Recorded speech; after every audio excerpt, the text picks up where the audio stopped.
Lugo Boy Summer, you gotta go. Lugo Boy Summer, you gotta go. Lugo Boy Summer, you gotta go. Lugo Boy Summer, you gotta go. Lugo.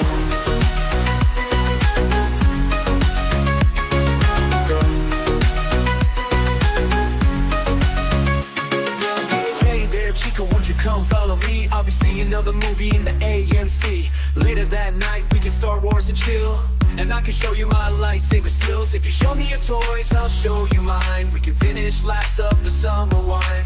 I can't afford you an engagement ring. Instead I got a replica from the Lord of the Rings. Lugo Boy Summer, you gotta go. Lugo Boy Summer, you gotta go. Lugo Boy Summer, you gotta go. Lugo Boy Summer, you gotta go. Lugo.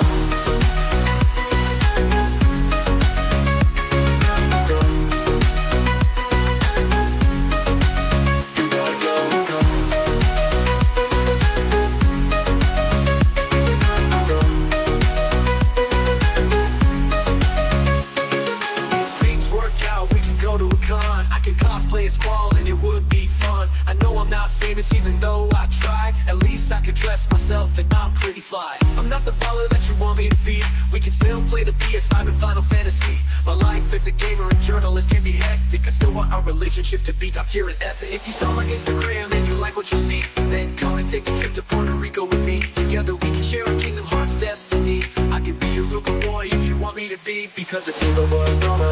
You gotta go, Lugo Boy Summer. You gotta go, Lugo Boy Summer. You gotta go, Lugo Boy Summer. You gotta go, Lugo.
Hey now, what's up everybody? We're back. WPIG coming at you Saturday night style. And as they say, Saturday nights, all right for Lugo. Huh? So today should be very interesting. You know, usually I'm not the biggest fan of covering DSP fans. Just not my interest. It's not something I'm into. I have covered, actually, though, one other one, Air Raid Lord, and I do from time to time if they're interesting enough, right? And I was happy, though, for years with Nerdbrew taking the Lugo coverage, you know what I'm saying? And I know today was supposed to be, my plan was to go over DSP working out, and I did start that, but really, guys, there's not much there. It's all the same. If as you know, if you listen to DSP, it's the same story 1,000 times. That's all it is. Like, I really tried to get the the second weightlifting show, but all the fuck it is the same exact story 1,000 times. All right, guys. Well, here we go. I'm starting to work out this night, and I'm doing this. It's the same story. It's not fun. This one, though, the more I learned, the more interesting it became for me, and I'm pretty sure you will feel the same after this, okay? Now, I know whatever thought you have in your mind about Lugo, I know I had my thoughts going into this. I will say I came out differently on the other side. You know what I'm saying? I came out differently on the other side. Now, I want to spoiler here. I'm not a Lugo fan by any means, but I did come out thinking differently about this gentleman. I will say that. And I want to make sure you know, before we get to that, that Lugo has no, not that I could find, and please correct me if I'm wrong, there was no show of monetary support from Lugo to DSP, okay? So I want to keep that in mind. I know that's a big thing that people don't like, but Lugo has not financially given DSP any money, okay? Keep that in mind, all right? As you go through your, I want you to come to your own conclusions, all right? I want you to come to your own conclusions, but he has never given money to DSP in any way. That doesn't mean he hasn't helped DSP in many other ways, okay? But today, in this extremely extensive show, we're going to see what you think about Lugo on the other side of this. You know what I'm saying? And that's what we're going to do tonight, all right? I'm not doing 2 parts of this. I'm also not going till, like, I don't know, 2 a.m. or something. So we'll see how we go. But it's insane the amount of stuff I found about this gentleman. And it was weird because with DSP, we're searching there's a small ocean of things I'm searching in. It's like a river. I'm searching for gold gems in a river, a small river, a creek almost. I'm looking for DSP gems because all we have is YouTube, right? With DSP. There's a few other things, but you know. But Lugo has so much. It's like there's so much stuff. So the hard part wasn't finding the stuff. It was deciding what's the best to show. Okay, so that's what I was tasked with today. So we're gonna get to it though. Let's get to it. No more bullshit. As you see on the pinned message though, tomorrow night, Ask the King is in the house. All right, Ask the King tomorrow. Atlas has confirmed he's in. If it is canceled though, you know it's his fault. So keep that in mind if it does get canceled because he's canceled it right now. I mean, he's confirmed it right now. So just keep that in mind. Tomorrow, 7. We'll fit whenever DSP ends pretty much. Okay, I think he said 8 from 8 o'clock is fine. So no, 8 p.m. Okay, 8 p.m. 8 p.m. All right, enough bullshit. Let's get to it. So, how do we know who this is? This gentleman. If it gets canceled, you have to ban Atlas. Okay, I'll take that. I'll take that. That challenge. Okay, so this was just a silly thing. This is a silly Lugo to get us started. So we're gonna go back to the beginning. DSP. I'm not talking about DSP today. I've got to remember that. I'm talking about Jakesjames Lugo. So get out of here, Lugo. The first thing Lugo put on the internet was on a channel. And don't worry, guys. I have made sure this is not about Lugo. It's about Lugo's interactions with DSP. Okay, I should have said that first. I wanted to present this in the lens of his interaction with DSP. So I know you don't really care about Lugo, but I know you might be more interested in his interactions with DSP. So here we go. So this is Lugo's first show. It was on February 9th, 2010. Okay, and it was on a channel entitled VenomousFatman. So yes, Jakesjames Lugo has been a content creator for 16 years. Okay, he's been a content creator for 16 years. And we don't have to watch this, but let's just get a little taste of this whole thing. I mean, let's just get a little taste of what he was sounding like back in these days. Here we go. This is JJL. You're going to love it.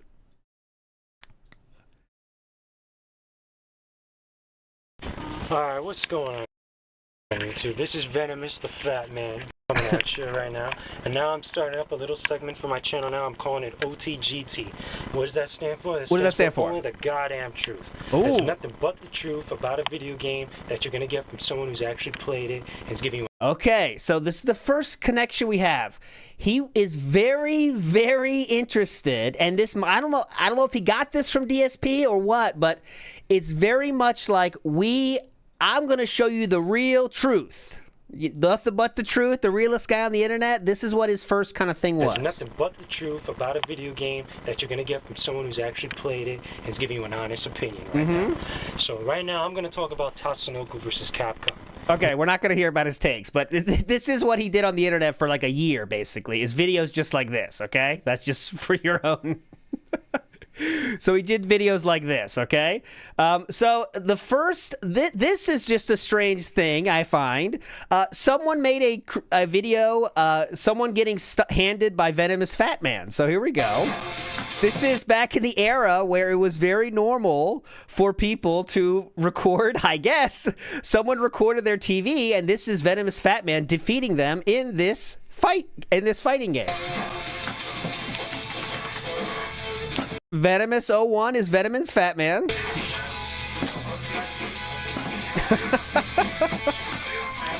Oh, what? What? Oh my god. And VenomousFatman is going to crush them. Game. VenomousFatman was victorious in that match. Nothing much to that. I thought that was weird. I just found it. Okay, so this is a deep one, and Ziggy, you're here, and you'll know this better than me. Free One Up, okay, is a guy that was making fighting game content, as you can see, for 16 years. He ended up challenging DSP, and they did 10 matches that DSP would upload against Free One Up. Free One Up would lose that. DSP beat him. But before that, Free One Up also did a 10-match set against VenomousFatman, okay? I'm just trying to show you how they're all intertwined, okay? We're not going to watch it, but there you go. So the first thing of real interest from here is Lugo was kind of like a fan of DSP, clearly we're going to find, but he didn't really do anything involved with him, but he was kind of always in the comments and shit like that. Nothing really interesting there. Jakesjames Lugo is kind of like, I don't know, it's very run-of-the-mill comments. There's nothing even worth showing. And I want to be very clear, Jakesjames Lugo is in no way a lolcow. He is just not.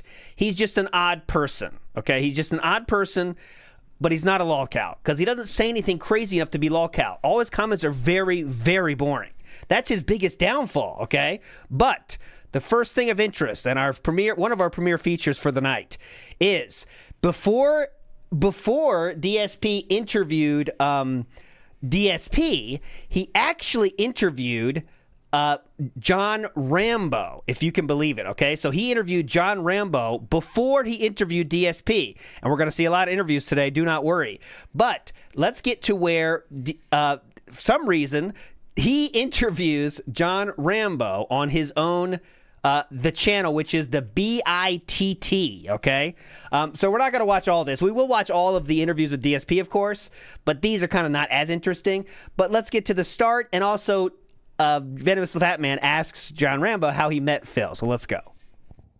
Hey guys, VenomousFatman here, and I got a new segment of The Bit. I know it's quiet, hold on. And this time I got a very special guest. You guys know him as a guy that hangs around with DSP. He has just opened up his new YouTube channel. Just recently got partnered. I'm sitting down with John Rambo. So, John, how you doing? Doing excellent today. How's it going, Mr. Fatman? I'm just hanging. And just for the record, this is another guy that seems to think it's fine to... I don't know if you picked this up from DSP, but he is just recording his computer screen here instead of doing a graphic or something. I don't know, but this is the visual. Around, everything's good, bro. So let's get it started. So right now, you just opened up your YouTube channel not too long ago. So tell everybody, in a couple brief sentences, what you're all about. Okay, my name is John. I'm straight. I'm an Aquarius. I like watching boring. TV. Okay, hold on. Let me make sure it's not too loud. I play Street Fighter and have a YouTube channel. Okay, whatever. Who cares about this? So let's go to where VenomousFatman asked the great question. How did you meet DSP? Everybody knows, everybody that's seen Phil's channel and stuff, everybody knows you're friends with DSP. You guys, you hang, you play games together. When was it like the actual first time or the first, opportunity when you actually met someone like Phil, or when that friendship first, came to light?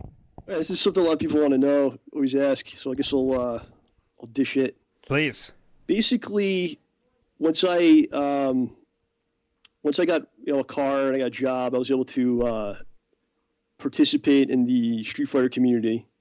Hawkeye Poots is saying, did they do this interview over Xbox 360 chat? Guys, this is 2010. We're dealing with very old audio. And basically, in my area, there was an arcade. And at this arcade, I met two people. I met my friend Jamie and my friend Tony. And we used to play Street Fighter all the time, like every weekend. These are all fossils. All the different games. Super Turbo, Capcom vs. SNK2, and like Third Strike were popular at that time. So I think it was 2005. DSP went to Evolution, and he was the highest placing American player. He got like 4th place in Super Turbo. So Jamie, for the record, is the person that caught DSPs or caught DSP. How can I say this correctly? Walked in on DSP doing something. Remember the second incident episode? Well, that's Jamie's. That's the person that walked in on that. Okay, just for the record, how that all ties in. So we're going deep today. I saw, I saw this, and I saw the results and all that. I said, wow, this guy's in Connecticut, which is my area, and my friend Tony knew Phil a little bit. So I said, Tony, you got to get this guy DSP to play with us, because I wasn't part of Phil's circle of friends at that point, you know. Mm-hmm. So I said, dude, you got to get this guy Phil to come over and play. So I guess a couple weeks later, Phil actually came. I remember I was kind of nervous to meet him. He was nervous to meet Sir DSP. And he showed up and we were playing. I think he was basically thought we were going to play CVS2 and Third Strike, which were the popular games, more popular games at the time. And I was like, dude, can we play Super Turbo? And he's like, really? You want to play Super Turbo? And we started playing, and it just kind of led from there. And I started going to his house every week, and I kind of became his training partner, because he was way into the tournament scene at that point. He was like he was basically one of the best players in the country at that point. So in 2010, John Rambo's thoughts of DSP are, DSP was one of the best players in the country at this time. So I started going to his house and training, and then we just became friends and traveling together to all these different tournaments. And, you know, Phil's done a lot of great things for me, and people don't know that side of him. So basically, like, I'm just some kid, you know, that was new to Street Fighter, and he was already a top player, and he let me, you know, come into his world, and I learned so much just because he plays so many different characters. And he started taking me to tournaments and stuff, and he pulled me into the Street Fighter scene. And this is kind of like what's happened lately, where he's pulled me into the YouTube scene as well. So He's kind of converted you. yeah, Phil's kind of just dragging me along through for the last, better part of a decade. So I want to say, Al, if someone does that too with you, obviously, you can see how you're going to feel positive about that person. You know what I mean, guys? So from the outside, we know how bad DSP is, but for Rambo here, right? For Rambo, it's a little bit different, because DSP led Rambo to do so many things, right? I mean, think about what Rambo had a podcast that went on for a decade after a long fucking time, and that's all because DSP talked him into doing it, right? But Rambo is a little long-winded and boring. Don't worry, I've cut this down to make it as maximum entertaining for you. There's a 3-parter. We're only getting 2 questions. But that's awesome. I mean, there you guys have it. You know, you don't have to ask him or anybody else ever again. There you go. There's the story of how they. Yeah, we really for that 2006, 2007, we just went crazy we went to so many tournaments all throughout the country. We practiced every week. We played on Christmas Day. I remember I went to Phil's living with his parents at that point. I drove up, and we practiced Street Fighter Super Turbo on Christmas Day. So we were way into it at that point. And so that's pretty much how it all began. There you go. So 2006, 2007, you know that timeline, right? That's when DSP got 4th at EVO the year before, and then said, fuck it, I'm coming back. And then he came back, lost that next year, and then he did, remember, well, now he retcons and says he became a positive person, even though we know that's not the case. But that's the time when DSP was going all over the place. That's awesome. I mean, ever since you guys first really became friends like that, or at least you in your own right, did you guys like really, or just not just you and Phil, but just your whole circle of friends? Did you guys really like almost all start the of credit time, cards, just playing games or playing Street Fighter, training for tournaments and stuff like that, or did you actually plan it out, or actually put aside time for you to do other things? We would just meet up. So this is kind of, would you do anything else besides just do games? Any friendship style things? Which every week at that point.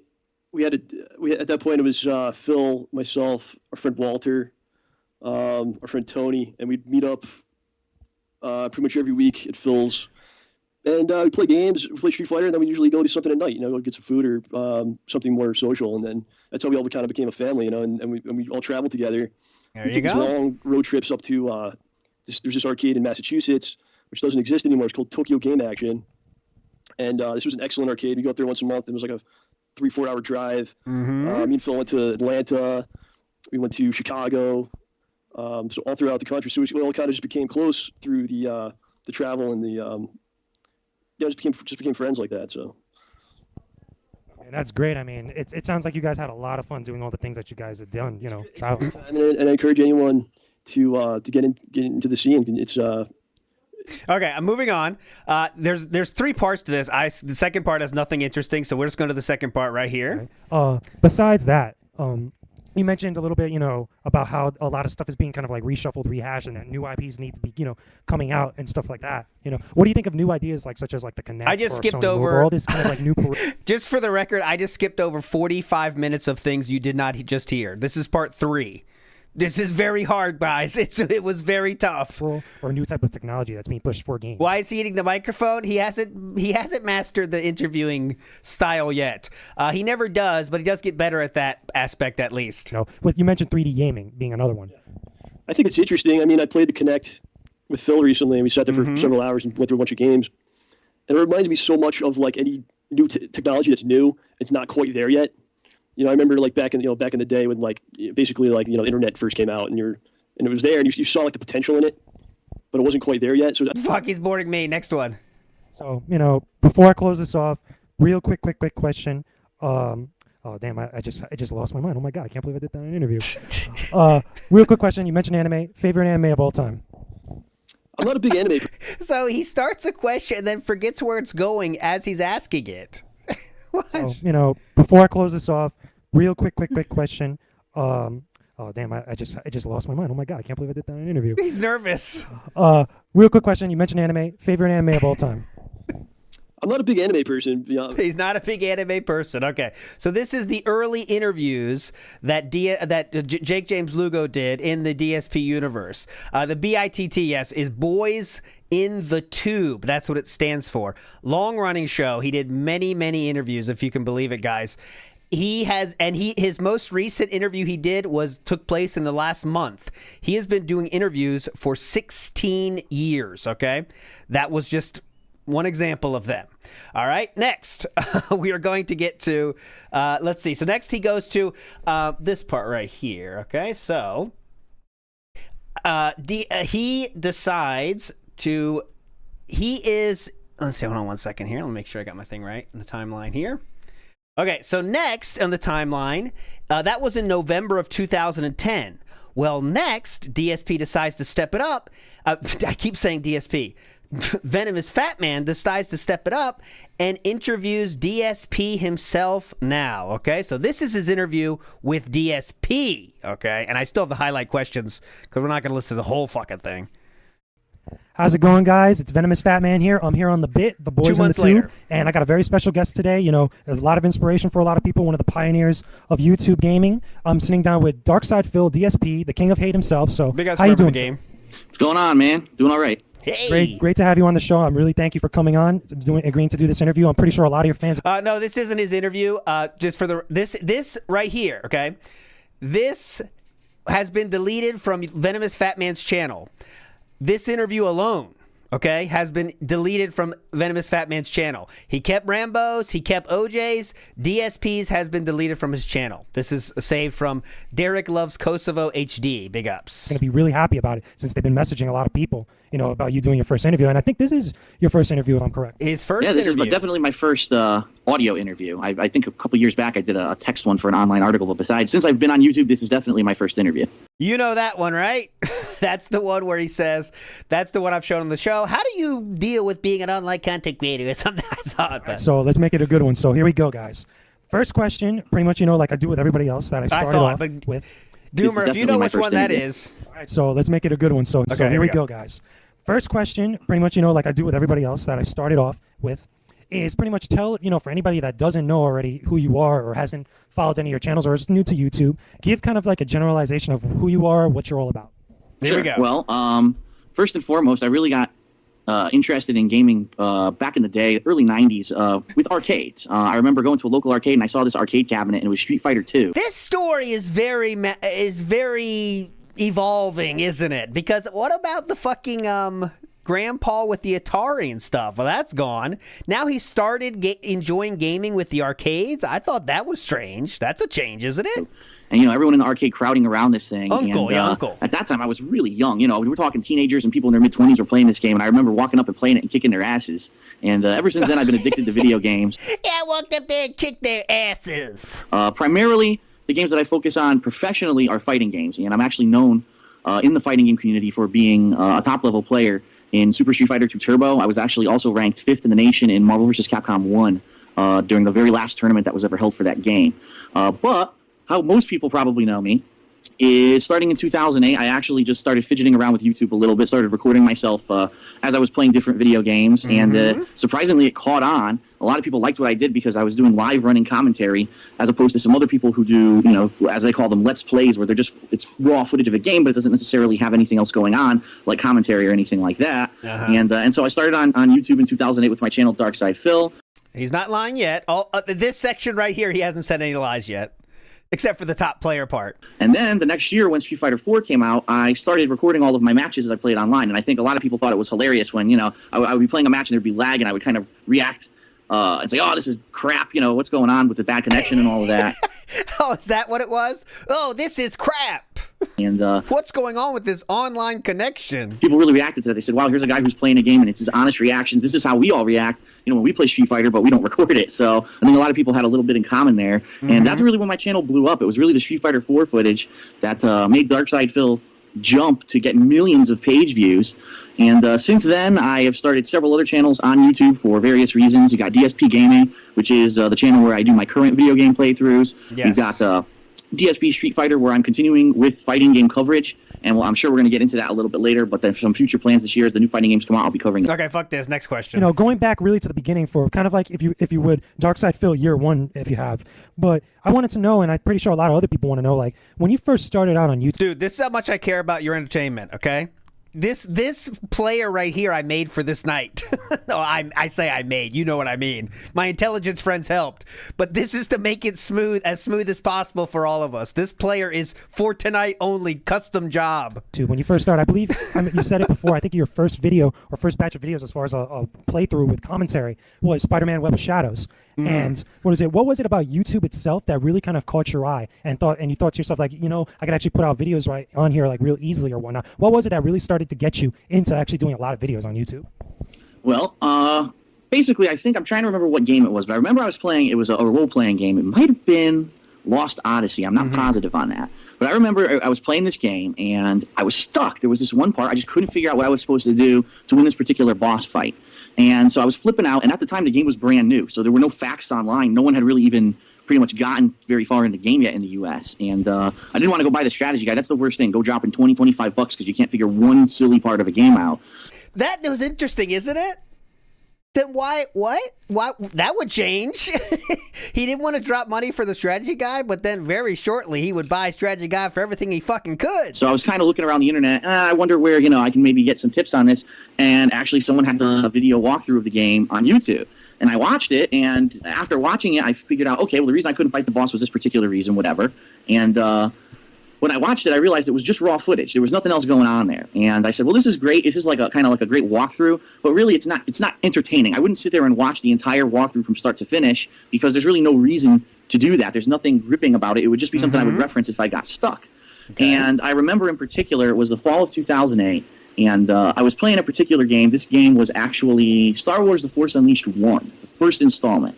Of course, as you know, that was his first ever video that DSP put up that was gaming. This game, and there's just one particular part of the game where we don't need to hear this story. I will skip shit like this that we know the backstory to that. Big ups to Kitty Scoot. I want to say this correctly. Kitty Shooch. It's too much of a coincidence. It's got to be something going on here.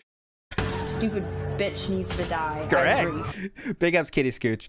Boat Knight says, "Is this a penthouse letter?" No, but how about this for a spoiler? Jakesjames Lugo has written for Playboy. That's a fact. NWO News says, and in what year did he finally hit his head? He's already the Lugo you hear now is the Lugo that still exists today. But anyways, here we go. From that, did you ever think, back then when you were doing Dead Space, when you did Spider-Man Web of Shadows, did you ever think that it would get to a point as far as popularity is concerned that it did, up till now? Like pretty much, not only besides your other gaming channels, your original Dark Side Phil channel has still ridiculous amounts of subscribers that even now people go as far as saying that you're pretty much a pioneer in how people play video games online and put videos on YouTube in any sort of game, whether it be Street Fighter or anything. Did you ever DSP loves this video. You're basically a pioneer. think it would ever get to that point? Well, obviously the answer is going to be no. I never thought I'm at 1.25 speed, by the way, so it's a little bit quicker. Going to become. First of all, I never thought it would become as popular as it has, and I definitely didn't expect that it would actually be something that would be able to support me, financially in this bad economy. At the time when I had started doing these, I was actually a really big fan of the Angry Video Game Nerd. I don't know how many people know about him, James Rolfe, and How many people know about him? I'm pretty sure about double the amount of people know about him than know about you, Philip. So don't worry about it. His story is kind of funny because he actually is a Do you know about that guy? The AVGN? You ever heard of him? videographer, and he made a funny video where he played the character of this nerd who was just really angry at old video games, classic video games, and how he basically wasted his youth. So, Lance Criminal, you're asking the key question. Who's this Lugo dude? You might have heard him on the chat before. Who's Lugo? Tonight you'll find playing out. them because they were all so cheap and frustrating. And I said, well, wait a minute, this guy, who's just a videographer, made this one or two couple of videos, and they became hugely popular on the internet. Yes. And so I was kind of inspired by something like that. I said, gee, anybody can do it as long as they can find a way to be entertaining. And for me, I was like, well, if I'm going to try to be popular, obviously I have to kind of play to my strengths. And that's really why when Street Fighter 4 came out, I kind of focused on that. And for a while anyway, at least. And I think that, again, that's really where I broke out. So, yeah, I never thought that I would become as popular as I am today. I definitely never thought it would be something that would support me. It was really just a little side hobby that I had. And then once I saw how popular these kind of things like the Angry Video Game Nerd and even my own channels were becoming, I was like, wow, this maybe does have potential. Even though I'm not, focusing full-time on this at that time, I did have a full-time job outside of it. I said, this is definitely worth something I'm putting time into. Maybe it can grow and blossom. So there we go. So remember, like I said, DSP, oddly, I always say there's 2 years where DSP had 0 options of making money on YouTube, yet he still was doing it like it was, right? Like he was just full-time job and uploading insane amount of videos. Like it's insane just because the attention was so great. But here you go. Maybe I'm wrong on that because DSP, at least in January 2011, is saying that he knew there was a chance to make money. And it sounds like AVGN was already making money.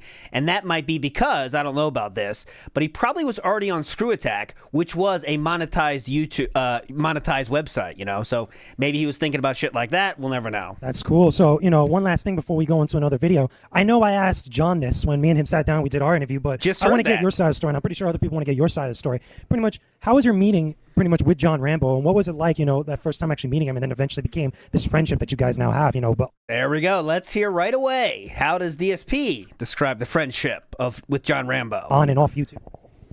Well, it's funny because a lot of my friends who I've met in life, I've actually met through Street Fighter, and it might sound kind of silly to some people, but you'd be surprised the kind of community that can come out of something. That's his only friends ever. Yes. Like that, a competitive video game and a tournament scene, and I remember at the time I was actually another friend of mine that I was hanging out with, Tony. He said, "Hey, you just want to go play some games with some people that I know who I hang out with, near where I live." I said, "Sure," and we went out there and.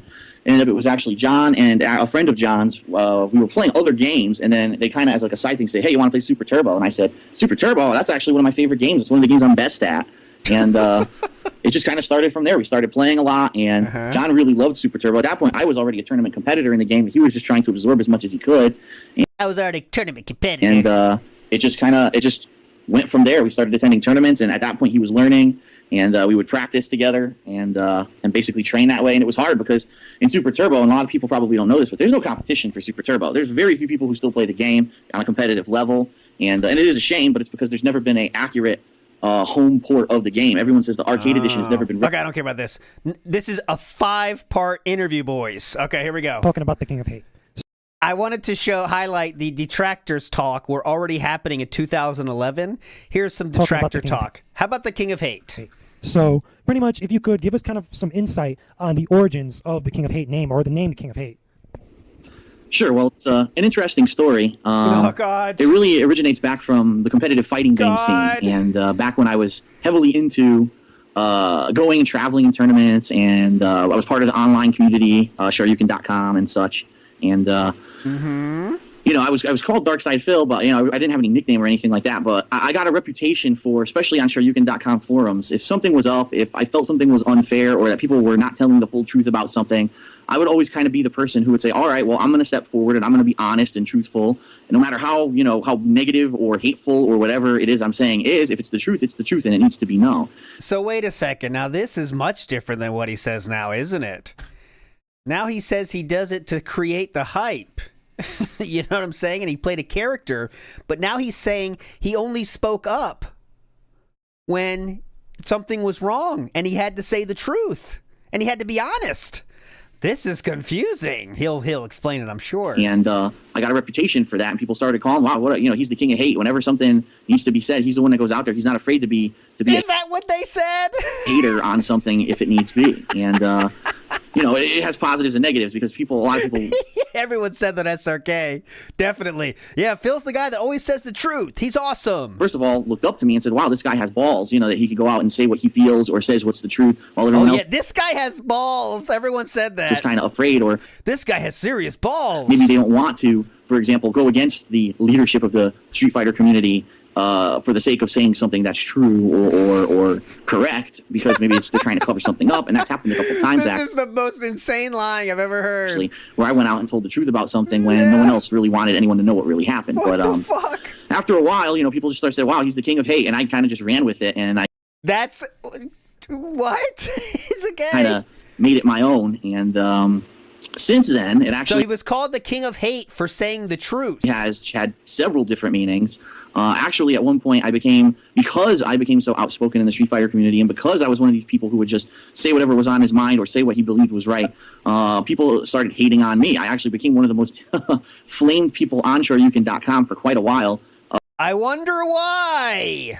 To the point where actually some of the moderators banned me for quite a lengthy period of time because 4 times. they said that basically they felt that I was a detriment to them, which is pretty funny. Well, the first time you got banned, you posted a big penis on the website, on a link, so I'm pretty sure that is a detriment. Not sure, though. In the long run, because now you should see, now that I've been on YouTube and playing Street Fighter and promoting Street Fighter, how much I've done for Street Fighter, or at least people tell me how much I've done for Street Fighter. I think in the long run, it's been a positive influence, but it's funny how some people would have a different skew on that opinion. But yeah, because I was the king of hate, the name kind of took on also, all right, well, he's also owns his own hatred, the hatred of people that have for him. Man, this is insane, the amount of assumed things people think about him. So first they know, wow, this guy's got big balls. They say, whoa, he's also the most hated person on the site because he tells the truth. Everyone thought all these things and they said that. He kind of owns it rather than denying it or being all angry that people don't like him. He uses it to fuel himself. And I said this quite a minute. He uses the hate to fuel himself. I think Justin Wong wrote that. Times, but it's worth repeating. When I went out to Evolution 2005 Nationals, I was probably the biggest underdog there because a lot of people didn't like me. Not a lot of people from the East Coast actually went out to Evolution that year. And so I was pretty much there playing all people from the West Coast. They hated my guts. But that actually fueled me. And it made me even more determined that when I played in the tournament, I was going to win. And I went on a crazy tear, beating literally like 5 to 6 named pro players in a row, back to back, to actually make it into the top 8 and the finals of the tournament on stage. And since then, there's a real dichotomy. There are people Where did that go, Philip? Where did that go? How did that end up? who respect me, people who understand the reason why I do things and why I say things and why I am who I am. And then there's people who just hate my guts.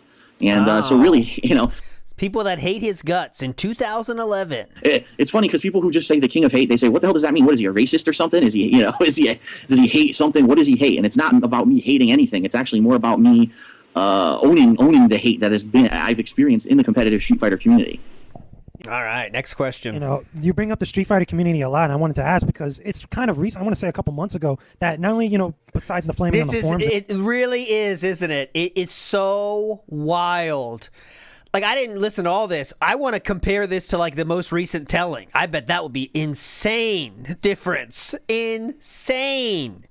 AJT Comics brand, big ups. I made a skit short on DSP on my channel. You can use it in your pop-up. Big ups, sir. Okay, you send it to me? and I'll check it out. And stuff. But you also have other people that pretty much drop your name in other spots, like other tournaments and stuff, or streams and things like that. And it seems like, you kind of have gone this almost like people have imposed this kind of persona about you. Like, oh my God, this guy's a jerk. He's a moron. He doesn't know what he's talking about. He's somebody, this and that or whatever. Yeah, they said it seems like people call you a moron. But did it ever really bother you to a point, like whether they were talking about you on another stream or on a forum or whatnot, or wherever they were talking about you on?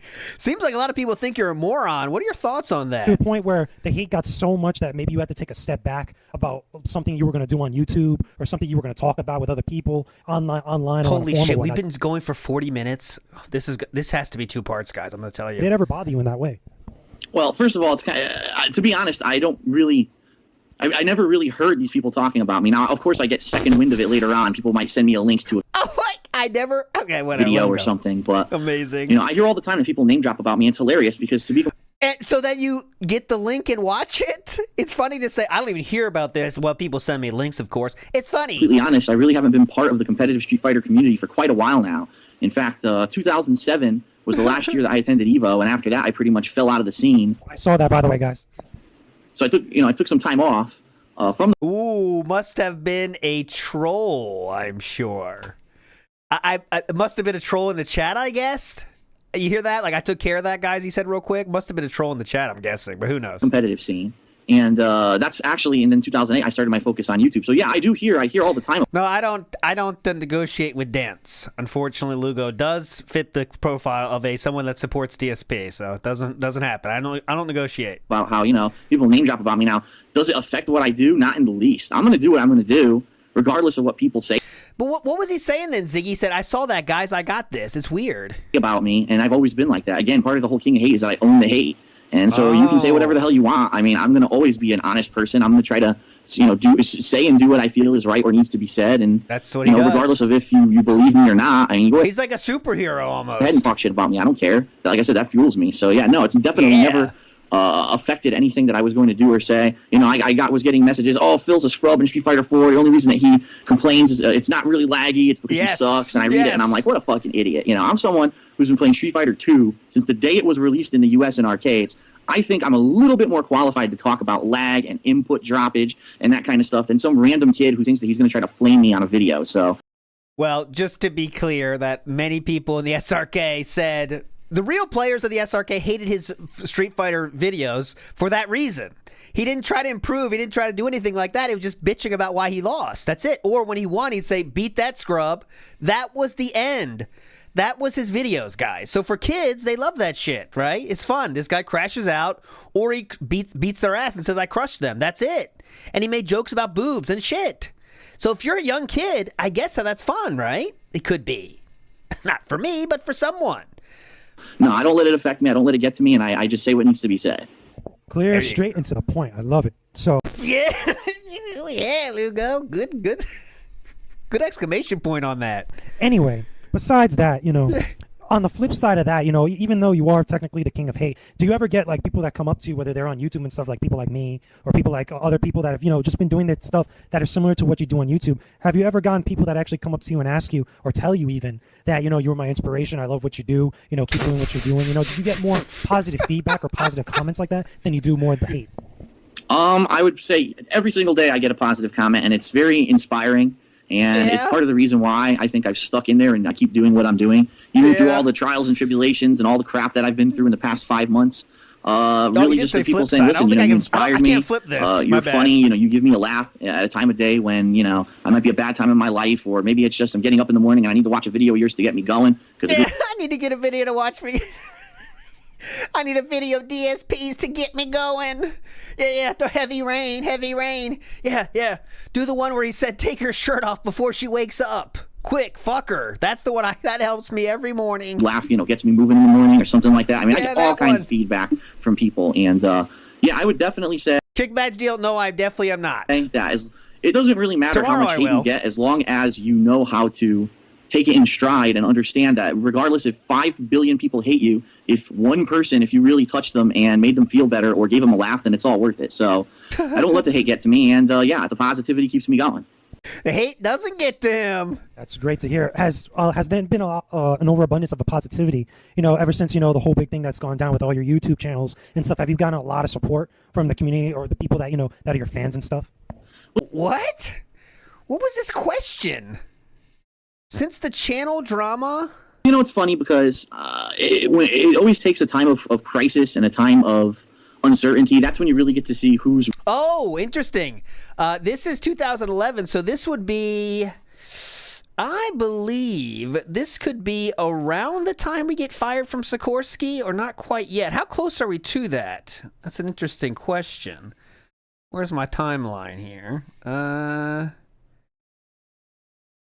Here it is. Oh, get out of here now. You gotta go. Hold on. Because I want to see how close we are to that, actually. That's an interesting point. So we are... we're in ancient history, as you guys know. But exactly where are we? Well, we are... laid off from Sikorsky in September of 2010.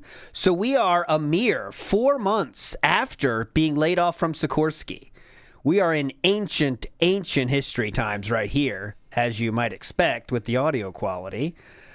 We are right here, okay?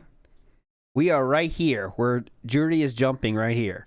That's how early we are in the timeline, all right? September 10th, laid off from Sikorsky, we're right here. All right, there you go. So this is what he's talking about when he says, what's been going on with your channels and shit? This is when DSP said it, it's been 4 months since DSP tried to do this professionally or with money. Oh, I got to enter it. Play. I got to show it again. My bad. Where is my player? Right here. Really a fan and who really was just along for the ride, riding on your coattails. And as everyone knows, I've been through quite a lot in the past couple of months before, losing my full-time job, having to try to turn YouTube into a way to support myself financially. When that fell through, then having to actually pull my content from YouTube and try to go to Blip TV and use another site as video hosting. And How'd that I go? do have to say that it's definitely inspiring because, especially with the creation of my website, thekingofhate.com, which, by the way, is completely fan-made. I have not created one thing on there besides maybe a little bit of moderation in the forums, but thousands of people who on a daily basis are just leaving positive things. I mean, just for example, on my most recent video regarding the Blip TV situation, I think there's what's that situation, I wonder? over 2,000 comments on that video, and I have to say probably about 95% of them are positive comments about, Phil, keep it going, we're there with you no matter what happens, whether you need to leave Blip, whether you're going to YouTube, whether you go to some third What happened on Blip, though? party site that no one's ever heard of, we're still there with you. And there's that kind of positivity is great. And even if it comes to a point in my life where I may not be able to do this as a full-time thing, where I might have to just kind of go back and find another job just to pay the bills, and then I have to kind of do this as a side thing, I think I'm still going to do it because it's worth it. There you go. Still in question on if it would work or not. If you're getting that kind of feedback, I think it's definitely worth it. And it opens a lot of doors at the same time. I have a lot of people who I've met, a lot of contacts, a lot of stuff that's happened since I've started on YouTube that are definitely been positive things in my life. So probably the last time you ever really thought about getting a job, honestly. Okay, next. So to start things off, I wanted to ask, I think a lot of people pretty much wanted to, know the answer to this question, was why Street Fighter 2 Turbo or Super Street Fighter 2 Turbo as a I don't care. That's good stuff to hear, but besides that, pretty much you said that you were pretty much playing Street Fighter, competitively for a good couple of years. You went to EVO already a total of, I think it was 2 times, am I correct? EVO, actually, let's see, I went to the first Evolution, which was in 2002. Then I went in, I believe, 2005, 2007. So I've actually been to 4 EVOs. Okay, so 4 EVOs. That's pretty much underneath your belt. That either you placed high or you won for the most part. But I wanted to ask you, about... What? Placed high or you won? He has never won EVO, Lugo. I'm not sure what you're speaking of here, but DSP has never won EVO. Do you want to correct that, Philip? Competitive gaming in general, not just Street Fighter, but it's something that could be kind of, applied to... What do you mean placed highly? How about 2007? All types of competitive gaming. Do you feel that competitive gaming is something that could be made a career out of, or something that's just better off left as a hobby, considering that it is playing a video game, even though you are making money? Well, I guess the answer to that question would really depend upon what people feel is competitive, and if anything that's considered competitive can be turned into a full-time occupation. Now, there's people who play chess competitively. I'm sure there's very few people who make a living playing just chess. Sports, however, which if you really want to look at the origin of it, sports were really just a a hobby, a pastime, something to do in your free time to stay healthy and have fun, and now it's big business. So I don't see why competitive gaming couldn't become a big business venture, couldn't be something that someone could do to support themselves full time. I think the key here is trying to, number one, change the culture so that basically the mainstream culture embraces video games as part of life rather than just seen as some kind of a little geeky thing that a small group of people do. This is so dented. This is when two dented people start asking questions. Like, who gives a shit? All right, next one. Going off from that, you're pretty much, you could consider yourself a straight up Super Turbo player for the most part, even though you do play most of these other fighting games, you know, that are released by Capcom or whoever. But here's a big question that a lot of people, including myself, have always, you know, been at odds and debate about. You know, when comparing, because you've obviously played Super Turbo, HD Remix, whatever. Lugo's biggest downfall, if you're watching this, and he still does interviews, so it's not like I'm just telling him for no reason. You questions are so long and you add so much. Just read the question you wrote down. Don't add 1,000 details before you ask the fucking question. And also Street Fighter 4, Super Street Fighter 4. Out of your opinion, which do you feel is the game that necessarily takes more skill, or is the more tournament-worthy game? Oh, by far. I mean, there's no, hands down, you're not going to find anyone who's played both games competitively and isn't going to give you this answer. It's definitely Super Turbo is the harder game to learn. I mean, when Street Fighter 4 came out, what Capcom did is they really wanted to make Street Fighter more appealing to the broader audience. And they said, well, how can we do this? You know, what's the number one complaint from the casual gamer when it comes to Street Fighter? And the answer to that was, it's too difficult to learn on a tournament level how to perform these special moves, how to perform these complex combos, things such as that. And so what Capcom did is they said, well, what we're going to do is we're going to water down our game. We're still going to he still holds on to this opinion to this day, that's for sure. You know, complex enough that the better players are going to keep winning, but we're going to actually water down the control scheme so that pretty much anyone can learn how to do these special moves, basic. That's what they were in the meeting. The best players are still going to combos win. And the like. And what you ended up seeing was, which it really does dictate, the results really do dictate the changes that Capcom made to the fighting game engine. Take a look at Evolution last year, where you had some people who you'd never heard of, otherwise, outside of the fighting game scene, like they'd never been playing these games competitively before, but they walked into EVO with a gamepad, and next thing you know, you got a guy named Zangief getting top 8 kicking Justin Wong's ass with Zangief, and it's like... Oh, interesting you bring up that example, huh, Philip? Holy crap, you know... I don't know why this was moved. There's no place where he says why it was removed, but it definitely was removed. That's all I know, Coco. 5 years ago, 10 years ago, that was unheard of. You wouldn't have some no-name just walk into a tournament and start kicking the best in the country's ass out of nowhere. And I think really this really is a... Oh, yeah, I forgot. I also created a... I have 10 Instagram posts that we can learn something from. Written by Lugo. So I'd like to start the first one of that. I need some music for it, though. I'll do this one. I'm not sure if this is always going to work, like, feeling-wise, but here we go.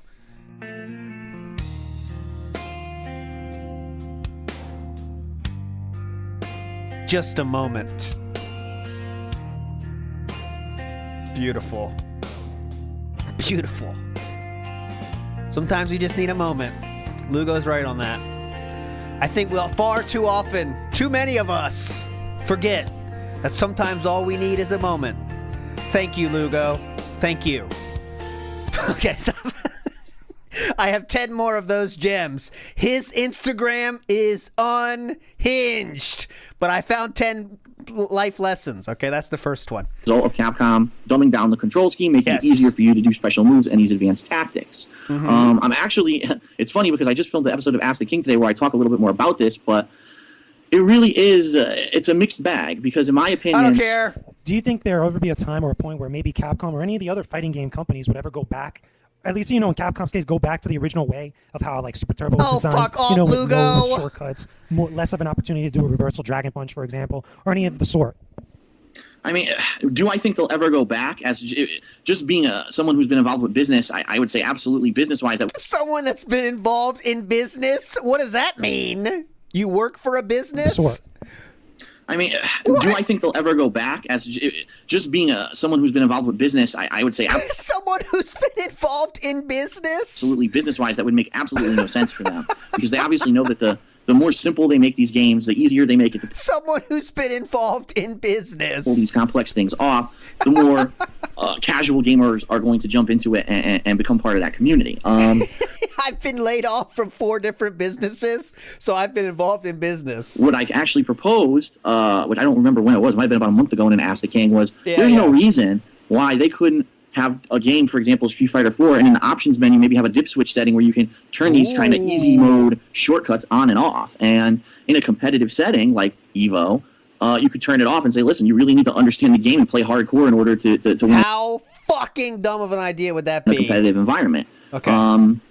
And I don't know. I mean, when I said that, there was a lot of different opinions on the subject. Some people were like, why would you make a game artificially harder to play? Yes. And I can see that point. So I guess it really is. It depends on, when you started. I started back in the day with Street Fighter 2. I would say probably people who started with Street Fighter 4 or in the past 5 years would probably see this as a good thing. For me, it's a little frustrating, to be completely honest, because I was the kind of guy who was in the arcade, hashing it out for hours every weekend, trying to learn these complex strategies and the proper timing to do these things. And now any Joe Schmo can play Street Fighter 4 for 5 hours and learn most of the basics to win, when I had to really grind it out at my local arcade. But it's not. Things were so much hard. Back in my day, we had to grind it out for hours on the weekend. Necessarily a bad thing that Capcom's doing this. It's definitely making Street Fighter more popular and bringing it more into the mainstream. I do feel it is watering down the competitive scene a bit, but choice-wise, I think Capcom knew what they were doing. There was a really smart decision on their part. They wanted to bring Street Fighter back. They wanted to get the casual gamer involved, and they knew that they were going to have to make the game more simple in order to do that. All right. Okay. That's part 3 done. Next, part 4. So pretty much, a lot of people say all they want about you, Phil, when it comes to your opinions and stuff on online play, particularly to Street Fighter. What is it about online play, for people who haven't already heard and stuff, that really bugs you about it? About I guess, what could he say here other than lag? whether it's playing Street Fighter or Call of Duty or whatever game. What is it about online play that really bugs you? Right. Well, that's a great question. Okay, so clearly he gave him a list of questions that just showed me.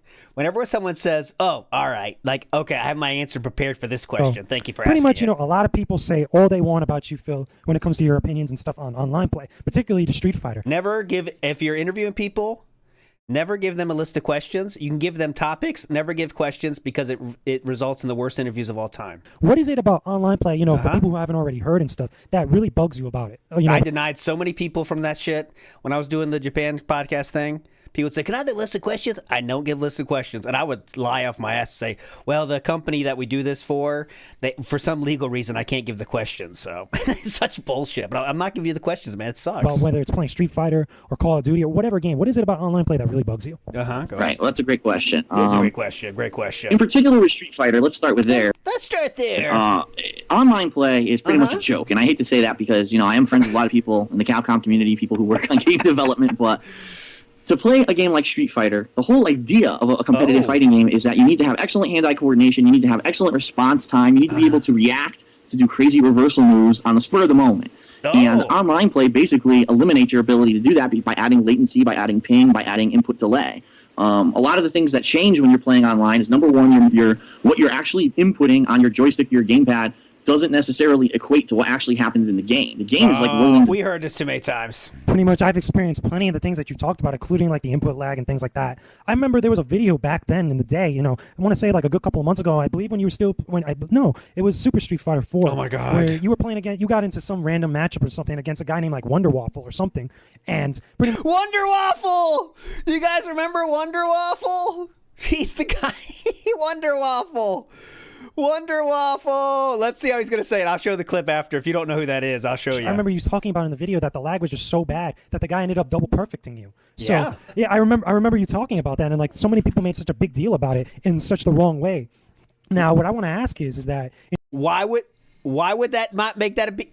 They made it the big deal for the wrong reasons, Lugo. So, being as it may with the lag and stuff like that, is that more kind of like more reason for you to not want to do like more like fan appreciation? Like recently you did the fan appreciation sets, with Black Ops, with Halo Reach and stuff. But like have you ever, because there's a lot of challenges on YouTube, especially with the YouTube Street Fighter community and stuff. Like as far as like challenges in Street Fighter or in like Black Ops or like in Halo Reach and stuff, has the whole like reason of lag or input lag or just online play lag in general kind of prevented you from doing things like that more often than usual? Interesting. So the Wonder Waffle clip he's speaking of was in 2009. So that's a year and not a month. He said months ago. He was wrong on that.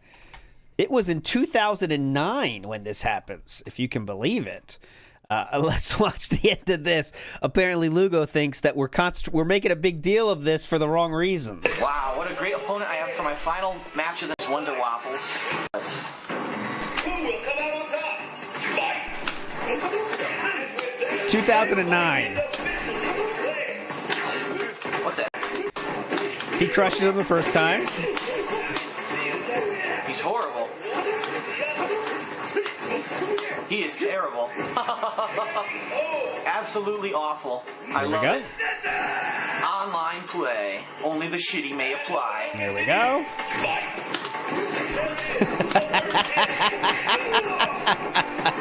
Can't do anything. I was pressing buttons. I was pressing buttons. I was actually trying to throw, so I didn't get a tech and I didn't get a fucking throw. I got nothing. The entire round was because I couldn't fucking do any moves online. Wow, dude. He can get one legitimate hit. This is the video we're focusing on this video for the wrong reasons. Lugo would prefer if we focused on the fact that DSP couldn't get his moves out. Can't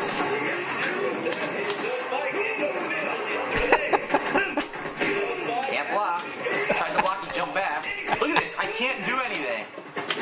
I'm not doing anything. I'm just getting hit. I'm blocking. Oh my god. I did absolutely nothing half that time and still got hit. I was holding back the block. He's jumping. I try to fucking do nothing. He does stuff. Unbelievable. Double perfect.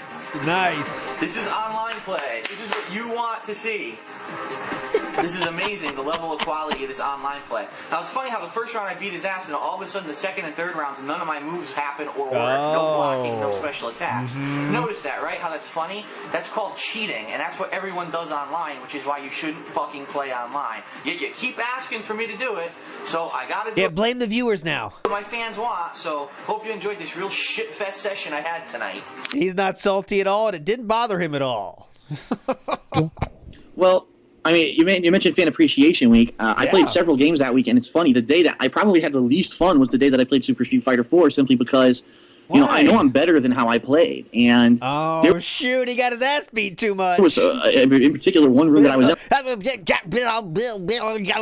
PlayStation 3 where every person that I played, it was so significantly laggy that, like, I couldn't even play the game like I know it's supposed to be played. However, the other games, for example, Halo Reach, even though, yeah, I'm sure there was lag, it was a blast because I didn't really care. You know, I'm not so, you know, dedicated to that I have to win the match. I think it was more just play around and have fun and try to do some funny stuff. But they tried too much. And get some epic kills and stuff like that. But you're absolutely right. There are people who challenge me. There's people who have never even talked to me, and then they make videos about how they challenged me and I turned them down. And I'm like, what the fuck is that? I don't even know who this guy is. So obviously he's just making it up to try to, you know, to give himself some fame or whatever. But there's people who challenge me all the time, and I'm like, listen, you know. All right, so Deposit Maker Big Up says, Be More Righteous apparently banned from DSP's Kick. If that is true, I should have it here. Long time ago? For what? Does anyone know? What's his final words? Let's see. Be more righteous. Be more righteous. Was it early in the day or late? There was set for those keeping track at home.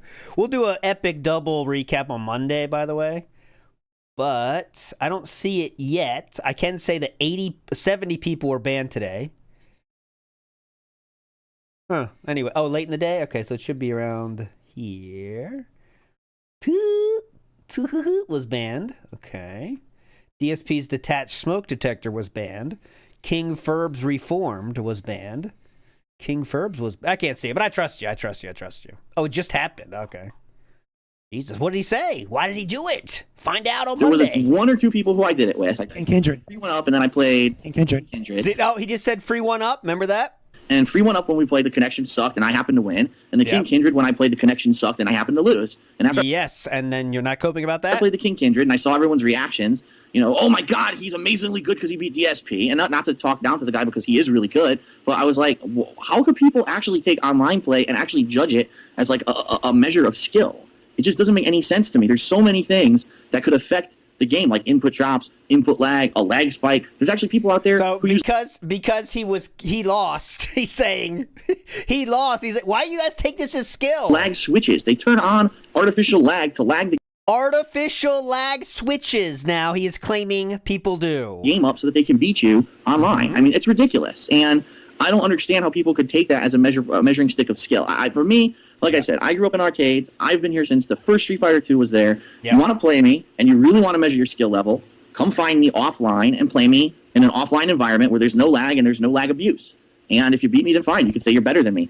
And don't get me wrong. I'm not saying by any means that I'm really good at Street Fighter 4 because I'm really not. I haven't put any real significant time into it to be able to go to a tournament and beat anyone. But what I'm saying is, these people who play me in a random match or whatever, and then they beat me, and then they go brag, I'm like, oh my god, I beat DSP, I beat his ass, he's a scrub. I mean, give me a fucking break. Like, it cannot be, at least from my perspective, from being a pro gamer for so long, especially in the fighting game. Pro gamer for so long. You cannot take an online match as something seriously competitive. All right, there you go. This is I was gonna skip it, so but I kind can't. of branching off. I can't. Well, let's hear this great question from Lugo. From that, you mentioned already Street Fighter. You mentioned other games like Call of Duty, like Halo Reach and stuff. Of pretty much all the lag that you've experienced, throughout the years, and all the games that you played, whether it was on Xbox 360, on Xbox Live, or on PS3, on PSN. In your opinion, which do you feel was probably like the worst lag you've probably ever experienced? Because I know I've seen some videos of yours that the lag was like terrible in like HD remix. What's the worst lag you've experienced? What the fuck? Great question, Lugo. What's the worst lag you've experienced, Philip? To this Go day. ahead. You handle it. I've seen you've had bad ones in like Call of Duty Modern Warfare 2, I believe also Halo Reach or Halo ODST, if I remember correctly. One of those two. But which one, in your opinion, or which two did you feel were like the worst ones you've ever experienced? The absolute worst lag I've ever experienced to the point where it completely ruins the game and makes it unplayable, I would have to say, is Street Fighter 3 Third Strike on the Xbox. With that being said, real quickly before YouTube kind of cuts us off, if you ever heard of a thing called Mugen or GGPO, or GGPO, I'm pronouncing it right. Ooh! Now this is interesting because so GGPO obviously is rollback netcode made by the Cannons, and obviously DSP knows all about this. We're years removed from the Cannons telling him they purposely know it sucks, but they have to get it going. So how will DSP handle this one? He has intimate knowledge of GGPO, in fact. He has the inside scoop from the Cannons themselves. They have told him already by this point that they know it's bad, but they just want to get it to Capcom, so keep it quiet. So I wonder what he's going to say here. Go ahead. That being said, real quickly before YouTube kind of cuts us off, please. If you ever heard of a thing called Mugen or GGPO, or GGPO, I'm pronouncing it right. Yeah, of course. course. Would you ever consider actually doing playthroughs like for Super Turbo or Third Strike, for that matter, over GGPO? Because I'm pretty sure a lot of people would like to know if you have ever considered doing something like that. Well, for the record, I have played on GGPO. I have played on a couple others, including the one that actually Dondai actually coded himself. And the bottom line is this: don't believe the hype. It is good, but it's not lag-free. And I don't know if we'll get into this, but don't believe the hype. It's not lag-free. So he's already saying don't believe the hype. It's not lag-free. But DSP, you know way more about this, right? So you're gonna say it now, right? That's actually one of the things that I did speak out about at one point to the Sure You Can community and explain to them. Listen, it's not lag-free. There are input drops. There are problems. I'd have to say, out of all the online play, at that point, someone told you something, though, behind the scenes, right? I've played in fighting games, that GGPO probably is the closest to the best. Meaning, hey, he's saying it's closest to the best. He likes it. That's weird. What changed? It's the best connections you're going to get. You'll probably get on GGPO. However, I tested it myself, and there were issues. And it ended up that I was actually banned for quite a while from SureYouCan.com for saying that. But the bottom line is, that's the truth. Wait a second here. You were banned from SureYouCan.com because you kept saying random shit that you couldn't back up with facts, and everyone else was bringing facts to the table. That's why he was banned at that time. So, would I do a playthrough on it? Probably not, simply because, again, like I said, online play, I really have no confidence in it right now, and I wouldn't even want to try to do something like that and then say, oh, well, this was a quality match of this and this, when I know it's going to be a factor. Especially people who have learned games like Super Turbo exclusively from GGPO. When they go to play it in an offline environment, they kind of get shell-shocked because half the stuff that they do doesn't work, or people are able to pull off reversals and things that they couldn't do on GGPO, and they're kind of like, wow, it is a different animal. So to answer that question, I probably wouldn't consider doing it, but who knows? In the future, if it does get improved, I may reconsider, but at least for now, I probably wouldn't even bother. All right, real All right, there we Real go. quickly before we go to the next video, could anybody ever expect a DSP tries at Mugen? I've tried Mugen before. Actually, what I like Mugen more for simulating hilarious matches, like Omega Tom Hanks versus a whale. Oh, yeah, he would love that. Last video from this, part 5, January 20th of 2011. What's going on? When you go to choose a game for your playthroughs, when you do your whole DSPs, schedule and stuff, what is it that you really look for besides popularity, for the most part, of a game, what you're going to play, and if you're going to, put it at a certain date when you're going to play it, you go through your whole playthrough and stuff, or fan appreciation, what's the process that you usually go through when you're Is it a AAA game? If yes, play. If it's not a AAA game, no. Make it a fighting game. That's deciding it. what game to play? Well, that's a good question. There's a lot of different factors I look at. First of all, if I even like the genre of game that's coming out. A lot of people have asked me the question, gee, Phil, why are you playing this game? Why didn't you play this particular game? One of the games I got the biggest question about was Gran Turismo 5. Why didn't I try that? Well, the bottom line is I'm just not really a fan of racing sim games. I do like some racing games, the ones that are more arcade style, I guess I would say. But I'm just not a fan Don't care. And, what is it about gaming so far within the industry that you're really excited about or that you're really happy about and are really pleased to see within like the time that you've been on YouTube doing all these playthroughs with different video games? I have to say probably the most recently, the thing that I'm very pleased with is games are now becoming to the point where they're being taken seriously as a form of entertainment and a form of art. And the Wait a minute. game really that springs to mind at the forefront of that is Heavy Rain from 2010. Yeah! I mean, playing that game, I felt like I was watching an 8 to 10 hour long interactive drama movie or reading a really great murder mystery novel. The voice acting, even though it was kind of funny because they were mispronouncing words because it was developed by a European studio, voice acting was great. The graphics were amazing. The game was so stylized and so hyper realistic. So stylized and hyper realistic? Those things don't go together, sir. Stylized means stylized, so it's not like real life. But anyways, that's not what stylized means. Music, the score, everything in that game just came together to make it so stylized and also hyper realistic. probably one of my favorite games of all time. And I would love to see more games like that where you can sit down and you feel like you experience the story from start to finish. A lot of this stuff, a lot of people still say, oh, video games are just for kids. And most of the people that say that are the people that only own a Nintendo Wii and don't play more than, an hour a day because they're just flailing around with their Wiimotes and they don't understand that games are actually changing. They're becoming an art form. They're becoming a form of entertainment medium that's different than anything else because they're actually interactive. And I really like where we're going with these more seriously themed games. I mean, Mass Effect 1 and 2, such amazing character development to the point where most of Mass Effect 2 ended up actually being side missions to recruit more characters rather than even caring about the main storyline. Oh my God. So yeah, that's really the angle that I'm liking with games, that they're becoming more of an emotional investment. Stories that are so gripping and so realistic that you actually care about the characters in the story rather than just, I'm going to sit down and blow up aliens for an hour today and then I'm going to walk away. That's really where I think the medium's going. Where it's He likes the thinking man's game. excel, and I'm really pleased about it. All right. So with that being said, looking on the flip side of the coin, what were some games that With that being said, looking at the flip side of the coin, I'm not flipping for that. He dented that up too much. or some things about the video game industry that really disappointed you? Well, that being said, on the flip side of the Got you coin, angry? I know I've seen a couple videos of yours where you were pretty much ready to throw the controller at the screen, Yeah. but just having to sit there and play that game, or you pretty much put someone on blast or some game studio on Yeah, blast definitely. for a particular game that was made or wasn't made 'em on right. blast, so, dude. in your opinion, which one was the worst that you have ever come into contact with? Some alarming trends that I've definitely seen in 2010. I would say a very beautifully written down question that DSP knows is coming. Of course, he has an answer here. number one would be games that are released and they're just not complete. And the game that comes to mind right at the forefront to me was Star Wars Force Unleashed 2. I mean, that game had a 5-hour campaign, no multi. So real quickly before we kind of end this interview off, say 3 things that come to your mind or talk about them a little bit. Your best playthrough in your opinion, because we all know pretty much what your fans' opinions are, and I think you may have lightly touched upon what was your favorites within your Game of the Year videos, but of all time, your favorite playthrough, your Heavy Rain. worst playthrough. Worst playthrough, he'll probably say the shittiest game he played. Like, I don't know, did he play any meme games at this point? And your underdog. Underdog. My favorite playthrough, and I think this is pretty much, I do agree with the opinions of the fans, is probably Heavy Rain. Yeah! Again, because it was probably one of my favorite games of all time. Loved every minute I was playing that game. Always wondering what's going on, who's the killer. Just the fact that you could kind of ride with the game because it wasn't so control intense. It wasn't like you had to be shooting people and dodging every 2 seconds. It was Dark Souls wasn't released yet. Couldn't be Dark Souls. more just being immersed in the story and then every once in a while worrying about a quick time event. And, you know, I tried to be as funny as I could during it as well. So I think that was probably my favorite. My Skyrim's not out yet. least favorite, I would have to say, Oh, yeah, I want to hear this.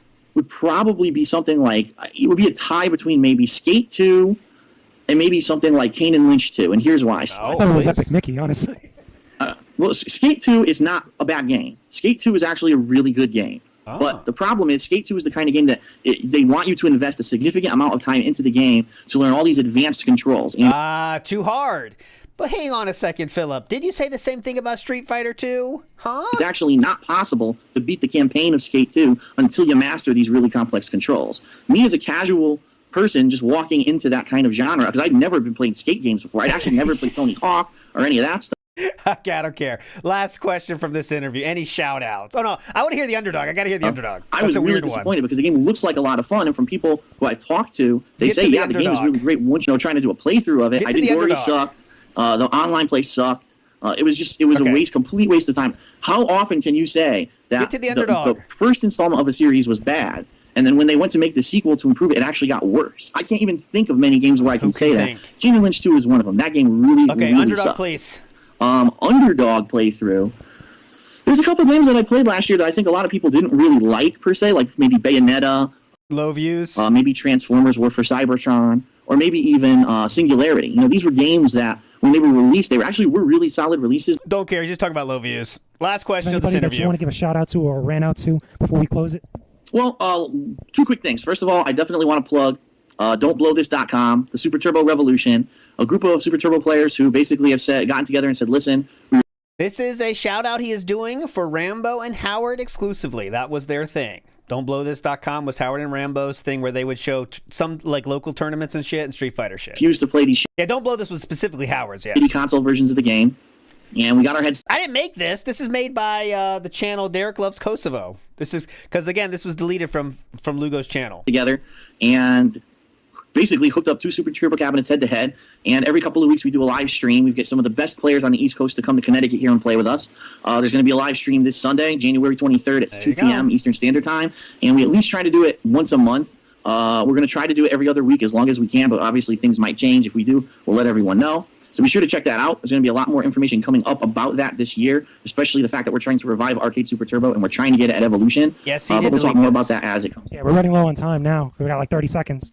Why is he saying that? Well, this is when YouTube had a time limit of 15 minutes, guys. That's why Lugo is in such a rush. Oh, crap. All right, the other thing I want to say real quick, some stuff coming up with my channels, DSP Gaming, DSP They're playing the music, Phil. Hurry up. Street Fighter. I'm working with a third-party company, and good things are coming, but more about that as it happens. Things What? are coming, but more DSP Gaming, DSP Street Fighter. I'm working with a third-party company, and good things are coming, but What does that mean? I'm working with a third-party company? Does that mean like merch or something? more about that as it happens. All right, so there you guys have it. So this has been The Bit, the boys in the tube. Thanks, DSP, for coming on here. Real thanks to the fans for being Thanks to the fans. All right. Well, hope you enjoyed that because there's a lot more. So there we go. So that was the Lugo interview that happened in January 11th. January 20th of 2011, all right? So as we move on through the things here, Focus Attack, what's that? Because he didn't talk about East Coast Customs. That would be before that too, right? Iron Reaper says, Rosa Parks, MLK, Gandhi, Nelson Mandela, Phil Burnell. What heroes? Heroes! Gods. Okay, next up we have Olm, who says, off topic, have you thought about doing a lore stream on the bank leaks charges? Like we see him get whaled one day and spends 100 on WWE. I don't know if I went that specific, but I did do a bank leak stream, and it's right here. So Interesting. right there. I put it in chat right now. Go check it out. I don't think I went in that detail, but we did definitely go through everything possible. So big ups to Ohm for that. Yeah, good suggestion. But I think let me know if I didn't do what you're thinking of though. 600D60 Dino says, every Evo ever held, I either won or didn't enter. Yeah, why didn't you correct Lugo on that one? Come on, you got to correct Lugo. Waffle Bunny 123 says, for this to be true, DSP's Wi-Fi has been shit for years. Mm-hmm. Well, he would say that in Connecticut it has. Remember, that's why he moved, to get better internet. Big up Swaffle Bunny. And Chuck Berry says, I think DSP wrote suggest these questions. Out of that, or Lugo just knew he'd love to rant endlessly about online input drops. I think the second one. I think Lugo just wanted to give the best interview he could. And for Lugo, the best interview is asking questions that the person wants to hear, which is often fine, right? If you're interviewing like a celebrity or something. So I think he just treated DSP like a celebrity. It's led to a very boring interview, right? And that's a pattern you were going to see with this Lugo person. Okay, that's a fact. Okay, so we begin our second thing from 2011 is February 26th. VenomousFatman has a YouTube channel at this point, which is entitled VenomousFatman. Okay, that's the only channel he uses at this point, and he's doing a lot of stuff. Okay, this guy, say what you will about Lugo, say what you will about his fucking mustache. This guy fucking works. All right, here is just one. He went every possible fucking thing in Florida, he was there. If there's a con, he's there and he's making videos about it. He's like a motivated DSP because he's not just unediting shit, he's doing all kinds of stuff. And I'm not saying it's good, but he's doing stuff. Here's an example of what you can expect. What's going on, guys? VenomousFatman here. I'm here over at Miami, Airport Convention Center, and today it's Miami Comic-Con. We're going to be having a ton of footage coming up right now. Here's your primer of the event. You can expect some great games. Like, for example, we're going to have interviews that are going to be both with some of the special guests that are here and also interviews with some of the people that are actually attending the event, you know, people that are sitting on booths and stuff. We're also going to have coverage and different footage of all the different things at the floor right now. You get the point. He would do these kind of primers for these kind of cons all over the place. They never got a lot of traction. This one has 427 views.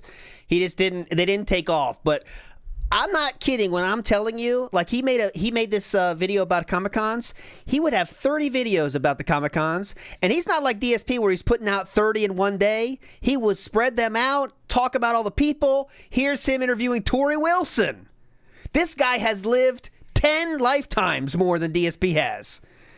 Even though he's not cool, but he has lived 10 times the life of DSP. Here is him interviewing Tori Wilson. What's going on, guys? It's VenomousFatman here from RealTalkingGames.com. What? I'm sitting down next to the beautiful Tori Wilson. Huh? WWE. Beautiful. How you doing, man? Good, how are you? Enjoying the event, you know, having a great time. So, tell us a little bit about how's your experience been so far. What? So far, I'm in Miami, so first of all, Tori Wilson is an old wrestler, for those that don't know. can't get better than that. Right. WWE diva. Had a great All right, we're not watching this, so you get the point. That was just my example of how he's doing stuff. This has 9,000 views. This is one of the most viewed things. She looks like she doesn't want to get interviewed. You met Tori Wilson. She looks great here. I wonder if she's kept up. Kept what up? But there you go. Huh? He does have a pedo stash, doesn't he? Okay. Now, here is an example of, again, the whole thing. This whole night is going to be chronological, okay? I always try to do that. This is the first comment that VenomousFatman ever did on a DSP video. That would be on May 11th, 2011. And I find VenomousFatman leaving a great comment here saying, check out the Captain Morgan stance at 652. Hilarious. Let's take a look at that. Jakesjames Lugo suggested it, so why not? The hydro. I'm the one who returned the hydro the most. When I wasn't in the action, they just let the enemies run in and do whatever they wanted. What'd you say, Lugo? So it's like 652. Okay, gotcha. exit and win campaign. What does that mean? Movement. 652. Get to it, Lugo. Captain Macarena. There you go. It's worth well done. Beautiful, beautiful, beautiful. All right, next. Here's another con that he went to. This is only in fucking the 2011. Just another example of a con he went to. Now we're at MizuCon.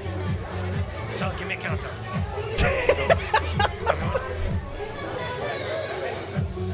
What's going on, guys? I had to show you that one. I apologize, Lugo. You forgot to cut that out, buddy. He usually does a lot more work than that. He really doesn't do this, but this one he forgot. So sorry, Lugo. I had to show that to the audience, though. Okay. Give me a countdown.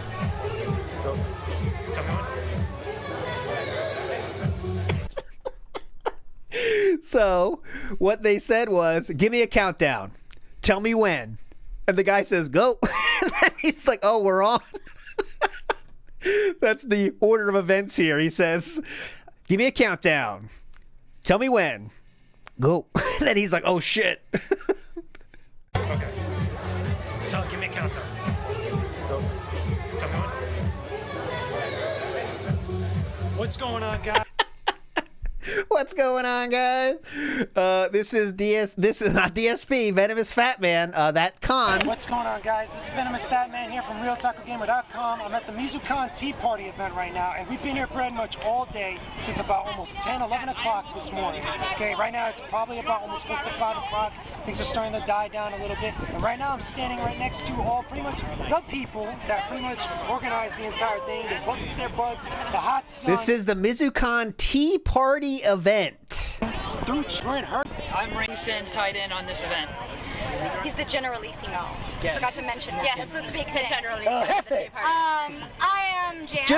Just wanted to show you this because I'm telling you guys, this guy was putting in the fucking effort. No one cared. No one cared about him, but he was fucking working. Neon asked a great question. I don't know all DSP lore. You got the right place then. Can you tell me what happened to Lugo, where he is now? Is he still on YouTube? Did he quit? Well, we will get there in the early morning hours of this very same day, Neon. But if you don't want to stick around, I will say this. Jakesjames Lugo is doing the exact same thing he was doing at this time as he is right now, and he has almost never, ever stopped. Okay? That's the TLDR, but we will get to what he's up to now these days. Sorry, I have a list of things I have to talk about because I have so much to talk about in this channel up There we go. Okay, up next, and this one I think is a really cool opportunity for all of us, okay? A lot of you know the TV show The Tester, okay? It's not really a TV show, it's not even on TV. It's an internet-based show, and... He must have a wealthy patron. You know what? Another notch in the belt of Lugo that he's above DSP. He used to have a Patreon, didn't have enough people, and then he turned it to all free. That's what Jakesjames Lugo did with Patreon. But anyways, go ahead. It's on PlayStation Home, on their website, and what it is, it's a reality show that's a game show. He's talking about the Tester TV show. Where every week you have to play video games, but also you have to do like physical challenges and stuff like that. The winner of this show gets a cash prize plus potentially gets a job at Sony doing testing. I'm not really sure of the reality of that, if you really end up doing that or not. But anyway, okay.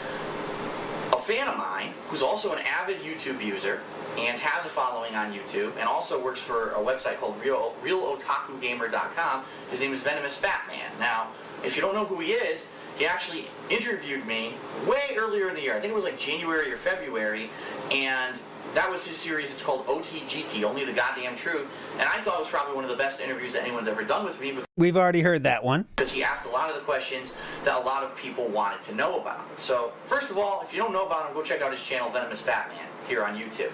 But he is in the running to be on the Tester, and being that he's a big fan of mine, and that he's a good person. He's good people. I've seen some of his stuff. He's pretty good. I think that as a community of people, we should vote for him. Now, I'm not saying if you completely hate the guy that you should vote for him. I'm not trying to sway any votes, but I think that if you think it would be really cool to get a fellow YouTuber and an avid gamer and a fan of mine on the show, I think we should all vote for him. So what I'm going to do is I'm going to put a link in the description of this video to head over to the Tester website. All you need to do is sign up. I did it myself. It took me 30 seconds, so no one can have an excuse, oh, I have to sign up, this is so complicated, okay? Sign up for the site and vote for them. And the thing is, this is a great opportunity for us to show the power that we have, because right now, the top people who are in this voting only have a couple hundred votes. So, why do I show this one? Well, he's talking about VenomousFatman, so that means I have to show it. But I do want to show why I believe that VenomousFatman has at least held on to his, I can't say fandom of DSP, because Jakesjames Lugo does not do anything with DSP anymore, and he very intentionally doesn't, he bans people that talk about DSP basically these days, because he knows it's not good for his career that he is still trying to get off the ground. But I want to show this because, as you can see, this is probably why VenomousFatman has positive thoughts towards towards DSP because DSP did this for him, and that's not nothing. We could beat that within, you know. This has 56,000 views, right? So at that time, 56,000 views for someone to vote for a TV show would mean a fucking lot, right? A couple hours if we really put our minds to it. So let's get VenomousFatman on the tester. I think that would be awesome. It would be something we could talk about. We could follow him during the course of the show to see how he does. And I think it would really be an interesting thing to do. So head over there. The link's in the description of this video. Head over there and vote for him, and let's see. I'll give you updates if we, you know, as it updates live of how many votes he has, of how close he is to winning and such. The voting. Unfortunately, Wayback Machine has nothing on this voting places, the you know, what the page was and stuff. But I do have the trailer for the Tester 3 season that maybe VenomousFatman was on. We'll see it after this. Just opened yesterday, so it's not like, you know, oh, we're already far behind. But like I said, only the top people only have a couple hundred votes. So let's get in there, let's vote, let's get them on the show, okay? All right, so let's see if this was correct. DSP did put the link in the chat. That's dead link now. He did put a link to VenomousFatman's channel. There you go. Let's see what happened here. This is the tester intro for this very same season. Come on, Lugo. You can do it, Lugo. Get in here, Lugo. Selected from thousands of applicants. Come on, Lugo. Dedicated gamers match skills in a series of Where are you, Lugo? to earn the chance for a job at PlayStation. On the tester. Where are you, Lugo?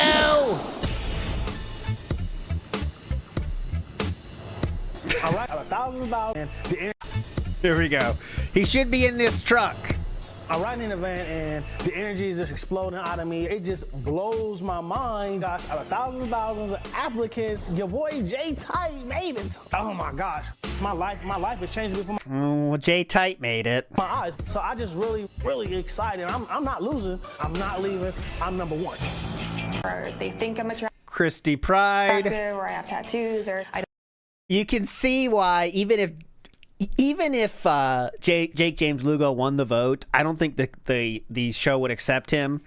As you can see, these people know how to talk, you know, they have a little bit of a personality, and that unfortunately is something that Jakesjames Lugo has not been able to cultivate yet, unfortunately. No hate. I want to be clear. Not everyone's made to be an interviewer. It's not like some awesome thing that makes you better than anyone else, but some people aren't made for that, okay? And Jakesjames Lugo is not, and you'll hear that. You'll agree with me at the end of this, if you don't already. I'm like a gamer, but I know my shit. The other competitors should watch out. I spent so Sky much Diddy. as always. She stepped it up though. She was wearing some leather pleather or something. My heart exploded and it was done. The ambiance is crazy. Not just the ambiance per se, but dude, the shorties that came to this show. You got your little fiery redhead, little pale gothic chick always sets it off. Of course, Asians are at the top of my boat. Y'all jelly. Y'all jelly and you want this too. Welcome. That's not me, by the way, guys. Say.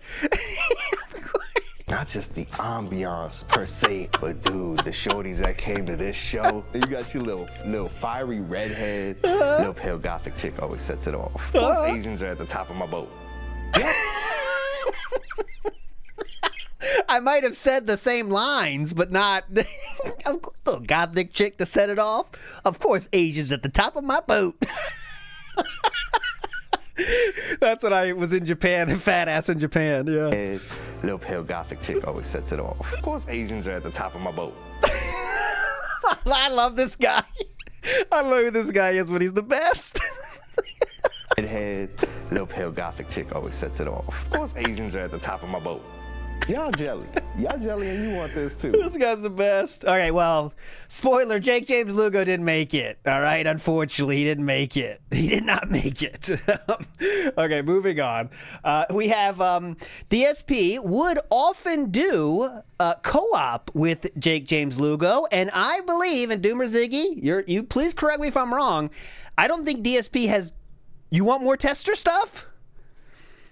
There's no more tester stuff because VenomousFatman's gone, Ziggy. If you got more, I'm down. This is a Ziggy. This is a VenomousFatman show.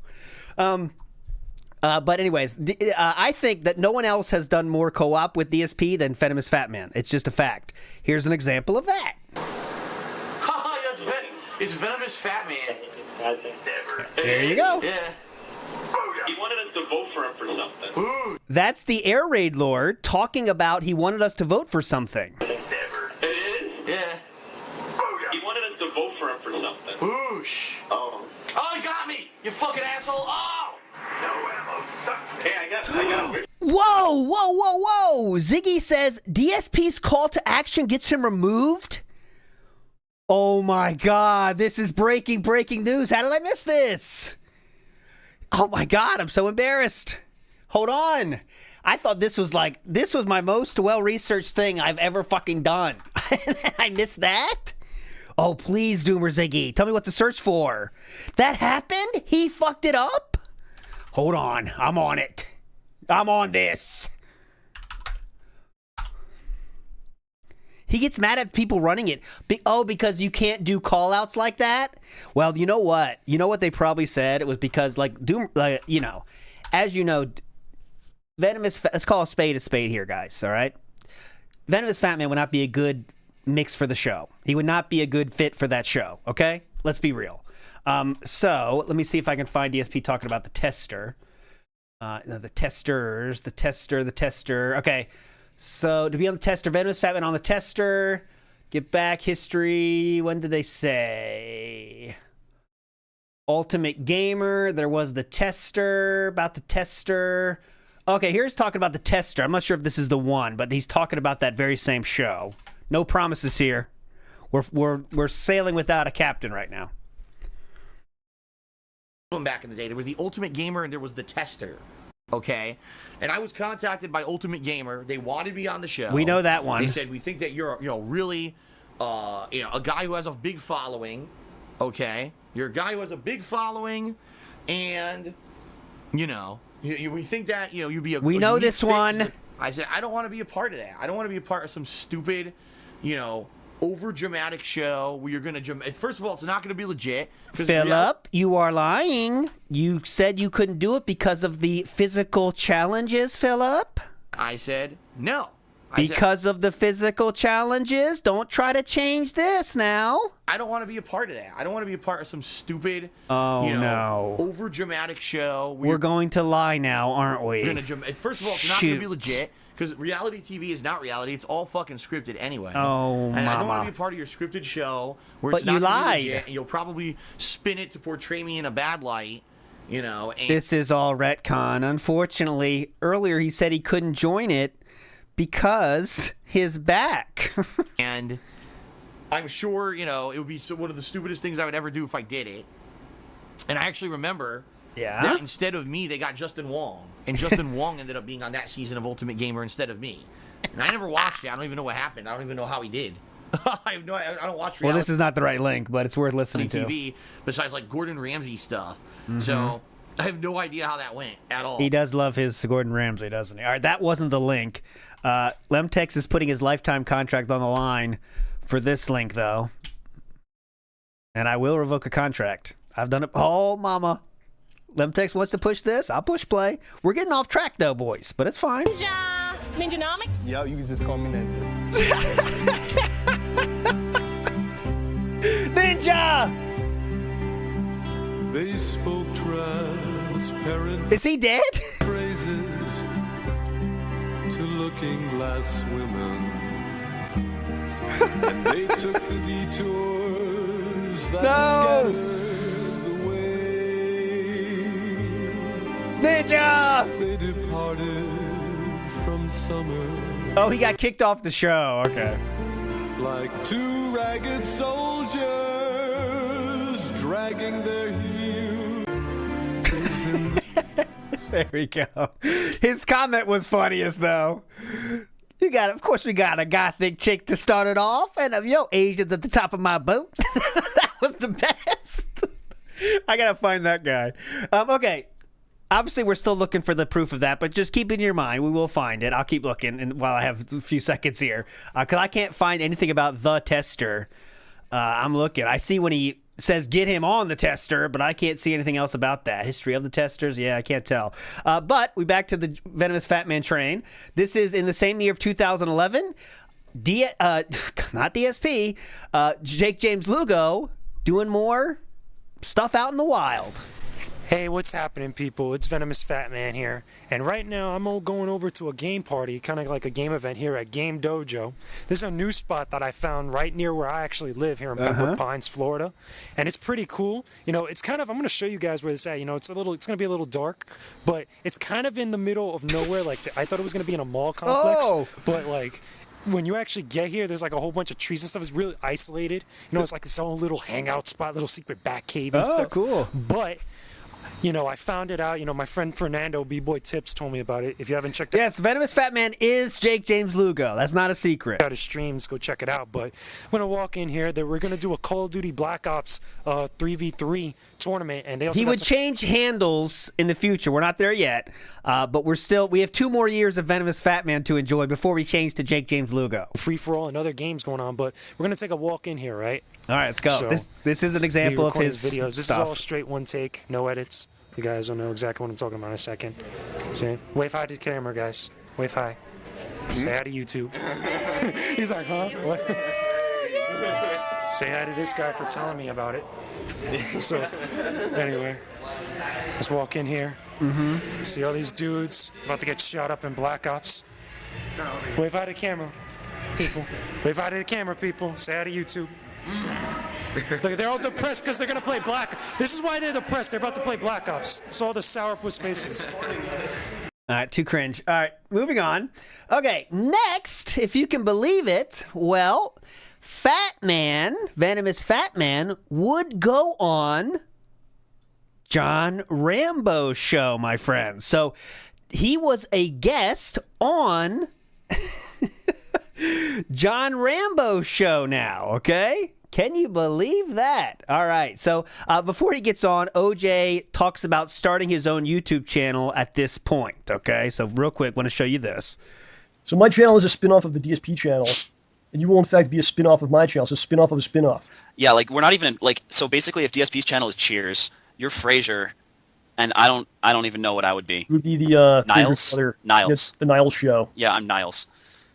There you go. I'm sure would have been a rating smash. Of course. Okay, just a little taste of the humor. Let's get to Rambo, I was Jakesjames wondering if Lugo. you are going to be playing King of Fighters 13, and if you were going to collaborate with Phil in that game, since he's getting the game as well. I am getting the game, looking forward to it. It comes out on November 22nd, for those that may be interested in it. Not yet, Jakesjames Lugo. There's actually going to be a tournament in my area like 4 days later. Oh, nice. And I may actually participate in that. I'm not sure, but right now that's the plan. I'm going to do that. I don't know if I'm going to be doing any collaborations with Phil or anything like that, but there is a good YouTube channel. I think it's Atlas USA. Atlas is publishing the game. They have a lot of tutorials on there. Atlas USA. Isn't that fucking wild? Atlas USA. Because isn't Atlas USA the very same channel that left that comment on DSP's playthrough of that game that he didn't finish? And they said Charm Salt is real? Wasn't that them? Isn't that fucking insane? I thought it was. Oh, that's pretty sweet. Yeah, for people that want to get into King of Fighters maybe the first time, that's a great... So, just for the record, John Rambo is shouting out that channel, Atlas USA, which would, not yet, but in about, let's see, how many years? 4 years or so? Right on DSP's channel, the Charm Salt is real, which would cause DSP to go through many blow-ups and crash outs. Great place to check out. I think that's the YouTube address. Yeah, by the way, is it a dream match or is it story? I don't care. The first one is Phil, is DSP. Are you sure? Oh, yes. Okay, so here's where VenomousFatman is approving. Yes. You're His most viewed interview was DSPs. It's not on his channel now. That's why John Rambo is his most viewed video on VenomousFatman. one of my first big interviews. First, people on YouTube. Yeah, so that credit goes to John, people. So goes to, well, if I'm not mistaken, I think it's actually the most viewed video on your channel. No. It's the second most viewed video on my channel. Believe it or not. Right, it's the most viewed interview, though, right? It's the second most viewed interview, period. That I have. Who was the first most viewed interview? The first one is Phil, is DSP. Are you sure? Oh, yes. Check this right now. Check this right now, people. Like, literally right now. I was shocked. Funny. I've watched plenty of other videos. I mean, I've seen Phil's videos. I've seen stuff from Jeff Keighley, Kevin Pereira, Adam Sessler, a whole bunch of people, that put themselves out there in the spotlight, that are a part of different organizations, different groups, are just doing their own thing. And I try to, get at least, a little bit of everything as much as I can to kind of implement it. It's my own stuff, so that way I could kind of come off as my own personality and my own flavor, my own flair and stuff. Okay. So you mentioned that sometimes you have controversial things to say. Maybe you receive some negative feedback from. To breathe, it's not easy. I will lift the mic up. Sorry about that. Now? Yeah, I'm okay. I didn't mean to bug you guys. You should have. No, I'm just all right. You okay? But yeah, John, like I was saying, like the energy that you put in combating a lot of that negativity, you could put it more towards improving your channel and actually getting more out of it than what you would the other way. Right. Why did you decide at some point? I want to make a YouTube channel. I want to talk to the people in a public way. What was the moment you decided I'm gonna go on YouTube and put videos? At first, like I said, I started watching a lot of other YouTubers. When I first started, and I made my YouTube account, I didn't upload any videos because on that original account that I had, I used to upload videos that weren't like me, like talking on camera stuff. It used to be like, if you guys have ever played the City of Final Fantasy. Oh my God, get to the point. Yeah.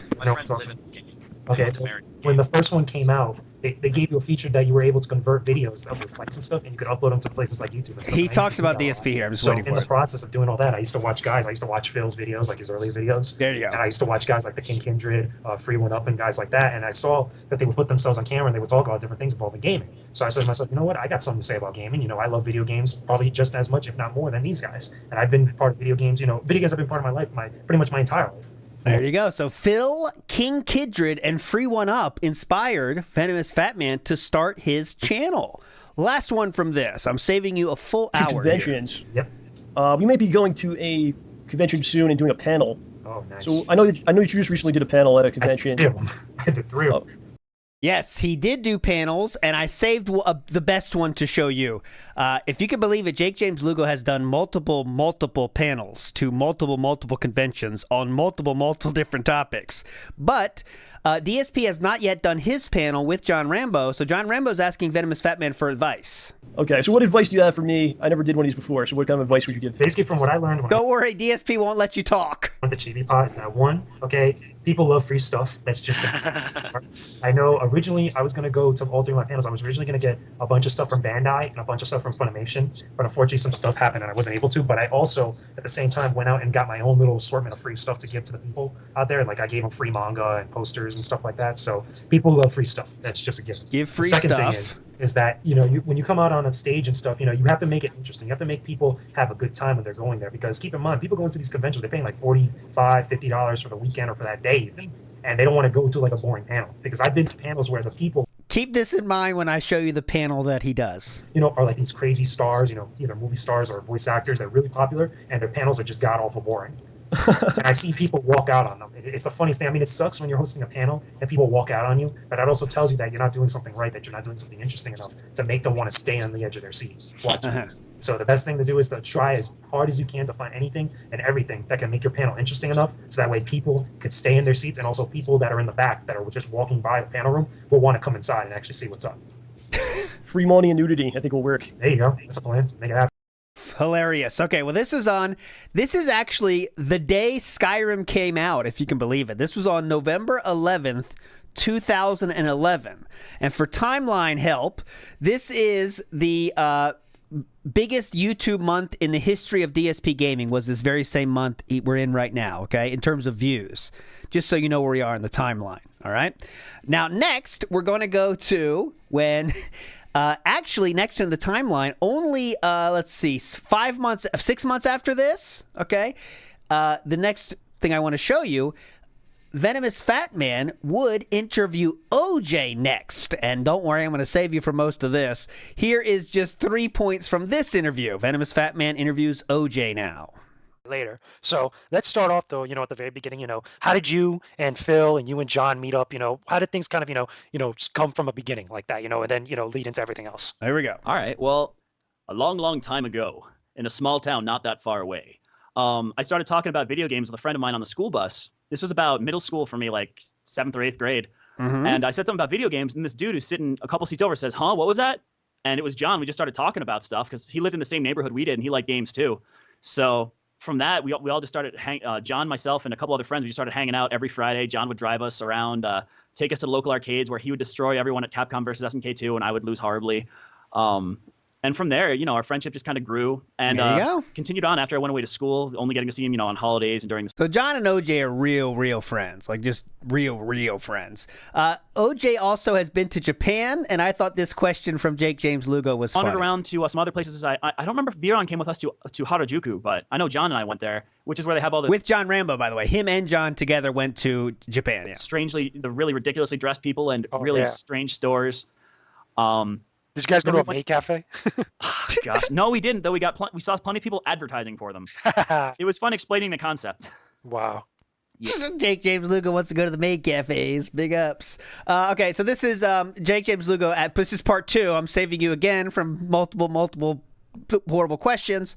Here's Project 7. John Rambo Presents, which is pretty cool. So moving away from that, because there's another project now that you're also involved with. That's Project 7, which is like the big thing, between yourself. You got John that's involved with it. You got Howard that's involved on it. Then you also got Phil, from DSP that's involved on it. It's like a big collective thing amongst all of you guys, and people go nuts about it. I've seen already the first couple episodes that you guys have done. What's it been like? Because you were on episode 3 of Project 7. What was it like actually filming the episode? Well, I got to say that Paul and Dre from Respect the Pact, they are professionals. They know what they're doing. They know how to do it. And they're amazing at what they do. Y'all should really check out Respect the Pact, their channel and everything, because they are. Yeah, they're not getting paid. Really amazing filmmakers and pretty cool people. It was weird because you've got John, Phil, and Howard in the room. And then they're 3 very distinct personalities. They're not getting paid at all, so check them out. And then you've got Respect the Pact, Dre and Paul, putting everything together. Everyone worked on the script. Everyone's got all the stuff they need to do. And then just watching it all come together. And then it feels so different from the final episode because you can see everything goes on in the background, from fire extinguisher mishaps to green screens to line flubs. It's really amazing watching like all these guys working together on something that, on a project like this, collaborating to make something, it's pretty crazy. Sounds like a lot of work and stuff. Like, what were some of the hardships specifically, from your perspective, when you guys were actually shooting episode 3? I believe it was episode 3 of Respect the Pact. I mean, of Project 7. I meant Project 7. Yeah, I got you. Well, hardships from my point of view, I mean, it was tough. We all had to remember stuff, and we had to. And it was tough because it's not like we're doing like dress rehearsals or anything beforehand. So everything everyone did, they did on their own. Dude, it's an independent film. People use like, yeah, we had to remember stuff. Oh my God, really? Any preparation and whatnot, then we have to get there and do it together. And you don't know what it's gonna look. We didn't know what it was gonna look like till we got there.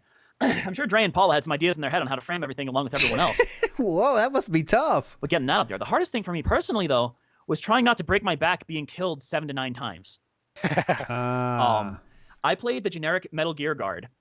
And by the, I mean all of them. You mean that guy? Yeah, that guy. What was that noise?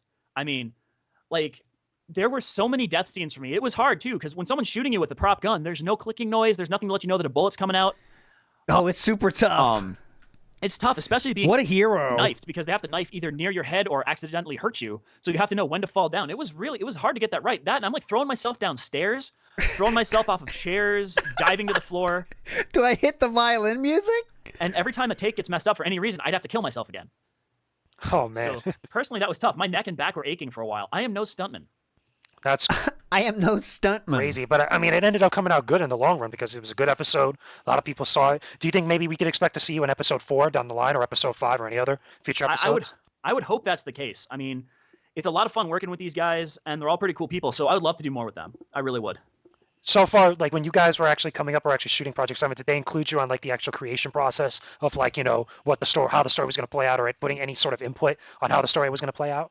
They had done most of the scripting and stuff, before I was involved, but like I had a couple suggestions that I gave to John, and the cardboard box scene in the episode, which didn't end up the way I envisioned it in my head, but that was something I really wanted to do because in Metal Gear there's a lot of people hiding. Snake's always hiding in a stupid box. Oh, who could forget the cardboard box scene? And the guards are just like, oh, it's just a box, instead of shooting it to pieces, which is what I was going for. Oh, but yeah, I didn't have too much input into that one, but it worked out all right. I mean, I did manage to, however, be the guy who brought along Gaseous Snake, the fellow chap who played Gaseous. Or Gaseous Snake, the best actor in the whole series. He's a friend of mine and eventually John's from high school. So that was my big contribution. Forget being the guard. I brought the villain.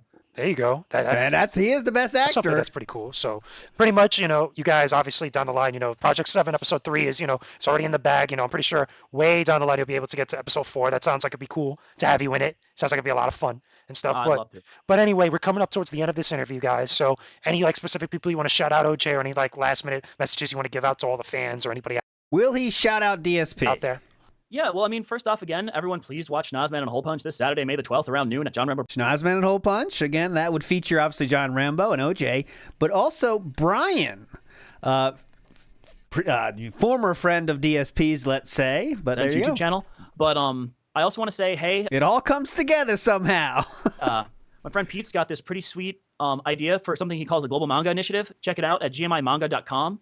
It's for a collective of artists, someplace to display your comics and works and whatnot. Just check it out. He'll appreciate the hits. It's a work in progress, but it should be up pretty soon. I mean, there's my own channel, Fresh OJ Some Pulp. I don't post very often, but I'm putting out some PAX East footage here and there. And yeah, and if anybody has a particular candle idea, every now and then I've got some time for commissions. So go right ahead, email me at John. Oh yeah, this is when Leanna isn't the only candle maker in DSP's life. OJ was also a candle maker, and he would sell those at conventions. So now he's trying to procure candle ideas at geekfiregifts.com. Geekfire Gifts, yes. Let's see if we can see if I can work something out for you. Oh, right, and if I forgot to mention, there's Nozman and Hole Punch episode 4 this Saturday, May the 12th at around noon. Yeah, so make sure that you guys check it out. I think candle making was one of those things where it's kind of easy to sell online. It was kind of like, I don't know. I think it's like, nowadays, like to try to compare it to something nowadays.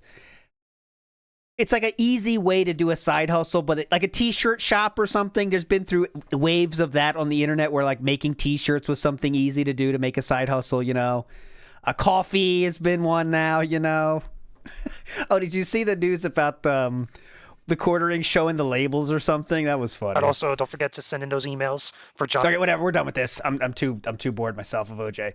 But there we go. Big ups to Damn the Patriots. Let's see what we get here. How far back are we going with this one? Go. Yes, I got PewDiePie. He quit. He quit. I made PewDiePie rage quit. PewDiePie rage quit. I don't know if that's actually him or not. John Rambo. Perfect pull for the random. There we go. Okay, well, remember we heard a little story about a show called The Tester.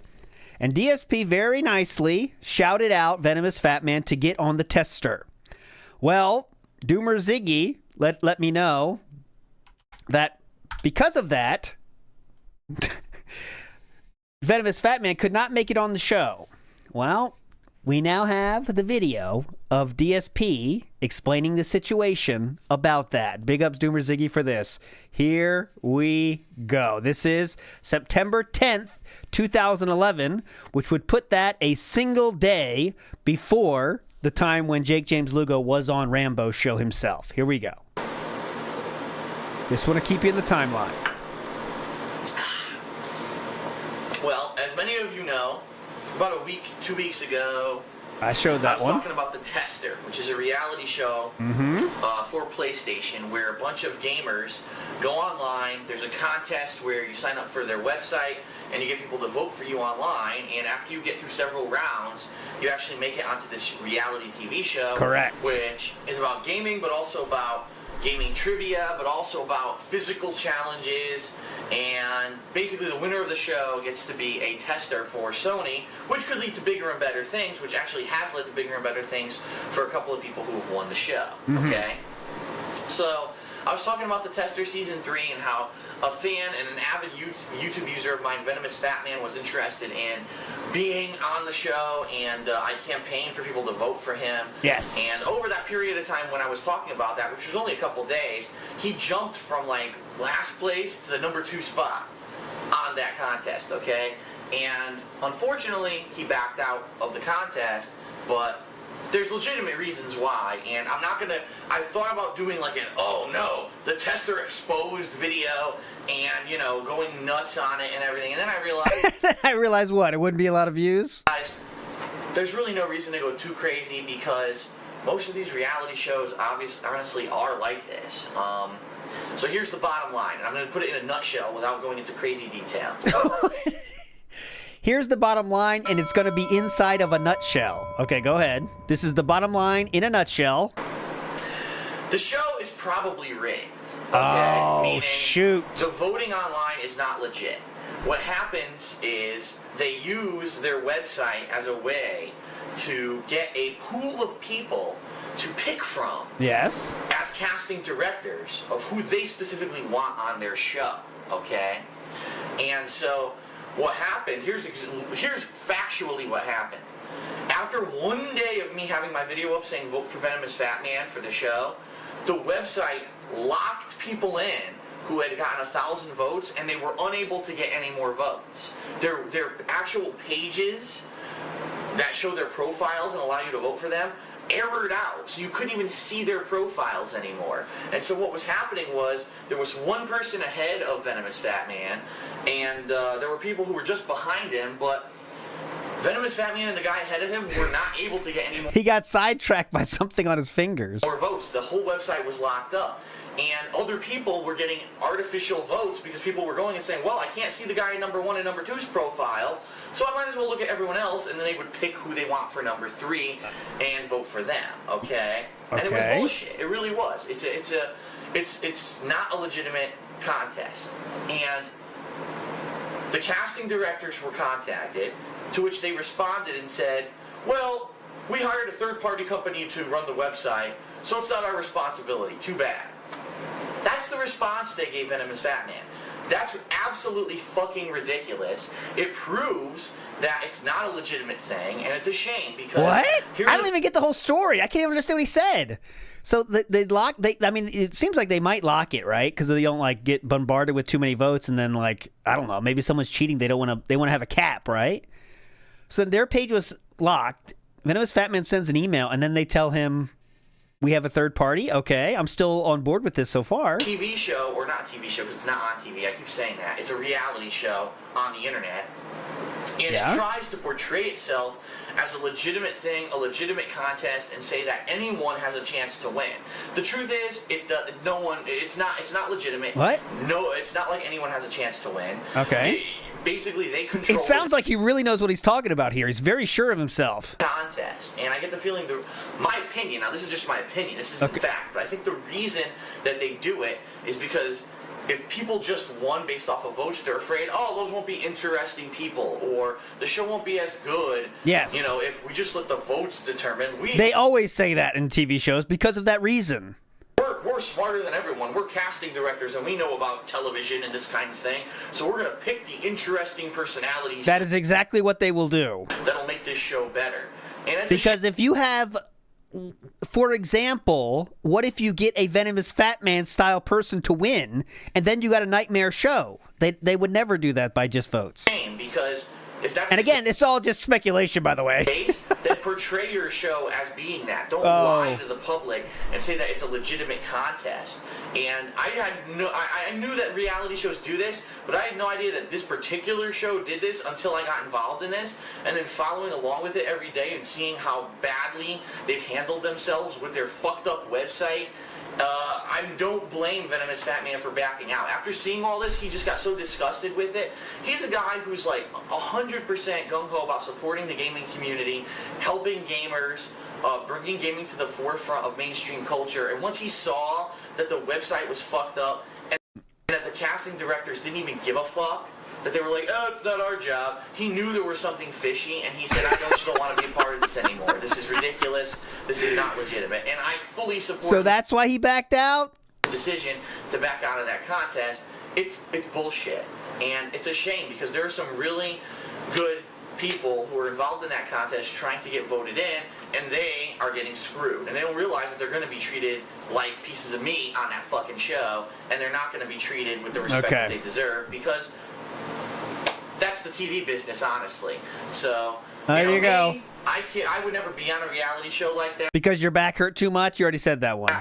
For many reasons. First of all, as I said, the tester has too many physical challenges involved. It has nothing really to do with hardcore gaming. So I couldn't do it because of my back injury. I couldn't do the physical stuff. Well, now he's being honest. This is when we're still honest. Remember? The last video I showed you was 2018, but he's still being honest in 2011, funnily enough. They do on that show that has absolutely nothing to do with gaming. So it's just stupid to begin with, in my opinion. But in 2011, he's still being honest, not retconning yet. if someone's desperate to be on a reality TV show, I mean, that's like the last straw of trying to get popularity and getting noticed. There's no reason to even go on those shows. Unless you have an agenda that you're trying to pass, which is something positive, which is what VenomousFatman was trying to do. He wanted to go on there and show that you can still be a normal person, do positive things with your life, portray, this gaming community that's a positive thing, and not just some nerd sitting on, in his parents' basement playing video games all day with no job, no... Perfect time for another Jakesjames Lugo moment. Here we go.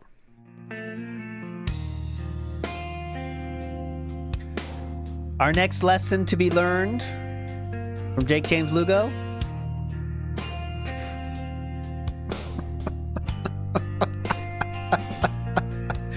In this one, he wants us all to know that sometimes you can do both. You can drink your wine and play your games at the same time. Do both. Take all that life has to give you. Always double fist. Thank you, Jakesjames Lugo, for teaching us what we need to know about gaming. Thank you. That was our second of 10. I need to remember to do those more. Go ahead. Life, no responsibilities, and never going to do anything with himself. That's, he's trying to do something positive, and it's a shame that the fucking show is rigged, basically. And that's all I'm going to say about that. I'm not going to go into too much more detail. There's a lot more to it that I know, but I'm just not going to bother myself with it because it doesn't deserve the time of day. I think that the casting directors of the show should be fucking fired and are really irresponsible, disgusting people, and that's that. Well, that is not that, because would you like to hear Jakesjames Lugo's side of things?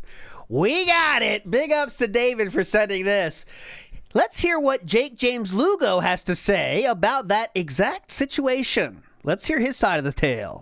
Can I just interrupt you for 1 second? I'm actually trying to do that right now, and when I try to vote for you, it's kind of flicking different pages and it won't let me. Yeah, So that's there's a the bit of thing an right issue now. with the site. Yeah, let me mention that now currently, hopefully it's fixed by the time everybody listens to this. There's a big bug going on the tester site right now where the guys, the two people, me and one other person that have over 1,000 votes currently at the moment, we're not able to get people to view our pages. Like, it's a massive bug that's been going on now. Everybody else, you could view their pages if they have under 1,000 votes, but for some reason Gotcast has to fix up their website and get the ball rolling. So hopefully They really do, because it takes you to a screen that says only secure content. When you click on show all content, it doesn't do anything. Right. Some people are saying that it gives an error, for some odd reason, that you're not able to view anybody's profile. You can't even vote for them via the contestants page for some odd reason. But hopefully when it does get fixed up, and it will eventually, because there's still 16 days or 17 days left of the voting for round 1. Hopefully when it does get fixed up, just go onto that URL, which is casting.tester.com/VenomousFatman, and vote for me on there. Become a fan of the page, leave a comment, and just spread the word, guys. The more votes and the more support I can get, the more easier I'll be able to get onto the show. Now, at this point, he's still pretty excited about going on the show. I favorited it, and I'll keep an eye on that site, and then I'll spam it for you. Thank you.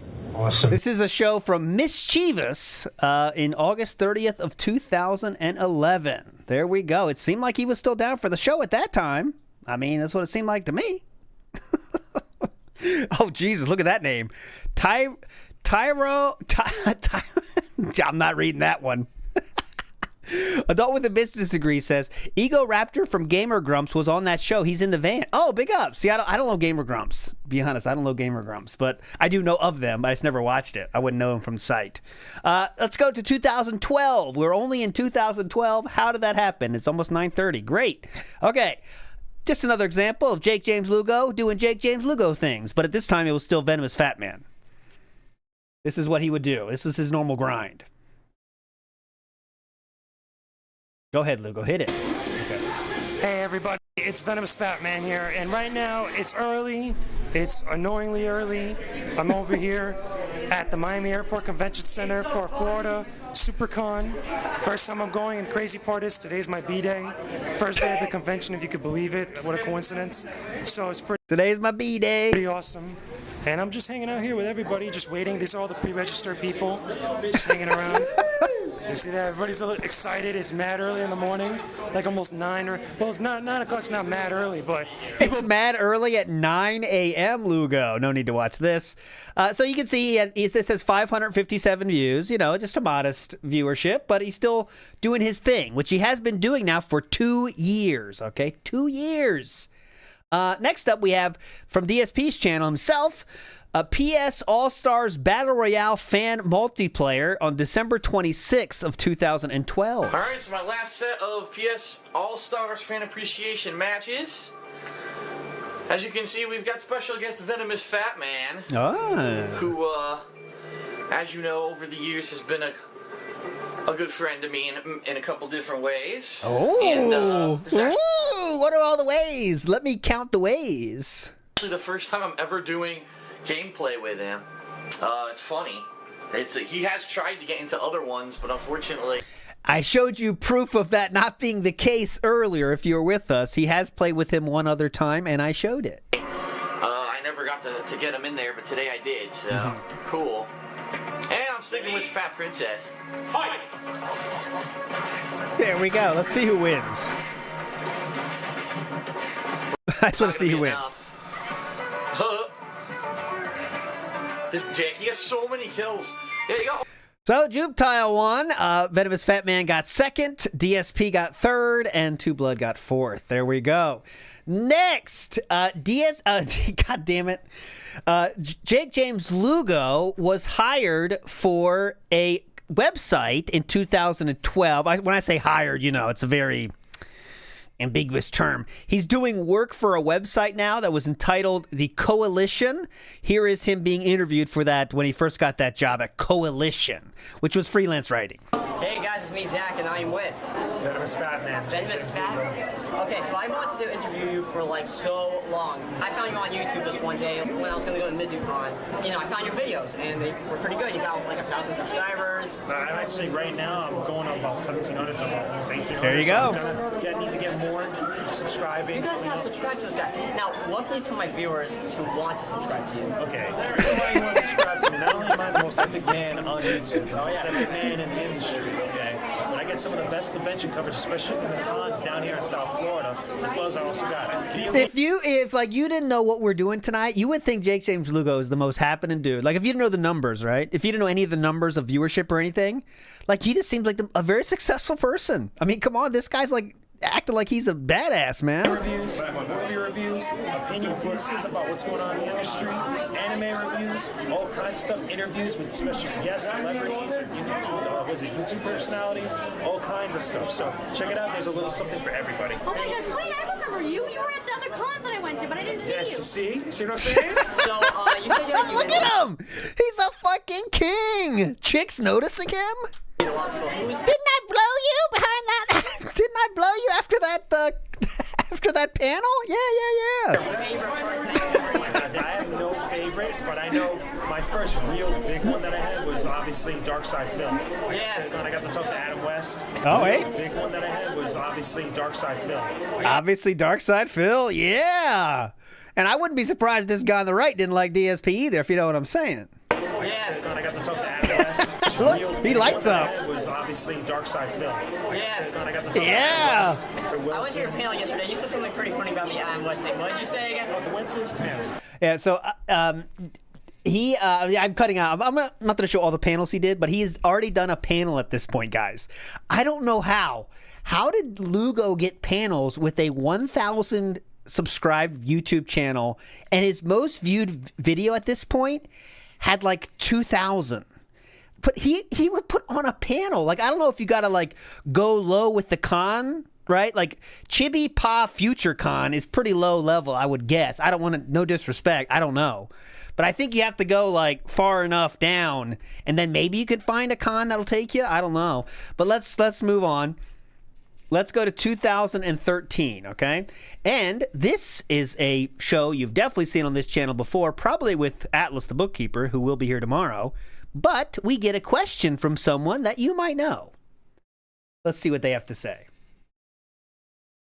You might know them, I don't know. Question.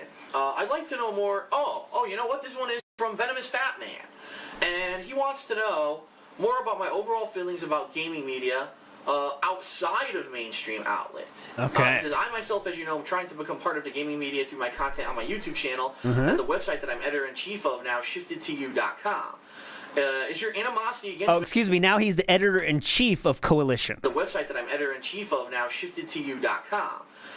Is your animosity against mainstream gaming media sites the same for all kinds of gaming media websites and outlets because of the constant nonsense that seems to happen with the industry, like reviews for Double Dragon Neon, Ninja Gaiden 3, Medal of Honor Warfighter, Horrible something question. on PlayStation Magazine, Horrible question, Lugo. etc. in the past year? God Or damn it, Lugo. Are your views on media and smaller gaming outlets a lot more relaxed? What are some tips or thoughts that you can give about how someone like me looking to get into video game journalism and coverage can help better my abilities in the field? Anything would be helpful, and I hope this sparks up some good conversation. Oh God, shut up, Lugo. And again, that's from VenomousFatman.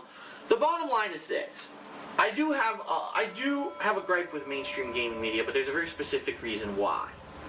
Take a sip. You know, You better take a sip. to be completely honest, the Fucking mainstream sleazy media asshole. would have never gotten where they were if it weren't for big money and big backing. Websites like GameSpot, IGN. These websites got to where they were because some big media conglomerate gave them millions of dollars to make this a media outlet.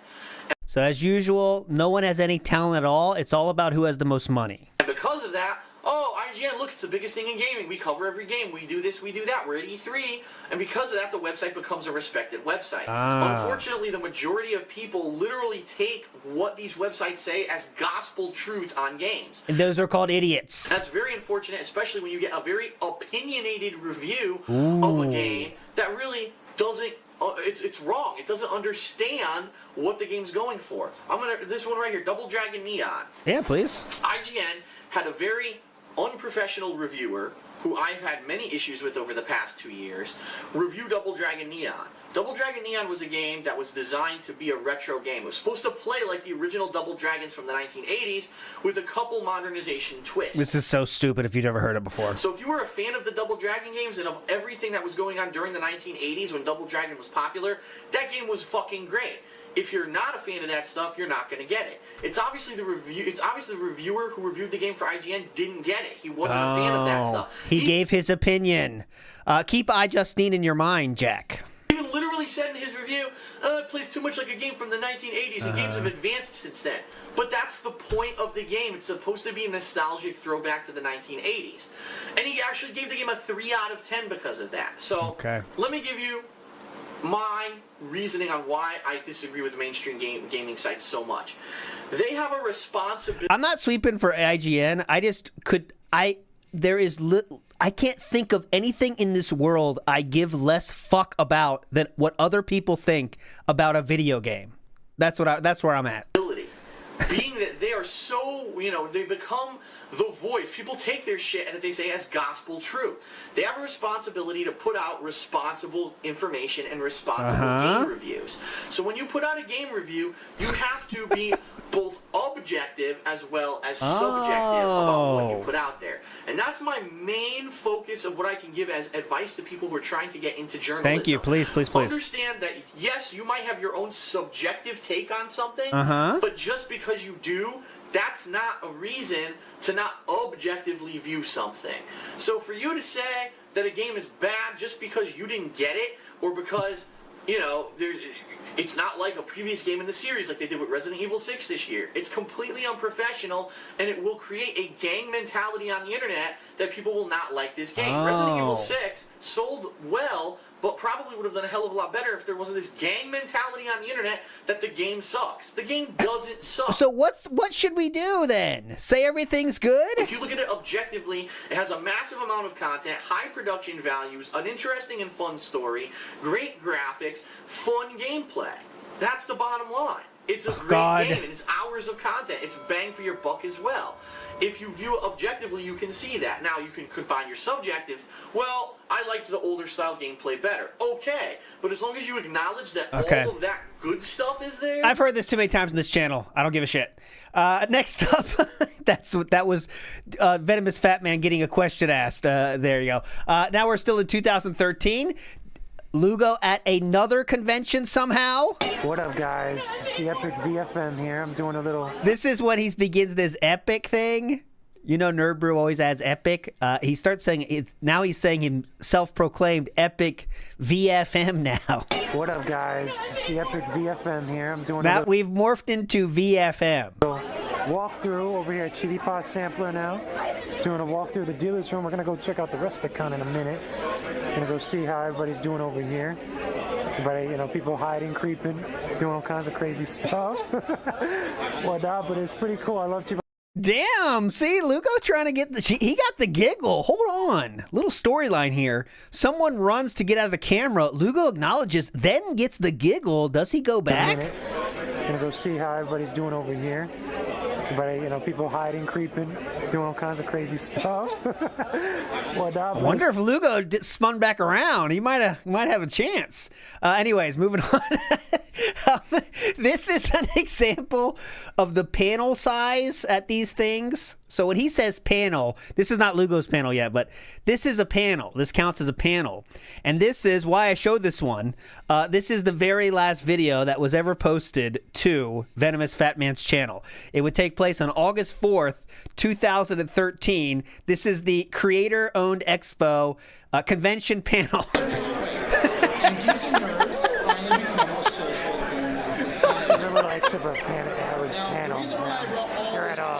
No hate for anybody doing this. This is awesome to speak in front of people and all that stuff. But it's kind of crazy, right? I mean, this is not a panel. This is a focus group. Creator-owned expo. If you notice, there's a trend. There's. I mean, if you can, there's at max capacity. There's 10 people here. This is not a panel. Come on, guys. How started and how slowly things started entering the market slowly. Okay. Well, that is the end of VenomousFatman as we know it, okay? Just for the record, VenomousFatman channel is now dead, so don't say it anymore. It's over. We do have another Ask the King, and VenomousFatman has another question asked. Go ahead. Let's see here.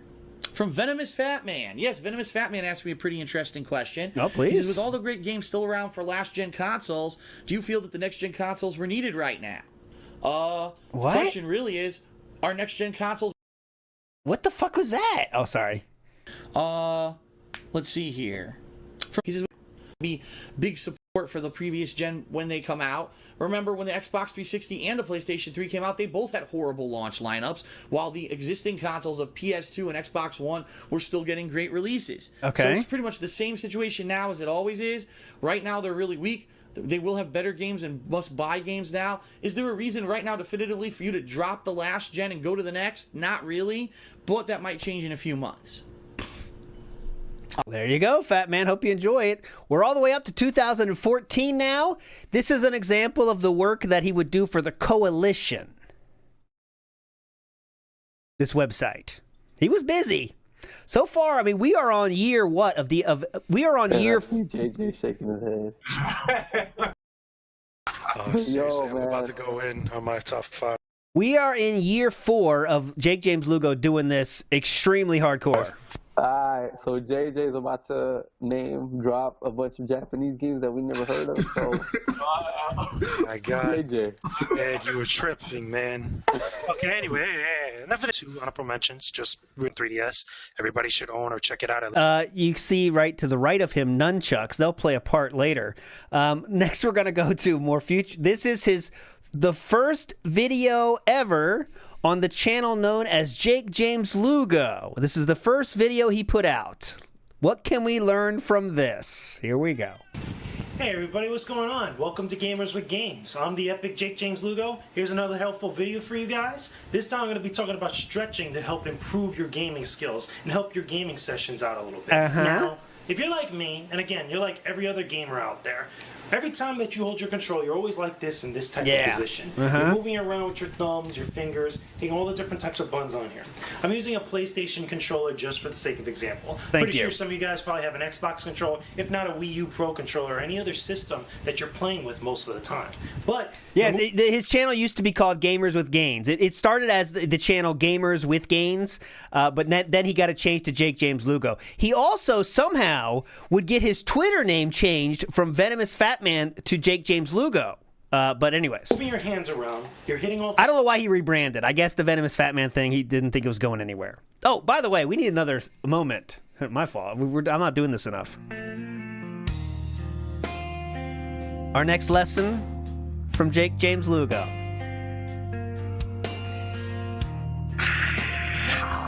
Hold on. Okay. Lean back and relax. Despite all the craziness lately, there's still some great games to enjoy right now. What are you playing at the moment? I think that's an important question we all need to ask ourselves. What are you playing at the moment? Despite all the craziness, what are you doing? What are you choosing to do with your life? I think Jakesjames Lugo wants us all to remember that time is a finite resource, and we have to spend our time doing the things we love. Thank you, Jakesjames Lugo. Thank you. That one really hit, I think. Thank you, sir. Okay, back to stretching. Kinds of buttons and whatnot. And your hands, as you can see, are fixed in one particular position. Yes. They kind of get stuck like that, and they get a little bit stifled sometimes. Yeah, I get know stifled. I have it sometimes here and there, especially when I'm playing long RPGs. Yeah, definitely. Same It thing gets also stifled. goes, okay, again, just for sake of example, I'm going to use a PlayStation Vita, but I also have a 3DS here again. If you have a handheld, you're stuck in one position. Right here, Oh. you're moving around, every type of buttons, and this particular We get the kind of point, especially even Lugo. if you hold it. And sometimes you suffer from what's called carpal tunnel. That happens over time when you're kind of fixated in one particular The wind sound you hear is from his audio. position, or doing what particular type of movement with a particular type of your body. And mostly, a lot of people get carpal tunnel in the hands. Again, from gaming, from doing different stuff, being on a keyboard all day, every day, for like 8 hours plus sometimes. But there's a way to kind of, minimize that. There's a way to kind of like, prevent that from happening, especially How do for we you do guys that? game in long sessions. Uh-huh. It's stretching of the hands, different stretches, which you could do to actually alleviate the pressure and the kind of like stress that's going on in your hands, and make your hands and your fingers a little bit much more dexterous and a Oh. little bit more comfortable as you play your games, no matter what system or platform that you're on. great. Even for the guys that actually had those arcade sticks, the Mad Catz arcade sticks, or the Championship Edition or the Tournament Edition arcade sticks for stuff like Street Fighter. Why does it matter what kind it is? Like, Mortal Kombat, Tekken. A lot of you guys are kind of stuck in this position. I don't have an arcade stick to show you, but you can... He just over fucking explains everything possible, man. There's a couple of stretches you could do. One of the things that people like to do is to spread out their hands really wide open Yeah. and whatnot, spread out the little gaps in between their fingers, like that so, okay? But going off from that, you want to be able to have good full range of motion with your hand and be able to have a comfortable range of motion with your hand. So, with this... So this video had 1,000 views. It was successful for a Jakesjames Lugo video at the time, and he had a lot of positive comments. So what does he do with that knowledge? Well, the first he puts out this video, which you knew I have to play today. You knew that. His second video ever for Gamers with Gainz was this. Come on! All the ladies' panties, drop them! The man is here! I'm sorry I didn't give any warning, ladies, but I'm sure your chair is now soaked because he's got the chucks. When you get the chucks rolling, the ladies can't handle it. So I don't want to hear any crap today about Lugo. What a man. Keep going. Show it to him. Flex on him. Do it, do it. Turn the camera.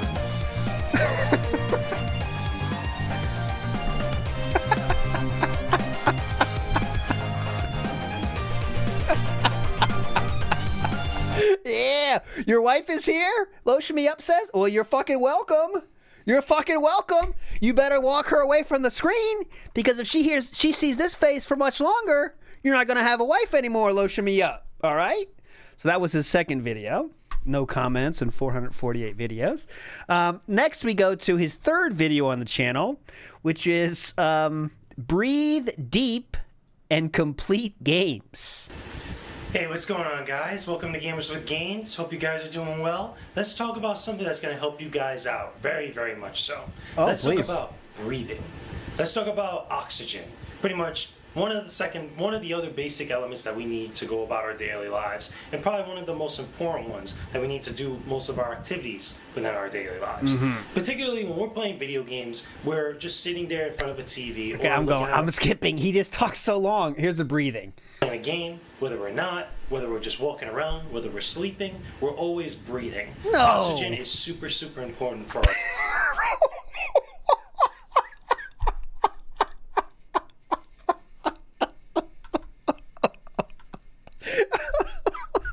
Oxygen is, he's not lying. Be real, guys. It is true. You show me the lie. Find the lie, chat. What's going on screen.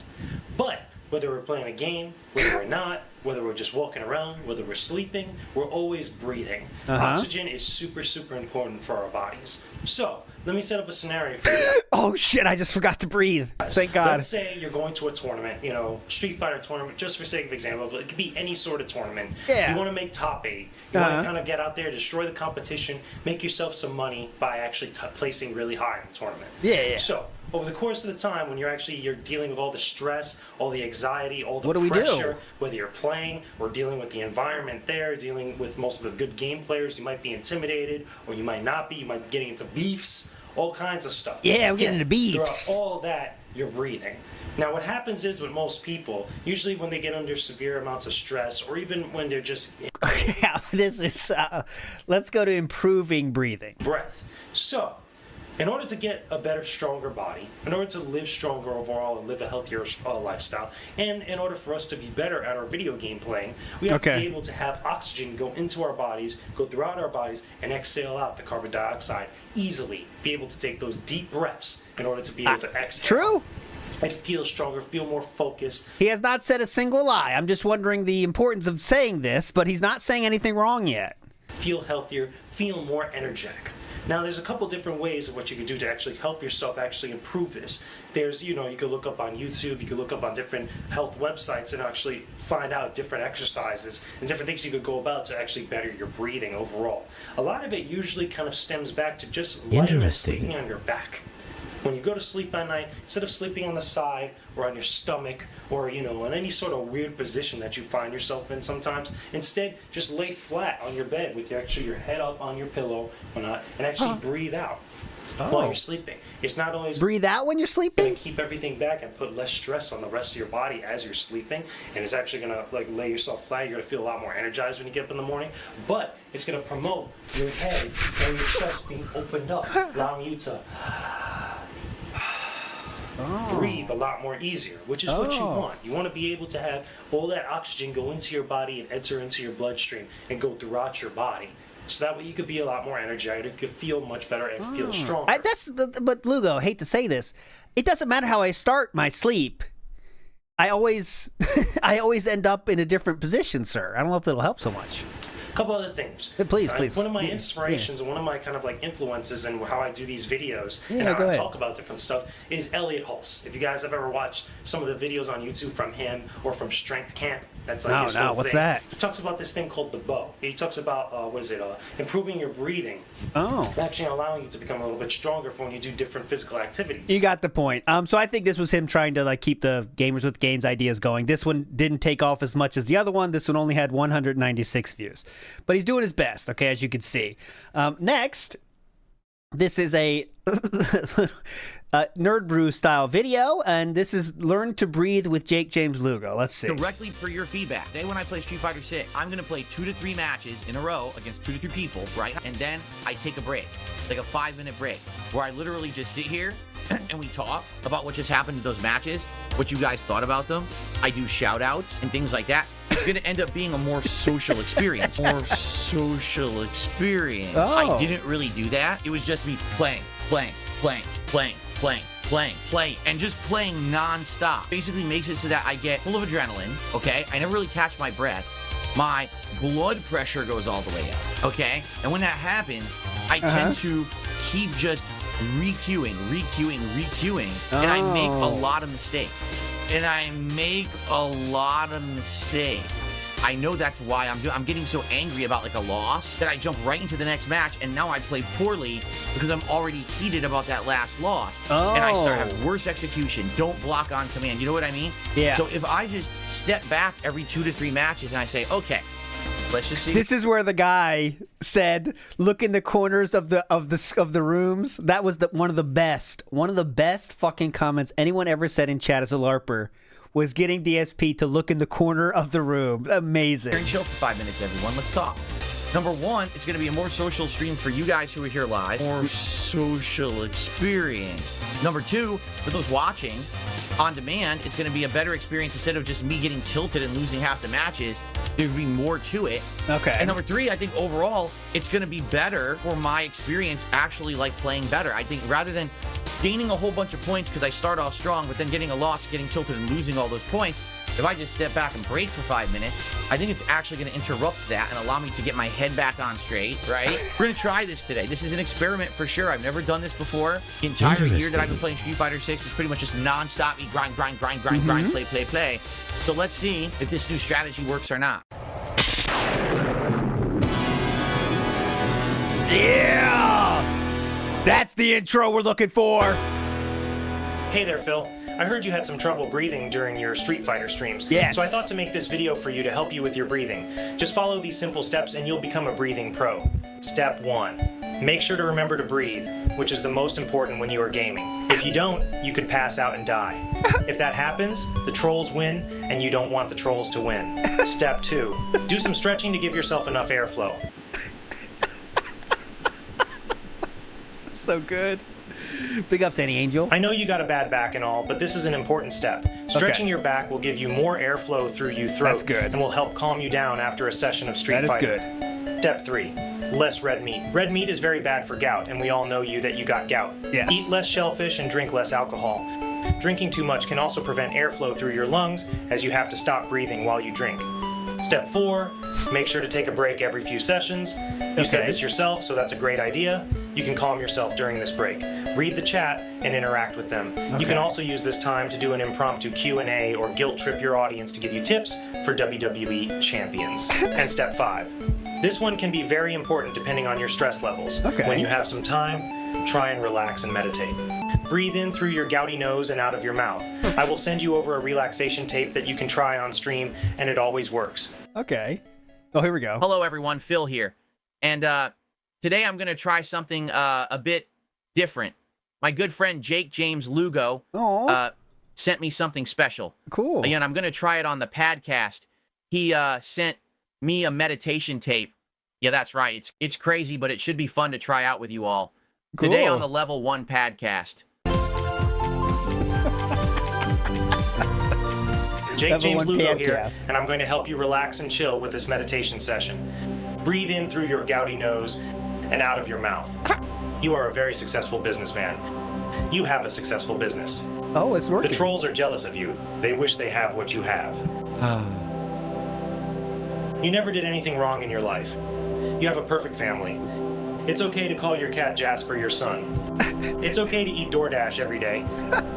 And it's okay to take Street Fighter 6 too seriously. Yes. You never damaged your relationship with John and Howard. Thank you, Lugo. And Project 7 was the best web series that was ever made. People love DSP Throwback, and DSP reacts. Affirmations. And will always support your content no matter what. Yes. Right? And now, time is actually passing more slowly. Uh-huh. It is. I can feel it. It feels like things are more relaxed, calm, right? But how often do adults get to do that? Amazing video. Link is in the description already. I put everything there. Next up, again, Jakesjames Lugo getting his ass out there. He's at ShadowCon 2014 and interviews somebody you may know. What's going on, guys? Jakesjames Lugo here with Coalition.com and Gamers with Gainz. I'm standing next to Doug Walker, a.k.a. the Nostalgia. He's cosplaying as someone you may know as well. What do you think, guys? Check out the cosplay. Critic, a.k.a. that guy with the glasses. It is a pleasure to meet you. Pleasure to meet you. Man. How are you enjoying the convention here? Oh, a lot of fun. It's I squall. love this place. It's It's Resort this year. here, and that's just so nice. They got like not a hot Leon. tub. And It's so pretty big. trees. Yeah, it's like really nice. incredibly But most of the people are outside, which is really cool. They just like all the golfers are looking out, like, what is happening? So that's It's like Halloween for 3 days. 'Cause Yeah, Halloween was it's yesterday, perfect. so Yes. it was like incredibly awesome. Now, obviously, you've gone to a bunch of conventions and whatnot. What is your favorite thing about a convention overall? You know, besides You guys can't tell? It's Squall. Come on, look at this. They look exact same. Shut up. this one or any of the other ones you've been to? What I guess like just a welcoming atmosphere, and you know, when the staff and the people and just everything about it clicks, and everyone's having a good time, and just I don't know, just the environment maybe. Again, dumb as shit questions. Lugo, he asked nothing interesting at all to anybody. He goes, the biggest problem with Lugo is, in addition to his, you know, kind of social awkwardness, he asks questions that like the softest of softballs to everybody, and there's no way to answer this in an interesting way even. He's setting up the people answering the questions to fail as well, because there's no way you answer this question interesting way. What's your favorite part of this convention?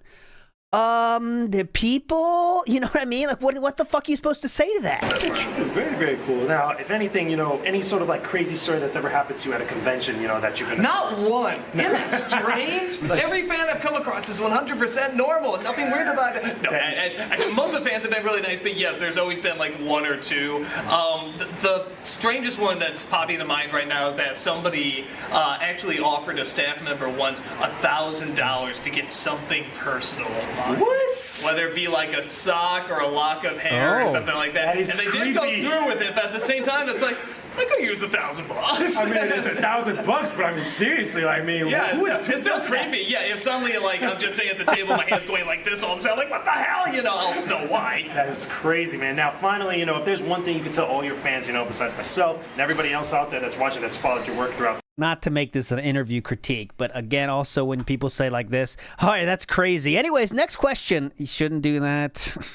You know, if there's one thing you could tell all your... Like, what the hell? You know, What? I'll know why. That is crazy, man. Now, finally, you know, if there's one... That is crazy, man. Anyways. One thing you could tell all your fans, you know, besides myself and everybody else out Doug is being a trooper because he'd been through this. At these fucking conventions, dude, you get weirdos. That's just a fact. there that's watching, that's followed your work throughout the years, what is the one thing you would tell them? Just thanks. I mean, thanks so much. All right, we're done with this. All right, he also interviewed way more people. I'm saving you. What's going on, guys? The epic Jakesjames Lugo here with Gamers with Gainz. Now you see who he is. Look at this. Who is the guy with the wife? Now what? Now what? Answer me that. Okay, anyways, a lot of questions here. A lot of people going. Okay, so next up, we're going to go all the way to 2015 now. I don't know how we're only here. But we have another video. This one was one of the most viewed videos that Jakesjames Lugo ever released, okay? And this one is entitled, How to Warm Up Your Gaming Hands. 81,000 views for this puppy. This one hit the algo somehow. Here we go. What's going on, everybody out there? Welcome to Gamers with Gainz. So today we're talking about something I've kind of alluded to in other videos before, but you guys seem to like me talking about it and you love the tips and love just the kind of food for thought. So let's talk about stretching a little bit. Stretching before any sort of activity, whether you're playing your games, whether you're going for a walk or just lifting up heavy weights and stuff, is always really important because not only it does kind of, you know, relax your muscles and get them warmed up for whatever activity that you're going to do, it helps prevent a myriad of problems that could occur from any sort of activity that you're actually partaking. So with gaming specifically, let's say, you know, you're going to sit down and actually play an actual session of like Call of Duty or Halo. Okay, I'm skipping. You don't want to do that. You just want to be able to kind of like relax the muscles, stretch them out, and get them warmed up and primed and ready for whatever activity you're going to do, whether you're playing your games or something else. Keep doing it like this. You could actually Okay, we need another one. We need another lesson with Jakesjames Lugo. Let's check the Insta. What does he have for us today?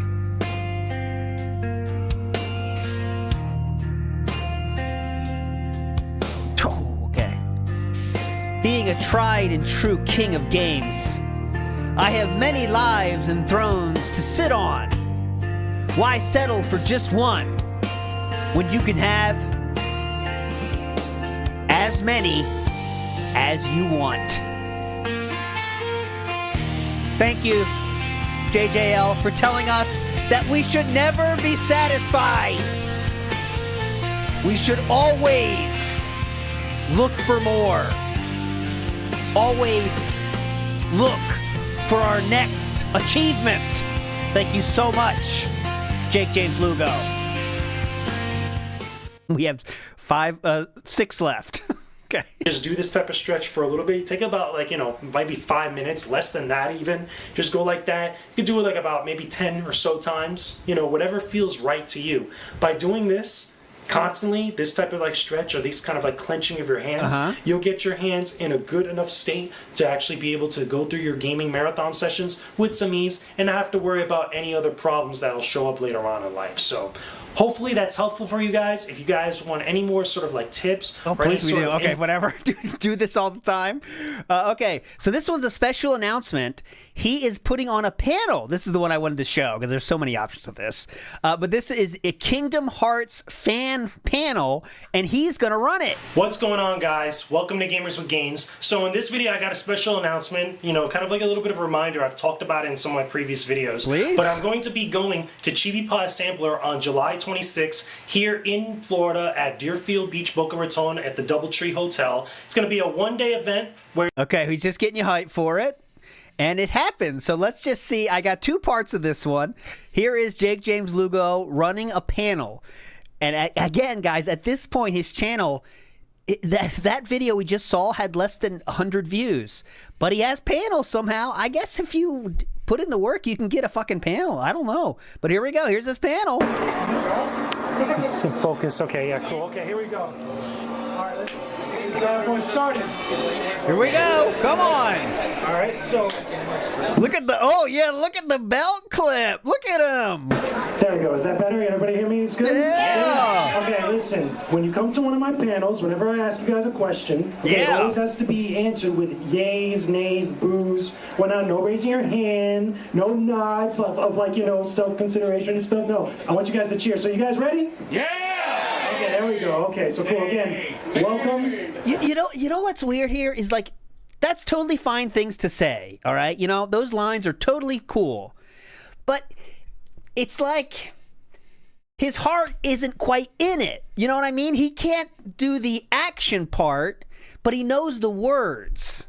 You know what I mean? He's saying all the right words, but yet he doesn't have that thing, that one little characteristic in his personality he doesn't have. Because he can't, like, say it with his heart, if you know what I'm saying. He can say the words perfectly, better than most people could, but he can't quite get that energy you need. Again, welcome to Chibi Pie Sampler. Welcome to my Kingdom Hearts. Soul's a good way to say it. Like, there's no soul behind it almost. But yet, I know he's into this shit. He's dedicated his fucking life to this shit for 16 years. But he just is in the wrong part of the business, is what my advice I would give to him. Like, he clearly is passionate about this stuff. No one can question this. But he just doesn't have the right temperament, I guess, is what it takes, Hearts fan panel. Who here is a fan of Kingdom Hearts? Yeah! That's what I'm talking about, okay? So we're recording this for YouTube. This is going to go up on my YouTube channel. We're going to show it to a bunch of other Kingdom Hearts fans around the world, possibly. He would speak to 112 viewers. This is a good question, I thought. And after seeing the trailer, that, was it Tangled? Anybody here watch Tangled? Yeah! Tangled is going to be one of the worlds for Kingdom Hearts 3 that he confirmed. Now, which is awesome. Which is cool, because Pixar. Yeah. Which also means possibly Toy Story. Now, if you guys didn't know, if you'd ever really looked into some of the different development stuff behind Kingdom Hearts 1, and I believe it's actually also Kingdom Hearts 2, if I'm correct. But Toy Story was actually supposed to be one of the worlds in the games. Because there's unfinished meshes, unfinished models of Woody and Buzz.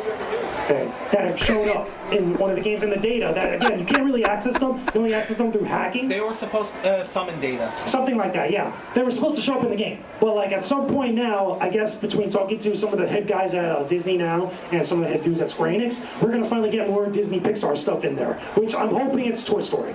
Because, again, that'd be sweet. Well, I'm hoping because apparently a lot of people want Frozen. Yeah. Look at this. This is annoyed Lugo. This right here. This is annoyed Lugo. Can you believe that? Yeah. I heard some people said you don't want to make more money. What do you think about that, crowd? Yeah, you look like you want to make some money. That's exactly what it looks like. Yeah! Hell yeah! Come on! And a million fans just cried out in terror. It's gonna happen on March. This crowd is bumping though. You hear that? Big Hero 6 is another one. My Asian fan He can't control them. actually wants that. Who here wants Big Hero 6 to Kingdom Hearts 3? This is the most hype one he's had. We got fans, bro. Yeah. Marvel is now bought by Disney. Does that mean there is a... We will talk about that later. Let me continue. We will talk about all that later. Let me keep going, because I don't... Let's get to the end. I've now 14 around Reborn, all kinds of stuff on there. Okay, whatever. We're done. That's just a panel he did. Fast forwarding to 2016 we go. We're within 10 years of current year, somehow. Big Ups Mickey Thor says, JJ has a higher body count than this entire chat combined. What do you mean by body count in this case? I have to ask very specifically. But I know he has a higher body count than DSP. I would not question that for a second in my life. A second in my fucking life. No doubt. NW News says, I bet he's a wildcat in the sack, you know. Exactly. He's the guy that would read all the books about it, right? He's a little bit weird, but he would read all the books about it, and I bet he knows what he's doing. I don't know if he could put it into practice, but he would know the moves, if you know what I'm saying. And Too Quick says, I think he outdrew DSP during his panel. There was at least 30 people. I think so, too. Legitimately. What is the definitive version of this game that I should be playing? And please tell me it's available on PlayStation. March 20th, 2016. 3, okay? And that's the one that I'm going to play. It's going to start this this Friday. My gameplay stream on Friday will be the debut of Persona 3, about 3.5 hours of gameplay as usual, okay? Friday night, I'm going to review Pokken Tournament. Oh my god. At that point, I will have at least played with 3 characters, if not more. I'll hopefully have mostly completed, if not completed, the story mode. I've now done an online friend match with a friend, you know, with VenomousFatman. So I've pretty much seen everything there is to see. I've done the dojos, the training. There you go. DSP used VenomousFatman as a partner in Pokken. There you go. Next up, a lot of people are waiting for this one. This is a video entitled Nunchucks in Video Games. Okay, and that is VenomousFatman in the middle. Multiple times in VenomousFatman's history, he has taken pictures, professional photos. If you look at his Instagram, it's really insane. I can't show all that. I didn't want to even look for it. You can't scroll all the way down how far it goes. But anyways, this is one of those. What was his actual intro? Oh, shit. Come on. What's going on, my friends? Yeah. Welcome to Gamers with Gainz. So today I want to talk about video Who can resist this? Games, but I want to talk about video games in relation to the nunchucks. Yes. Something I'm actually kind of passionate about, something I actually do on a daily basis. I love practicing with my nunchucks. It's a fellow chucker, eh? Little cool form of exercise that not only makes me feel a little bit like a badass, but it's something good to get my body working around and actually moving around and feeling a little bit more healthier overall. But the reason why I want to talk about nunchucks and stuff, I want to talk about the actual use of nunchucks for characters or just their interpretation in video games and such. I think it's a cool topic, especially if you're a martial arts enthusiast, if you play a lot of fighting games, or even if you're just like a Bruce Lee fan and such. This is a cool discussion that you guys should have. So, in various different video games, nunchaku have always been kind of interpreted just as like, you know, one of those weapons that's like really badass, that's used by a master of martial arts and such, and it's pretty awesome. Has it? You find this in a lot of games. For me, it's Michelangelo and not really much else. I always thought it was kind of a silly weapon, right? I would say like, well, if I was going to pick a weapon from the Turtles, I would pick nunchucks kind of last. I mean, you know, obviously sword's the best, you know, but... Soul Calibur, which is one of them. You find it also in Devil May Cry. If you guys have ever played Devil May Cry 3, Dante actually uses like a pair of nunchucks, which is, instead of just having 2, it has these 3 or 4 type of like actual prongs on it, or it actually look like parts of the nunchuck on it. That is from, I believe it's from the Ice Cerberus or Ice Dog. Okay, we're not actually watching this. Here we go. Also... Now this, in 2016, Jakesjames Lugo was hired on a freelance basis by literally IGN, okay? So, VenomousFatman has a single IGN full review. So, I thought this was kind of cool. He was talking about IGN for fucking 5 years, and then he finally got to write his own review on IGN. So, that's pretty cool. So, here it is. Let's see what he thinks about this. It's only 2 minutes. I have a love-hate relationship with Naruto Shippuden Ultimate Ninja Storm 4. I expected lots of intense action and characters, and to its credit, Storm 4 delivers. On the other hand, even the best combat system in the world would be wasted if there are no worthy opponents to be found. I'm actually too bored, but let's go to the end. Unplayable characters with varying attacks, jutsu moves, and alternate costumes. Online, however, almost every match suffered from massive input lag or stuttering that rendered them pretty much unplayable. Oh no. It's sad to see a game squander so much great potential, but that's where Naruto Shippuden Ultimate Ninja Storm 4 ends things. For more on all things Naruto, stick with IGN. Stick with IGN. So he didn't have actually good response here in the chat. I mean, in the comments. The AI is bad because it keeps dodging my attacks. What? That got 481 upvotes. A lot of people agreed with that. Call of Duty, same every year, 10 out of 10. AI kept dodging my attacks. Naruto, 5.5 out of 10. People did not agree with this review, is the best way I can say this one. I mean, I don't know, maybe there's a lot of Naruto fans getting pissed at him, but no one agreed with him. No one agreed with him on this one. Okay. For more on all things Naruto, stick with IGN. No, I don't think I will. So there you go. Lugo on IGN. Who among us can say we had a review on IGN? Piracy is good. Well, he has one review, but he did keep working for the site in different ways. Okay, so we're gonna get that right now. Also, he's working. His website, the thing he was talking about earlier, the Coalition. He is writing. He's still at the Coalition here. This is like the thing where they all have to say their favorite game of the year.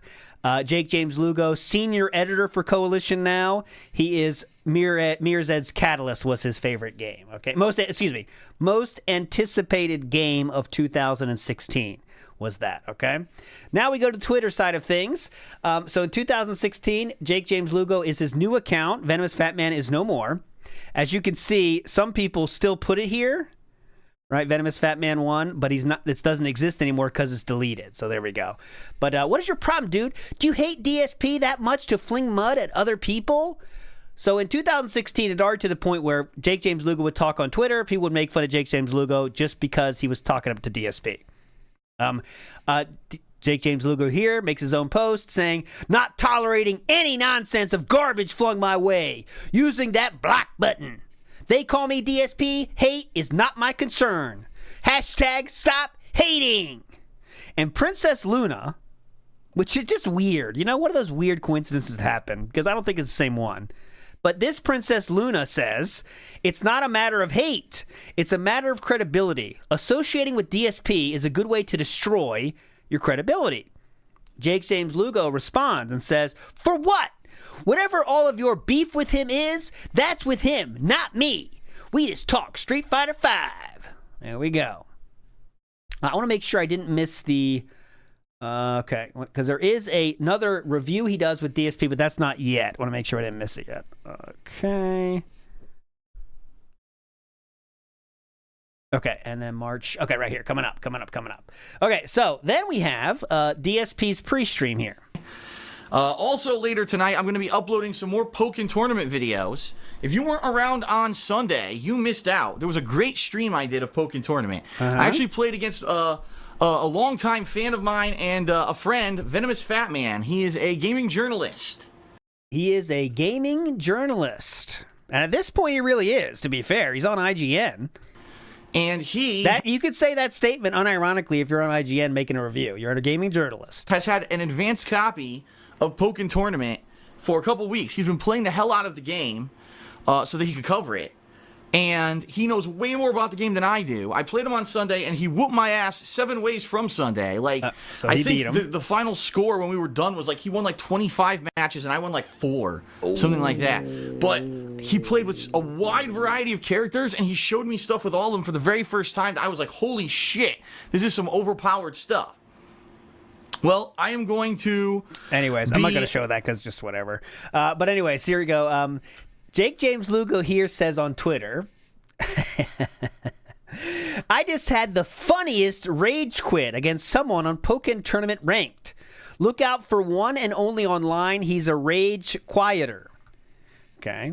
Then DSP directly responds to him and says, "One and only online bitch." Okay? Then, hold on. Hold on. Lugo responds to that with, "It was hilarious. Rage quitting in Pokken means they'd shut their console off. You would have cracked up at it. Hilarious." DSP then says, or, see, this is what confused me, because look, like, VenomousFatman is a deleted account, right? So why is DSP responding to it? It's just a weird, if he has a new account, why is DSP responding to VenomousFatman? It just doesn't make sense to me. Like, it doesn't seem like it was delete and start a new thing. But anyways. Or pull the Ethernet cord. But holding down the power on controller is way easier. Bitches will always be bitches. Now, this is an interesting statement. Because, if you remember, there was a time when DSP did something that you could describe as pulling the Ethernet cord out of his system, because that's what he did. And a certain someone you know reminded him of that fact. Here's Evil AJ. And Evil AJ said, "You pulled the Ethernet cord on Demon Souls." Correctamundo, Evil AJ. That's Evil AJ's music. And I wanted to show you this one too, because someone posted the link. This is how the guy sounded as he was rage quitting, LOL. So there you go. So, Lugo, I hope you know that if you want to know what the pulling the Ethernet cord sounds like, well, it's right here. I can show it to you. Why not? Gets all his health back. Fuck this. Watch this. He's not going to pull the Ethernet cord out, right? You fucking loser. Hold you on. Want to fucking cheat, huh? Yeah. What are you going to do you here? Fucking cheat? Now watch Wait this. a minute.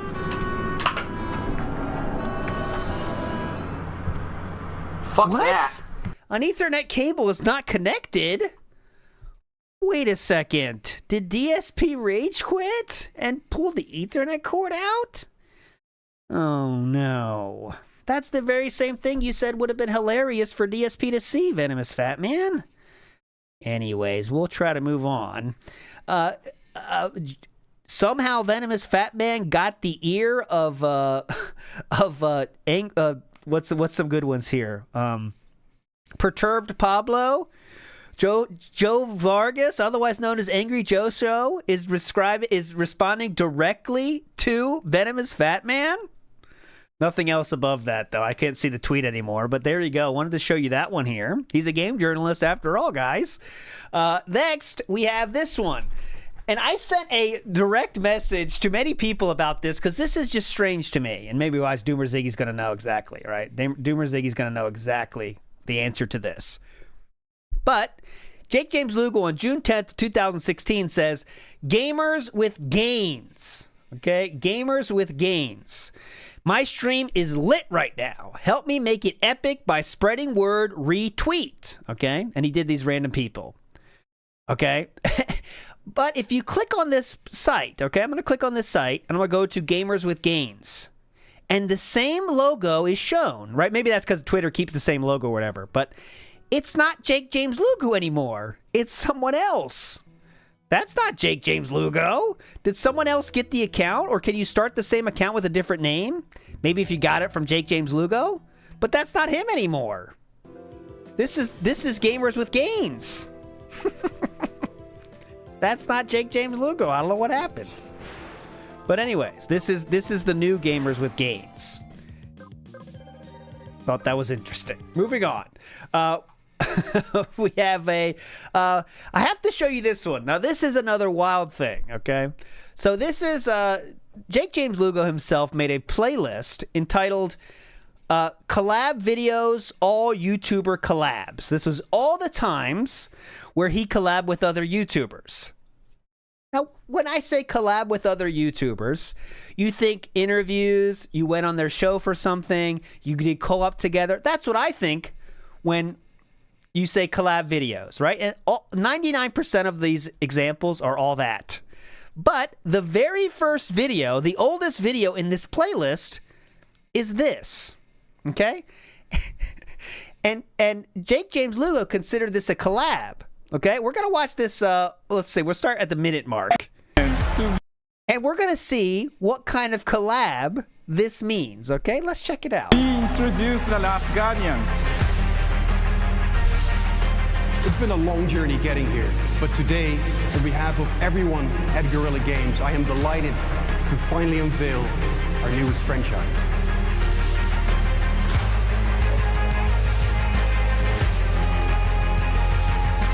Over there, in the distance, is the center of the galaxy.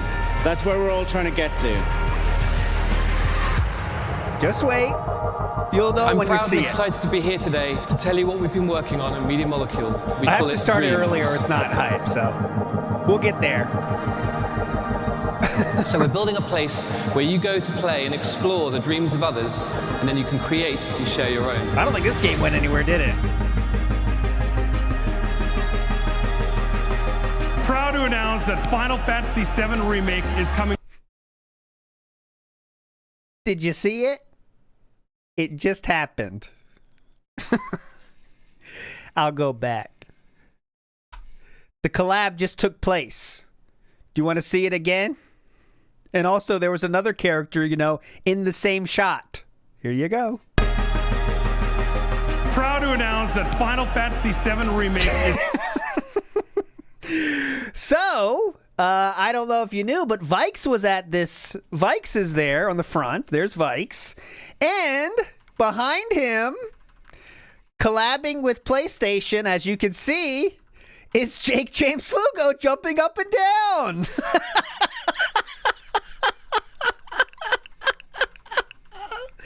This is his collab. So let's see, guys. There's a 33% chance of magic happening right now. I can promise you this is not rigged. Can Vikes make a dream happen? There's a 33% chance of it happening. Vikes, what do you think about this, Vikes? Yes! Yes, we did it! We did it! What a fucking legend! We did it! That is it! 33% chance miracle happened! Vikes is there! Lugo's there! The legends! You all saw that happen! I thought that was wild. So there we go. That is, now you know the lore of the Vikes picture. Vikes was there with Jakesjames Lugo, but he's not as hyped. He's not as hyped as Jakesjames Lugo was, but there you go. Okay, moving on positively here. DSP, been talking too long, I guess. DSP plays co-op in this game. All right, some more gameplay of Umbrella Corps multi-mission. Tonight I've got VenomousFatman in a party with me. We're trying to see if the party functionality multi-mission. Tonight I've got VenomousFatman in a party with me. Hey, VenomousFatman doing co-op with DSP in 2016. Next, this is Jakesjames Lugo most viewed video. Here we go. The most viewed video that Jakesjames Lugo has ever released. 219,000 views. Hey, what's going on, my friends out there? I'm Jakesjames Lugo, and welcome to Gamers with Gainz. Now, I want to talk about something that a couple people have asked me in the comments section of a few of my videos, and I think it's something very important to cover. I think this is something that all of us as gamers are affected in one way or another, no matter what preference you have in consoles, the type of games you enjoy, or whatever it is that you do on a daily basis when you play your video games. This is something that's going to actually help you out to keep in mind, as well as also make your gaming experience a little bit better overall and healthier in the long run. We're going to talk about your gaming grip. The actual grip that you have whenever you're playing your game and you're holding your controller, what type of grip or what sort of things you should actually be thinking about as you're playing the game. Kind of I don't care. Addresses another concern that you guys have actually brought to my attention. Sweating of the palms. Sweating. Did anyone watch this? Two quick eyes. 219,000 people watch this. Of your hands. When you're not gripping onto something, you're not putting intense pressure on your controller and through your hands, the intense strain that you're putting on there as you're moving around and doing different stuff. You're also putting a crazy amount of heat within the spaces from your actual palm on the actual grip controller, as well as also your fingers and your thumbs and stuff. Because of that heat, your actual body is going to react to it and you're going to sweat. on your palms. This is different for everybody. Everybody has a different type. I don't care. Who cares about this so much? But anyways, he has some tips on how to stop sweating. This did get viral, and he did do the classic, check out my other stuff. In case you're wondering about the shape of Jakesjames Lugo, Jakesjames Lugo is orders of magnitude better shape than DSP, and he always has been. This is Jakesjames Lugo with his shirt off. He's a weirdo, but he's in good shape. His neck, his traps are kind of weird, but he's in good shape, and no one can say anything about that. This guy's in good shape. He takes care of himself. He looks much better than DSP. It's all you can say. But anyways, okay. So let's go next. This one is again. He tried to go with the same kind of thumbnail. I believe. I don't know. But he tried to do the same kind of salty thing, and he had the same teardrops in his thumbnail. I don't know, but Instantly, every time I was able to get an attack on him, he had it. I thought this was funny. Instantly already. You just gotta believe in your Pokemon, and there's a huge amount of power on the field. Incredible! You Wait, he's gonna. Oh, wait till when he wins. Okay, here we go. Super salty rage quit. Oh! Oh, he got caught. He got caught. He got caught by the Senju. Oh, 1,000 fists. We got a super salty rage quit. Oh, we caught him. We caught him, son. Yes, we exposing him. Look at my man got caught straight up. Look at that. Super salty rage quit is confirmed, son. Super salty rage quit confirmed. He tried to be a streamer for a while, son. And this is that. Oh, man. My man got caught. Son, exposed. You saw that? He knew it too. He knew it when that happened. That's what I'm talking about, son. This is what we do. Let me take my victory lap real quick. Hold on a second. Well, look at this. Look at this victory lap, son. Oh, yeah. Super salty rage quit has been confirmed. Let me see that salt emoji in this chat, son. That is exactly what I'm talking about. My man got exposed. Oh, my goodness, man. That's insane. I want to see that salt emoji in this chat, yo. Ding, See, ding. Again, he's trying to be a streamer, but just not quite there, you know? Ding, ding, ding. First down on that super salty rage quit. My man is going to need an extra bottle of water. Why? Because he's heading over to Salt Lake City and setting up shop on Sodium Chloride Boulevard. That's what I'm talking about, B. He got cut and exposed. Oh, man. Oh, God. That was cringe there at the end, wasn't it? Oh, man. Cut and exposed. Oh, man. That is going up tonight, yo. That straight up. My man was done, son. Straight up, It was dude. this guy named I Like Memes. Yeah, straight up. He's going to be a meme after this one, B. Straight up, He's going to dude. be like, what is it? I like rage quits. I like sodium chloride, son. It's raining salts. That's right. As Shady MJX360. It's raining. You get the point. I can't handle any more. 2017 we enter now. And this is DSP's thumbnail, and he's going to talk about something here. DSP tries it. Now, tomorrow, ladies and gentlemen, will be the For Honor closed beta. If you're not aware, For Honor is having its closed beta this weekend. I received a code to participate in it, and I do have it downloaded on my PS4. And I was actually contacted by a friend of mine, VenomousFatman, who is currently a freelance journalist, and he's actually covering this game and needs to get gameplay videos in to basically make like a video guide for it. Now, he's actually been playing the hell out of it, so he's been playing it for a few days now, so he's really good at it. And he wanted to join me for this For Honor beta to do some co-op. So basically he's going to kind of show me the ropes, and we're going to do voice chat so he can explain certain things about the game to me. There you go. I think it's not even close. Jakesjames Lugo has done the most shit on stream with DSP. It's not even close. Here is what this is what maybe he got fired from the reviews. I don't know. But after doing the reviews, Lugo would move on to doing guides for IGN, which I'm guessing is a step down. I mean, it's on a different channel. It's on IGN Guides. And this is what he was doing after that first review. Taking down the Santa Blanca cartel in Tom Clancy's Ghost Recon Wildlands can be pretty complicated. Trying to complete every mission to defeat the head bosses of the game can be both time-consuming and a little bit frustrating. But there is a way to bypass a lot of the game can be both time-consuming and a little bit frustrating. I mean, you could do another take. Now, he was paid for these. This is usually how these websites do it. They would say, if you want to write for us, just give us some examples, and you get paid per article. That's how he was getting paid. He's not like staff. But there is a way to bypass a lot of the missions required to reach the end of the story. Okay, I'm not watching this. This has 3,000 for even more. So this is a step down. I mean, it's 3,000 views, but people seem to like it. Okay, next we have, you a fan of DSP? Hate Darkside Phil? Watch us battle.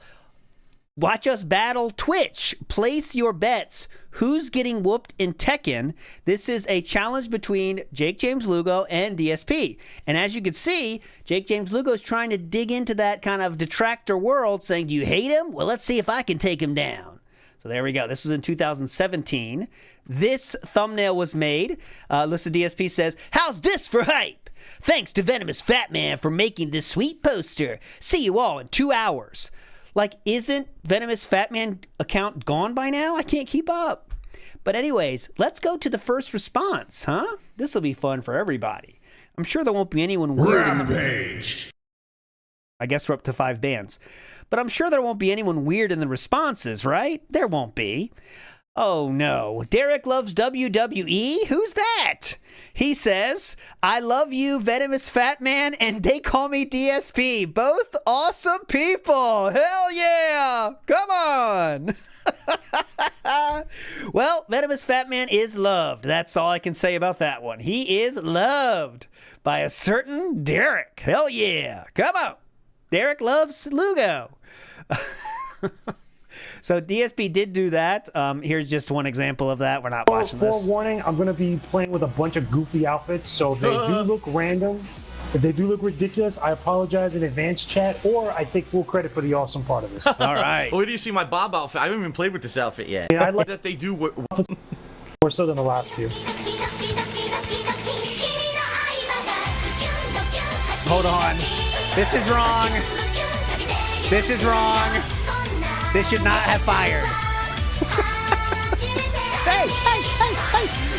That should not have happened. I forgot to turn it off. So whenever we hit 82 bands, that should happen.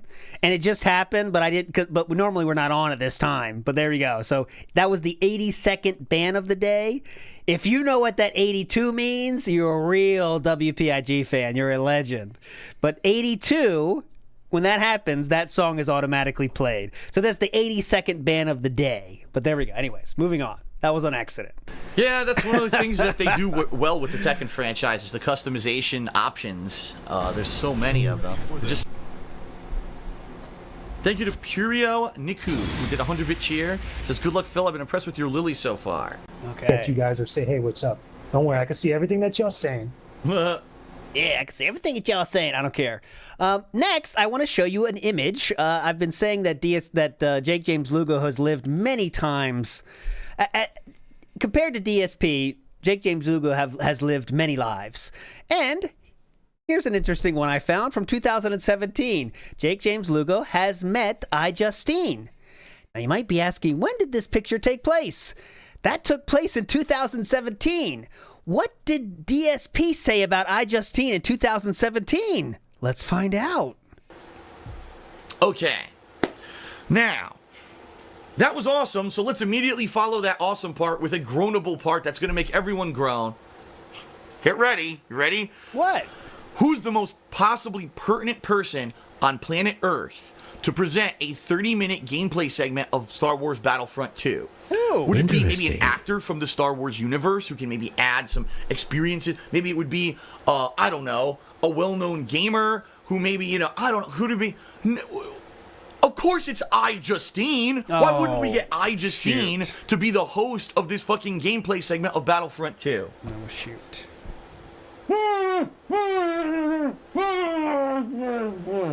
She was a insanely massive YouTuber at the time. It just makes sense. Also, DSP would say in the IRC chat taking place on his website when that was going on that she probably banged all the people at E3 to get that position.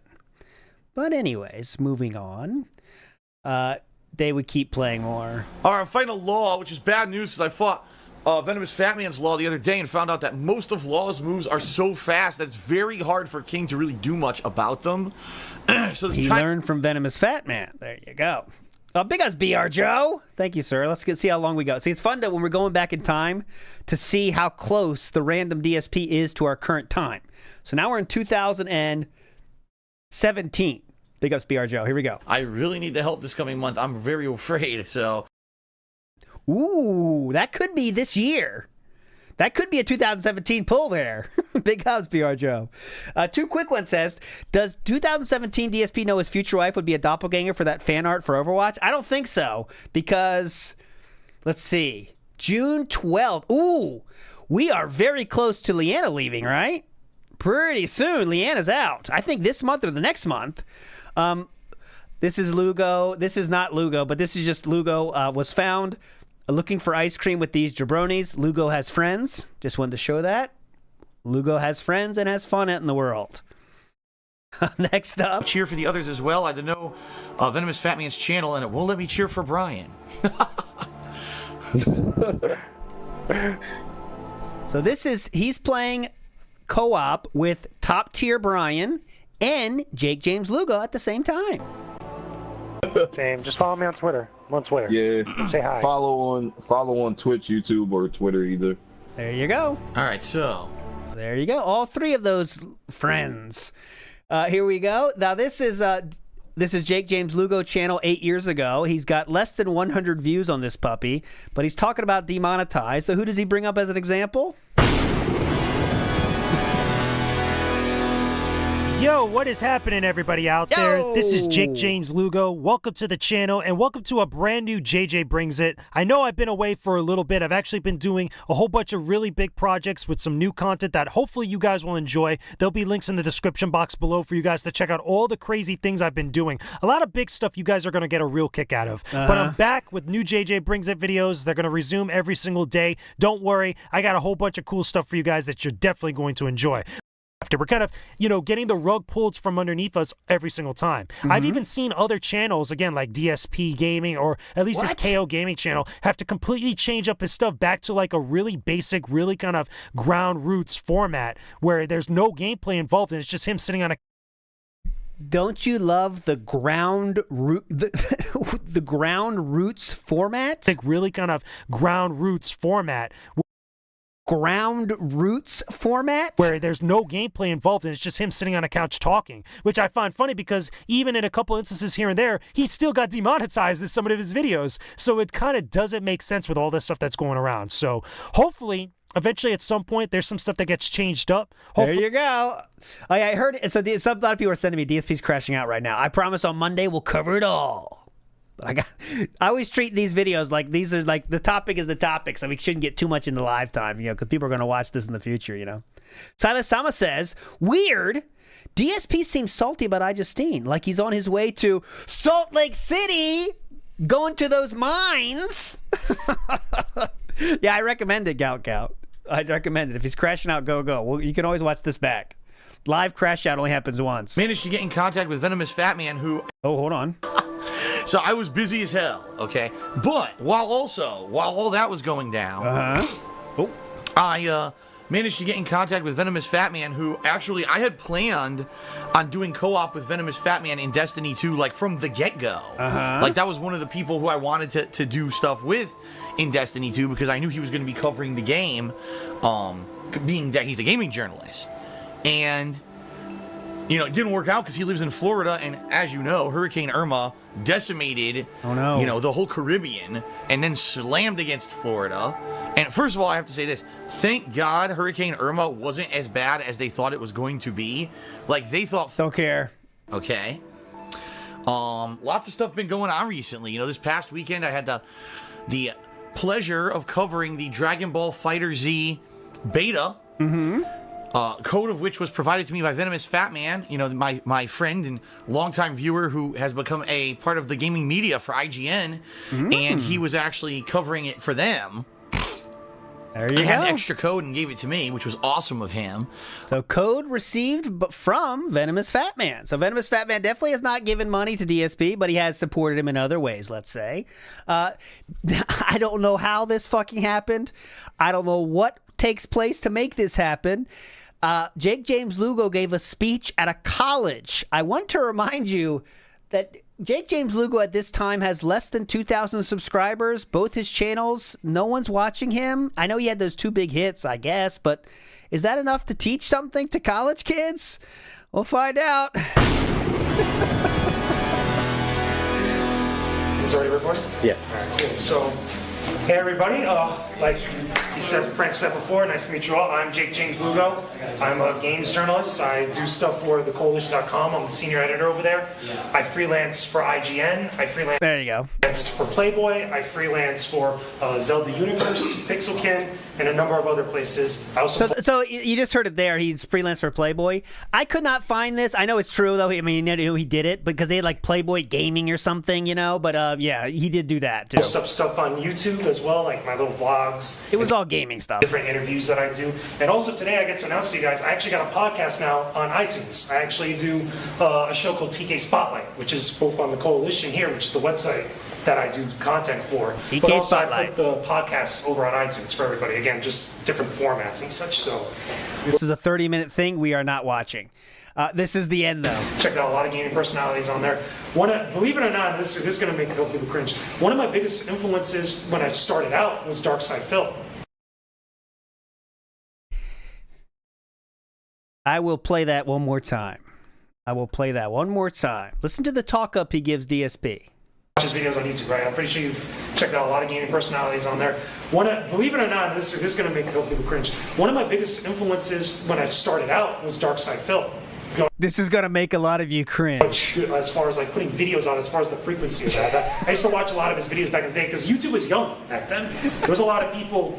There's a lot of stupid shit that were on YouTube that were still on the grind putting stuff up, like the Angry Video Game Nerd, Nostalgia Critic. Who's that? What was the other? There was another one. I'm trying to remember. That was like similar to the Angry Video Game Nerd. There was like a bunch of clones of. You mean the irate? Him throughout the years. He's got doppelgangers. But there's different people like that. I mean, okay, we're not watching this, but I thought that part was worth showing. He said this is going to make a lot of people cringe. So he knew of DSP's public-facing thing here. He mentioned a podcast, and here it is. Going forward, when I show a podcast that Jakesjames Lugo was on, I'm just going to show you a single question. This was an hour, a 52-minute podcast he did featuring someone you may know, and I will let you know who I'm talking about in this way.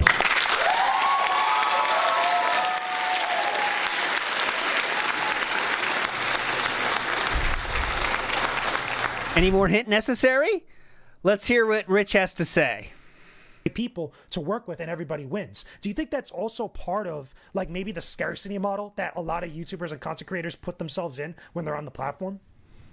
I think it's almost like a hoarding mentality. I think people are afraid that their success on YouTube may get away from them, so they want to get their numbers up as much as possible. And that's why they kind of like, okay, unless it's a big popular creator or a big popular podcast, I don't want to fuck with it because it's not going to benefit me. And in the end, it'll be very detrimental not only to them but to the website as a whole. Do you think this is before that? This is before Rich was a full lolcow, like clear to see. Next, there's a lot of shows now that Jakesjames Lugo goes on. I'm saving you from many of them. I also have many of them. 8 years ago, Jakesjames Lugo was on this show that has 89 views. Here's a single question.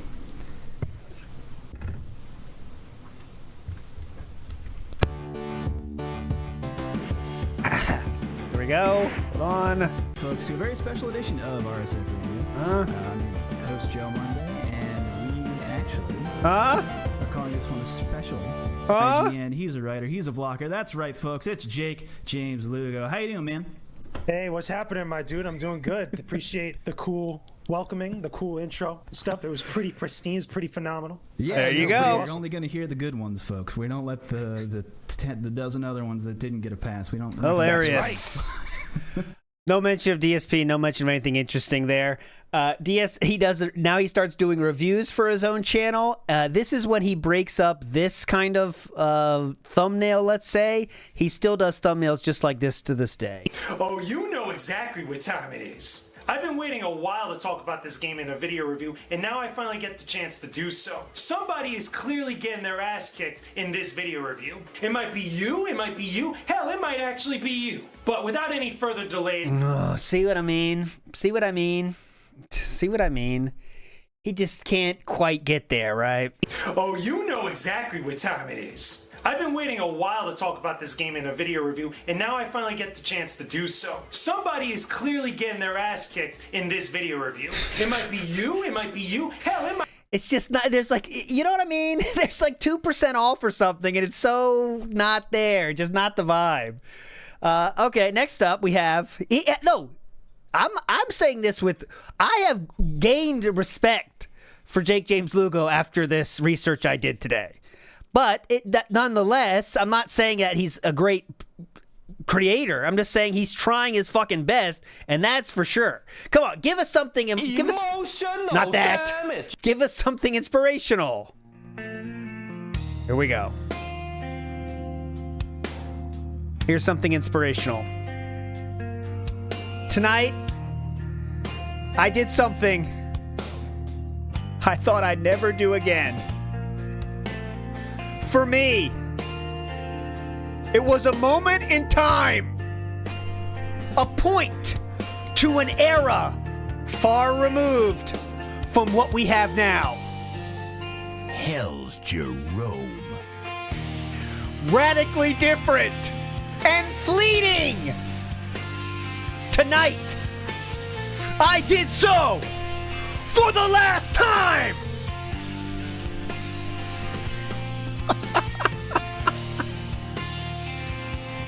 Isn't that amazing?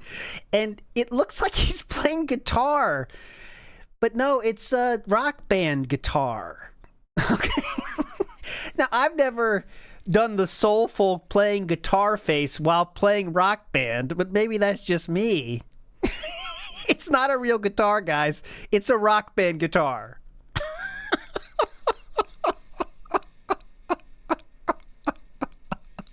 Hit the solo. Hit the bends. Hit the bends. Okay, anyways. Okay, so next up, April 3rd, 2018. Jakesjames Lugo says, I made a special cameo during that They Call Me DSP's birthday live stream. Pretty cool, pretty cool. You want to see it? Here we go. All right, I think I'm going to be playing against VenomousFatman right now, which Here would we be pretty go. cool. This would be pretty cool. I don't know who to pick against him. You know what? I'll pick Dalsim, just to be weird. Shit. Fail long against Dalsim. Oh my god, that was a fail. RL Cool just subscribed to the channel for the 16th month in a row. Thank you for this resub, RL Cool. Get to the match. Oh god. Connection's terrible, by the way. Jakesjames Lugo lost. Traded. Jakesjames Lugo get crushed. I mean, he's not as good as DSP in this game, that's for sure. He's just not. Nothing much to show here. Unfortunately, Jakesjames Lugo is not good enough to beat DSP in this game, ever. Okay, this one's interesting. So remember when DSP had that thing about game journalists getting the thing too early? Everyone that plays a game early is wrong, and they're doing it just for the money. He always says it to this very same day, okay? In 2018, May 15th, 2018, DSP did one so bad that he ended up deleting it because everyone was bitching about this one. It was the worst. Okay, and even Jakesjames Lugo pushed back on this one. And he said, Phil, my dude, you're super wrong on all this. You can't go out and call everyone shills for playing a game early, especially all the people who you're playing it for review. Not a cool thing to do. You might want to reread and apologize. That's from Jakesjames Lugo himself, questioning Philip, which is not something that all dents do. He then says, shame on Phil for saying those things. He should apologize because what he said was dead ass wrong. Okay, there we go. Now, again, it's all chronological. 10 days after that, he was on a podcast. Again, a single question for you. Is a convention that's on a cruise ship, but I'm going to be at the actual event that's on land the day before the cruise sets out. Nice. And then I'm going to be a guest on another convention in Tampa. All right. So I'm doing a lot out here in these streets. Yeah, I mean, I'm doing a lot on these streets. Convention in Tampa. That's So really I'm doing a lot out here in these streets. Yeah, I mean, I think like all the conversations I've had, either with you or about you, is always like, man, that dude fucking works way too hard. I work. Let me tell you something. There are more things on top of that, because again, I know it's for time's sake. There's other things that I do that I don't really talk about, but it's a lot of work. Like just a lot of putting content out there. That, again, even my own YouTube channel, which is kind of getting hotter now on my YouTube. I've been putting out a lot more like high quality videos, like on top of everything else that I have to do. So you're getting like all this crazy amount of stuff, so much energy just being put out, so much content just being. He's not lying. He's working his ass off, and I would never question that. How much shit this guy's doing, it's unbelievable. All right, next, reminder that tonight, late stream is some Street Fighter. So there you go. Oh, that's what I just showed you. My bad. I put it in the wrong order. We should play some matches for the stream. A couple people came to me not too long ago, and we were going to play together in Street Fighter Third Strike. Would be fun. Cool, man. They scheduled that fight that I already showed you, okay? Next up, Jakesjames Lugo interviewed someone you may know. The hint this time is boulders.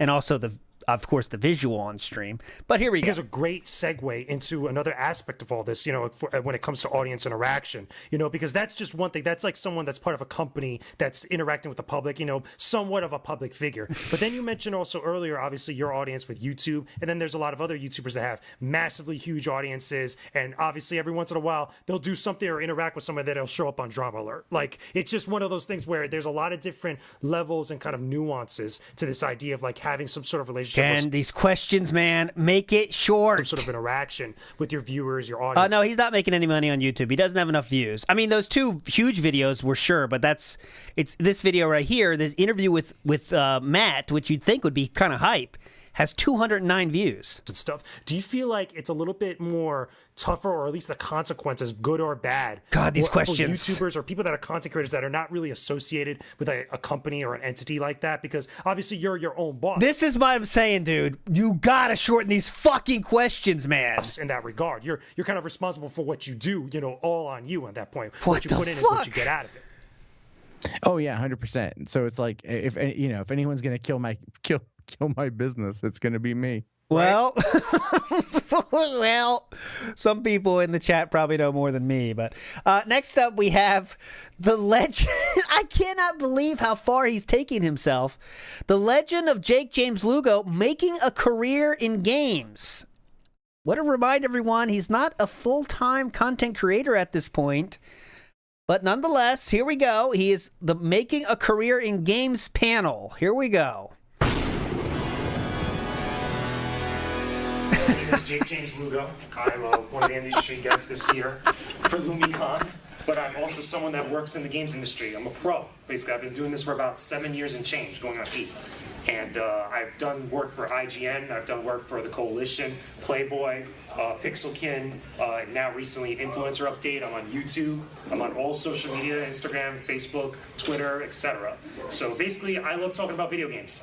He's not lying about that, and he is on Instagram. Let's hear it again. Come on, give us some inspiration.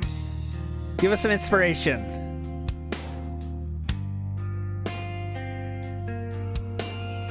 Not all heroes have capes or a uniform, but we all have one thing in common: the superhero stare out into the distance. Whether we're doing good in the real world, the fantasy zone, or the digital realm, we always try to look cool like this.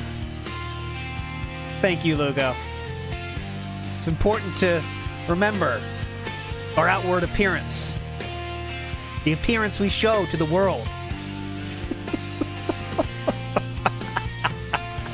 Oh, that's a good idea, Darian Fuller. We should see if it stays fun. But trust me, there's enough for one. Let's go to the Jakesjames Lugo moment every stream and show it. Anyways, we're not watching this whole panel, as you might expect. Next, Jump Force playthrough from DSP Part 7. This is February 18th, 2019. Spawn Killer $2 million says, do you still talk to VenomousFatman and Arid Lord? Every once in a while, yeah. Arid Lord, every once in a while, he'll, like, text me or something about something. And Arid Lord texting DSP in 2019. I didn't realize that. I didn't know they were on texting terms. Jesus. And VenomousFatman, you know, depends on the games. Like, there's games that we're both interested in. We'll talk and we'll do, like, we played that's all business. some Smash together when, you know, Smash Ultimate launched. What the fuck? Look at my health. What the fuck? Got bodied. Anyways, there you go. Next. DSP says, warning, the brainless idiots at EA have loaded the 30-second clip of music when you jump from the plane in Apex Legends into YouTube's Content ID system, and all of my vids are now getting claimed. Yes, EA is actually this stupid and greedy, so disable music in the game. Jakesjames Lugo responds directly and says, Phil, this isn't a good way to go about this. Very uncalled for. You should have looked around before saying something like this. It's come out the music creators are working on handling it. The YouTube ID claim system is messed up. You should really apologize and regroup. No response from DSP on that one. But now 2 examples of Lugo pushing back on DSP. Silas Sama said, need more research on the Playboy thing. ALT purely professional, of course. All I know was just gaming. And when I saw that, I'm like, I'm not going into it anymore. It was like Playboy Online Gaming Edition. You know what I mean? It's not as hype as it initially sounded, but it's just gaming, you know. They're trying to make money online with ads. That's Blake what is saying. That was a big thing on the internet, is making money. You could there's a whole thing where you could make money by writing a lot of articles online back in the day. When the internet started, it's not going to get into the monetization of the internet back in the day. But just articles online were ways to make money back in those days, and every fucking company was doing it, and that was it. Here's an interview DSP, LTG. I'll get there. This is the interview JJL did, okay? And this is just a single question as always. My question... Dude, I don't really get the hate for Lugo. There is no hate for Lugo in my heart. You eat too much. I hope that's clear. No hate. Nerdbrew doesn't even have hate. He's the one that makes the most funny stuff about him. He's an interesting character. That's all I'll say. Almost get away with it because they have that platform or even the money to get away with it. My question to you is, how would you, if, like, hypothetically speaking, if you, let's say you were president of YouTube, how would you handle repercussions and punishments for when YouTubers actually use that platform and use it and think it's an excuse to do the kind of things that, you know, they get called out for? I mean, they claim to do one thing, but behind the scenes they're doing something else. Should they be punished in that way, or should we keep that separate? Well, that's the thing. It's a very difficult thing for anybody to approach. And I don't envy any of the CEOs or the head people over at YouTube, because they are put in the worst position in the world. I'm bored. Next. Trying to cash in on his viral videos about stretching and sweat. He's now combined them into 2. Sweaty hands and how to massage. This is a combined video that I guess he's hoping will go viral again. Let's see what happens. Hey there, everybody. My name is Jakesjames Lugo, and welcome to the channel. Now, one thing that we all have in common is that we all love video games. We love playing them. We love talking about them. We really enjoy our games. But another thing that we do have in common is that we don't take care of something very key to our gaming experience that we really should do a little bit more often. Don't speak for me, Lugo. No, I'm not talking about controllers, keyboards, mice, or anything technological-wise, but it is something that's very key to our gaming experience. What is it? I'm talking about, of course, these 2 things right here. Our hands. Oh. An interesting thing you should know is that both our hands and our eyes are the 2 most important organs or parts of our bodies that are really important to our gaming experience. In order for us to enjoy video games, we not only have to be able to see them, but we also have to be able to control them as well. I'm done. This has 31,000 views. So it did get a lot of views, but not as the heights of the other ones, for sure. Next up, Days Gone playthrough. We get a Lugo mention. How is VenomousFatman? I'm assuming he's all right. I haven't talked to him in a while. We haven't really had like a game that we were both working on together to collab or anything in a bit. so I can't really 100% answer that. But last time I heard he was doing all right. So there you go. There's your Lugo update for 2019. Next up, we get another Lugo mention in Minecraft world. Mr. Twisted, did you hear VenomousFatman was in the new Sega Genesis retro commercial? Actually, I saw on Twitter they posted a montage of people, and I saw that he was one of the people they showed like real fast, but I didn't actually see a full ad or anything. But that's kind of cool that he got into it. Yes, he did. Here it is. Lugo got into the Sega commercial. Jakesjames Lugo here says, guys, check it out. I'm the first one you see on the official Sega Genesis Memories video for Sega. There we go. Let's check it out. He's the first one. Sega. There you go. Sega. DSP kind of backhanded compliment there. He was the main guy. You could say the first one. Sega. They could have chose a hot chick or something. No, they chose Lugo. He got it perfect. Oh, mama. Oh, mama. E3 Life as a Game Journalist interview here. This is from the Game Over Jesse. This is a big show. Most of the shows that I've shown you have less than 100 views, okay? But this one, however, is 106,000 subscribers, Game Over Jesse. However, this has the lookings to me like a very old, successful YouTube channel that now isn't. This only has 300 views, but this channel is big. Here's, again, a single question for you. And I'm probably going to rage quit it, but we'll see. I also want to ask, because I mentioned he was one of my favorite guests that I've had on. Who are some of, like, if you had to name your three favorite guests that you were able to have on? There's a lot, but I could definitely narrow them down to three. I mean, obviously, if I had to touch his top five, he'd be amongst one of them. Because again, Greg Miller's like a giant teddy bear. I've always said that over the years. Every time I've met, he's always nice. For whatever reason, he always gives hugs. You know, because he's like a giant teddy bear. Again, he looks like a giant like grizzly bear. That's the best thing I could give him. Because again, it goes with his color of his hair. Oddly enough, you mentioned grizzly bear, and I just mentioned this. Okay, I'm bored. Next, 2020 we go. And 2020 would be the return of a interview with a certain DSP in Lugo. We're not quite there yet. Another thing he did, this is unlisted now, but apparently he was on this show, Echo Base TV, doing reviews. Hey, what's going on, everyone? I'm Jakesjames Lugo, and welcome to the channel, where you'll find some I'm just trying to show you how much work this dude put in. Fair and honest game reviews out here. And if you were like me growing up back in the 90s, chances are you are a huge fan. You violated the law. Surrender your stolen goods or serve your sentence. Fan of dinosaurs. Why? Because everybody was back then. It was really due to a few key reasons, but one thing that everybody agrees upon is the release of this movie right here, Jurassic Park, which is what we're going to talk about today. About that, my success, as well as a huge advancement for computer graphics in movies. Anyway, we're not going to watch this review, but it's amazing. It's amazing.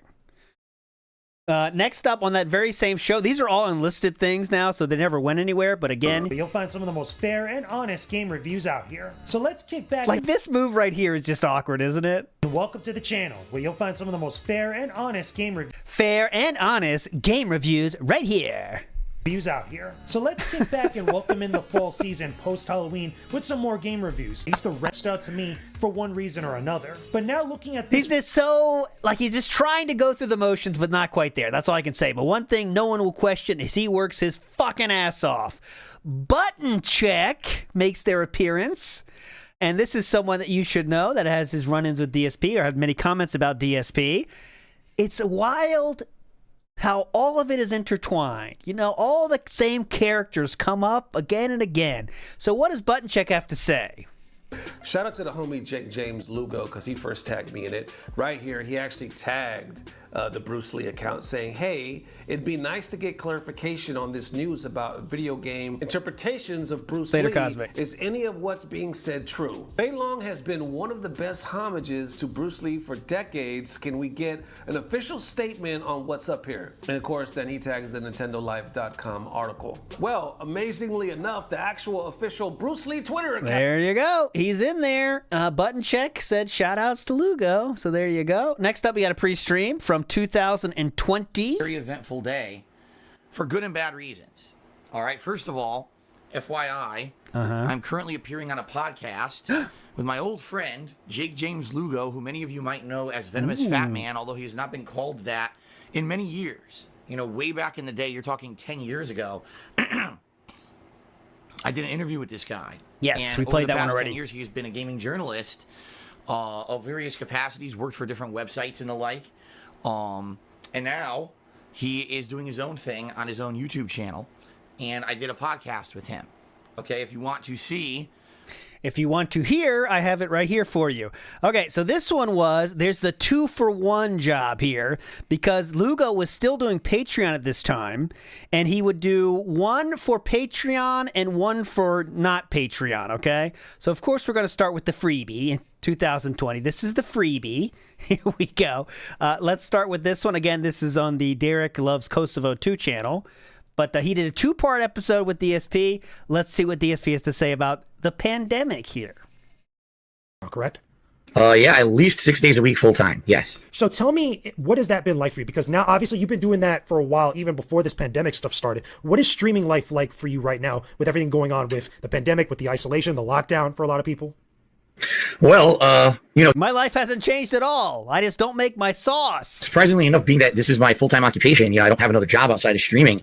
It really hasn't changed my lifestyle that much. You know, I was around doing these full-time. There you go. Let's see if the viewership has spiked. Donations, which is good. Do you find that a lot of the people now, that spike that you've been getting with the viewership on the Twitch live streams, and I'm pretty sure there's been a little bit of a change on the archives on YouTube as well, is that solely just because of the pandemic, or is it because people are discovering you through various different means because of the pandemic? Like, the difference is here, what I mean is that obviously there's a Twitch community, you know, people share different stuff, you know, some of their favorite streamers or whatever. Jakesjames Lugo, biggest mistake. But now that people are home, and there's a lot more people at home that aren't necessarily always around on Twitch and stuff, are those the types of people that are now discovering your content? And I'm curious about this because I find it to be very fluctuating amongst different types of creators, both on Twitch and on YouTube. Yeah, I would say for gaming is up everywhere, right? Like anyone who's doing anything related to gaming, since everyone's stuck at home, everyone is into video games right now. True. So being that I'm a full-time, you know, video game content creator, that's definitely been a big thing. People are coming out to see, gee, who's playing the new game? Oh, here's, you know, let me check out Dark Side Phil. And, you know, they're discovering me for the first time. I've had people in the last month say, yeah, I've just kind of stumbled upon your content and this is really cool. So I would definitely say that element. But on the flip side of that, I would also say, I get the feeling it's a lot of people who would only watch on YouTube. Maybe they don't get a chance to. Okay, I don't care. I'm going to pick one of these questions ones. What's the toughest thing about streaming at a time like this? One thing I do also want to ask, though, because, again, I feel like you would know a little bit about this, being streaming, like, all the time and stuff. What do you feel like, at least in your opinion, you know, is the toughest thing when it comes to streaming at a time like this? Nothing changed for him at all. Because, granted, like you said before, you've already been streaming from home for, you know, for the longest now at this point. But now that things are a little bit changing up and things are a little bit kind of like, you know, shifting in the landscape for streamers and for content creators now during this pandemic, what is the most difficult thing, at least for you right now, to do with your own content? Oh, it's a good question. I would say there's actually two distinct things that I kind of have to focus on. And the first is understanding that my streams are a place where people are coming to kind of escape the stress of real life. Yeah. I can't make my stream a political soapbox. I can't make my stream. That's the thing right now for everybody. Like, everybody's got to deal with that because that's like so rampant. Right. You know, everyone is all political about what's going on in the world and what should have been done, what can be done. And I don't want that to happen on my stream. I don't want people to start getting all arguing about, you know, the implications of fantastic. Giant discussions, half of my stream about it. This then, like, have you ever thought about maybe at one point doing something like that? Because I mean, every once in a while, like, it's good, maybe one day or one stream to maybe at least, you know, have that, or at least I've seen some people at least, you know, engage in that type of stuff. But at least in your case, would you ever think about something like that? What was that again? Because you actually cut out when you said that. No, I wasn't listening, Lugo. Let's see. What is DSP working on or streaming wise? But right now, what is some other stuff that you're working on right now? Like what games are you streaming at the current moment that are coming up soon? Oh, I am juggling currently Final Fantasy VII Remake, Neo 2, and I just started Banjo-Tooie. I'm doing a lot of what I consider more chill late-night streams, such as Animal Crossing, Minecraft, and Elder Scrolls 3 Morrowind. So a big variety of stuff. Big variety. Yes. That's a good, look into the timeline, right? We're playing Neo, we're playing Minecraft. Now, this is the EX mode, and this is the one for, this is only for Patreon subscribers of Jakesjames Lugo, which now you all are enjoying, so you're all stealing this.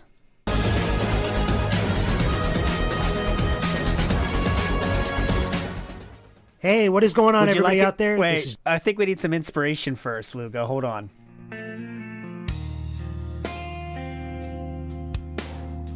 Not that one. This one.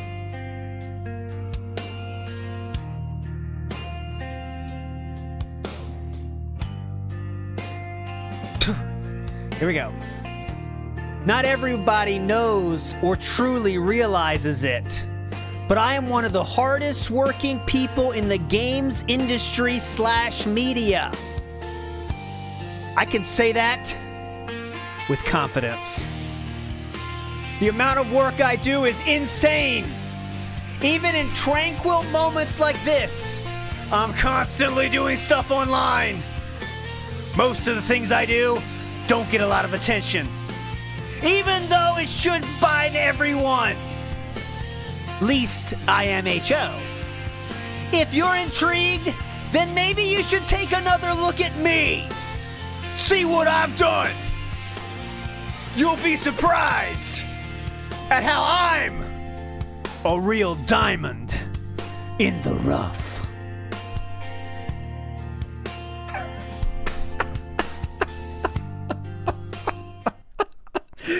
All right. Even the staunchest Lugo defender could say that was kind of cringe, guys. Come on. You can't be saying this shit to yourself. But anyways, he's confident enough to do it. Give him credit. Give him credit. He doesn't give a shit what you think. Doesn't give a fuck. Oh, here's a bonus one. Again, wanted to show you meeting chicks, meeting girls. Who knows what's going on at these cons? But look at the hand placement. Very respectful there. Very respectful, Lugo. Doesn't go for the grab. He could have done it, but he didn't. I respect it. Not everyone likes it. Not everyone wants to have that touch. You'll go, I respect you, buddy. That's a respectful move. Don't do it until you know. Okay? Good job. That might be his wife right now. We never know. There we go. Oh, Doomer Ziggy's dropping some something here. This is Jarbo on Lugo. Real quick, before we get to the interview. Jarbo on Lugo. What did Jarbo say about Lugo? This is breaking news here. Okay, here we go. 2024? Holy shit. James Jake Lugo. This guy, fuck. Hey, I see someone you guys may know here. This is a Instagram account. Goes by the name of Kinda Sav. Who's that? But let's see what Jarbo has to say. This guy, I've talked to this. He used to follow me. This guy's weirdo too. These people are all fucking weird. Oh. And not in a good way. Oh. You know what I mean? Like there's good weird and then there's like, the fuck is wrong with you? See, this is not cool. You know? Like the fuck is wrong with you? No. Okay, so, well, hold on. No, Jarbo, I don't go that far. I think that's a step too far, Boulder Man. Look at you having to own the fucking meme with Boulder Talk Radio. Real cool, dude. Yeah, you're real cool and not weird at all. Dumb shit. Anyways, let's see what... as you can see, this whole conversation is about distractors, as you can see on the right side of your screen. But here we go. It's Jakesjames Lugo. Welcome to the channel, and thank you so much for being a supporter here on my Patreon page. This is a brand new EX mode that I'm doing for you guys. If you haven't already, check out the definitive discussion episode for this episode that I'm doing right now, because it's over on the YouTube channel. So I have Darkside Phil with me, Phil Burnell, DSP Gaming, chatting it up with me. We talked about a whole bunch of stuff involving Twitch streaming during this pandemic and all this other stuff. Phil, tell me, was that conversation top tier? Oh yeah. It was fun, man. Yes. You see, my streak continues, man. Oh. Let me ask you this, because I think it's also important to acknowledge this too.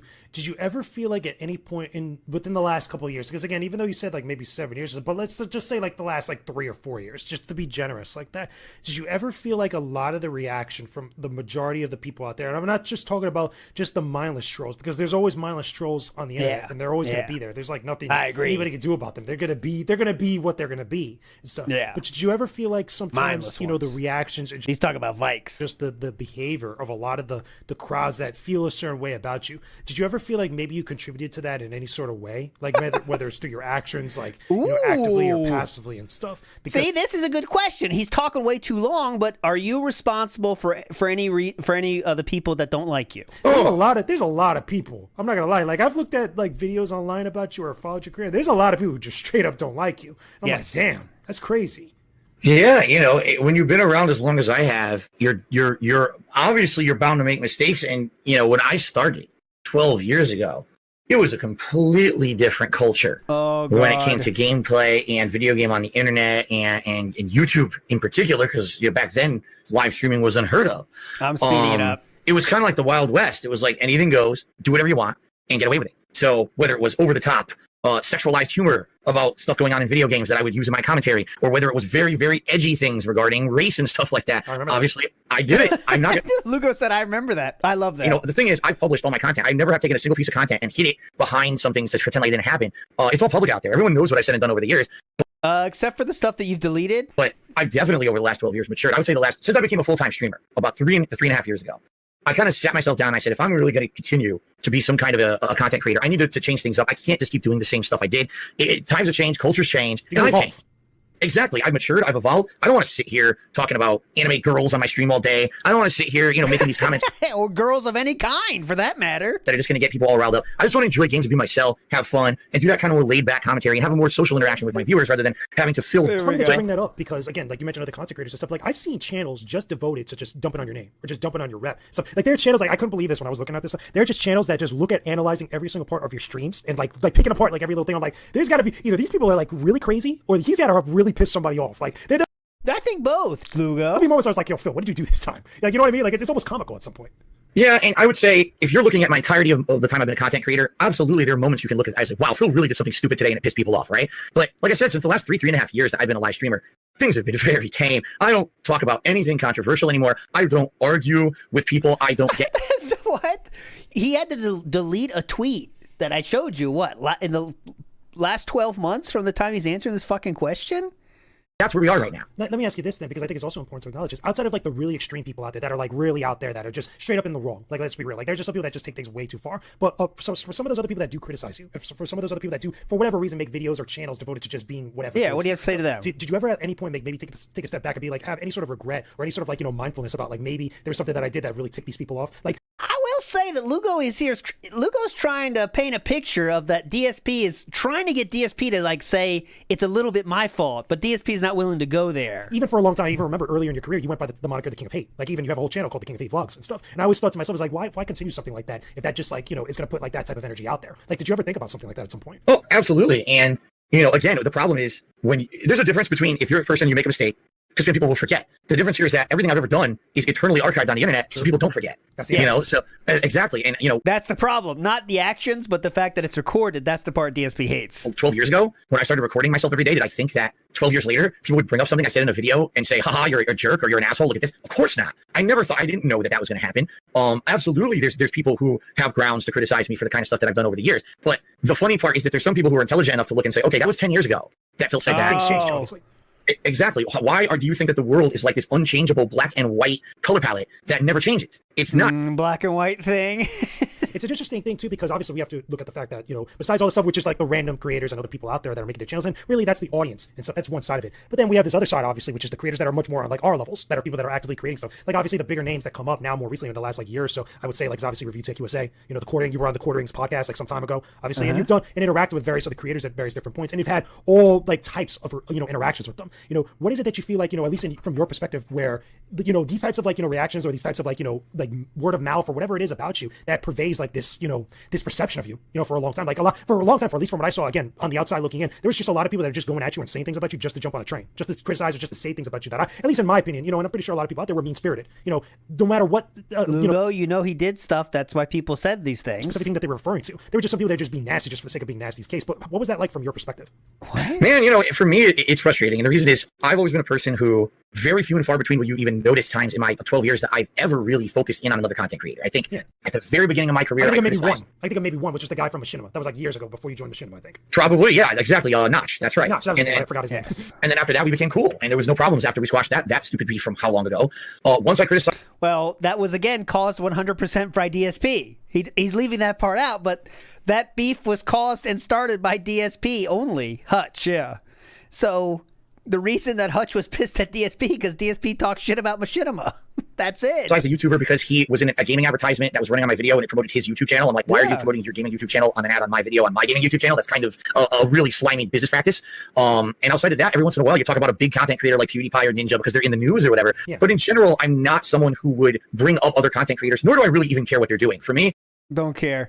Apparently, there's beef with Review Tech at this time. Let me ask you this then, because this is also a good jumping off point from that. Did you ever feel like, especially with some of the larger creators that have either talked about you or have interacted with you in some way, and again, that the best example, because it was the most recent one, is Review Tech USA, where at least in some videos that I've seen, he went into one of your streams and like donated in order to get your attention about stuff like that. Just something about like, he wanted you to join his podcast and stuff. When it came to crazy things like that, or even beef for whoever, for whatever reason like that, did you ever think, or at least try to make it attempt to be like, okay, let's talk about this behind the scenes and let's just like put this to bed. You know what I mean? Like because at least for the audience, when they see two creators or two larger creators going at it for whatever reason, like to them it's just a spectacle and it just keeps going. They want it to keep going because it's more entertainment. That's right. You know what I mean? Like that at some point, I'm pretty sure for anybody in some way that could get tiring, it could get annoying. It's like it takes away from what you're doing. But at least from your perspective, did you ever think about at one point just being like, yo, listen, let's talk about this for a second. Let's just like have a real conversation.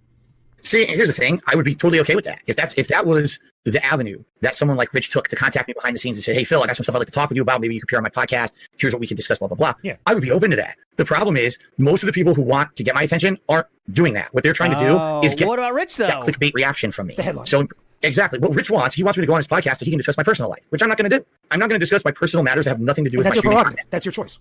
That's right. And that's right. He comes on my stream and starts cheering with bits on my Twitch stream, trying to get my attention, asking if I'll go on a podcast. Of course, I'm not going to respond positively to that because I have no interest in I want to ask you this: like when somebody does something like that. Okay, before you continue, like when somebody does something like that, is there a line crossed at that point? Like at that point, it's like there's no means of like, okay, we can't really have a conversation at that point because you're like literally trying to do something else that's like it's other territory. Right. I mean, what it is he's trying to get attention and derail my stream. I'm trying to put out my normal business. This would be like walking into someone's brick and mortar store. That was going to be my next thing. Was like, okay, what about when that stuff spills on the Twitter? Because I've seen you going back and forth with some people on Twitter for various different reasons, stuff. And again, different situations. He's getting the sandwich shop. I'm not going to let him. It matters and all that stuff. Like when that stuff starts to go into that type of realm and such, does that really kill the potential for like being able to like do stuff like that? Collaboration, looking into like maybe branching off into other things. Like when things like that happen, because I can only imagine, especially with the perception that some people have of you, that like really kills the ability to like really kind of spread your wings a little bit and kind of get into other stuff. Oh, fuck off. Well, the thing is, I mean, let's be honest here. Is there really a person out there who hasn't taken a jab at me? Like I kind of feel like I'm the whipping boy of the internet when it comes to gaming content creation. Everyone jokes about Dark Side Phil, so I'm not going to hold it against people who talk in a memes about me or joking about myself and the misfortunes that I've had over the years on social media. That's understandable. Deal. Everyone's done it, right? But I'll give you an example. You mentioned the quartering. So this is a guy who absolutely nothing about I saw that episode when you were on the show. It was like a couple hours. I know you guys can find it on YouTube and stuff. But it was a couple hours where you were just talking with him about a bunch of stuff. Yeah, and I had no previous knowledge of this guy besides the fact that I knew that he had made fun of me in the past. I knew it. But there was an issue where this really hackish news website was trying to take something that I had said on one of my streams out of context just for the sake of creating drama headlines to the point where the media post was like cancel DSP because he said this thing. I'll be honest with you, it's so silly. I don't even remember what it was. I've completely forgotten. Really I've seen that. Must not have been that big a deal, huh?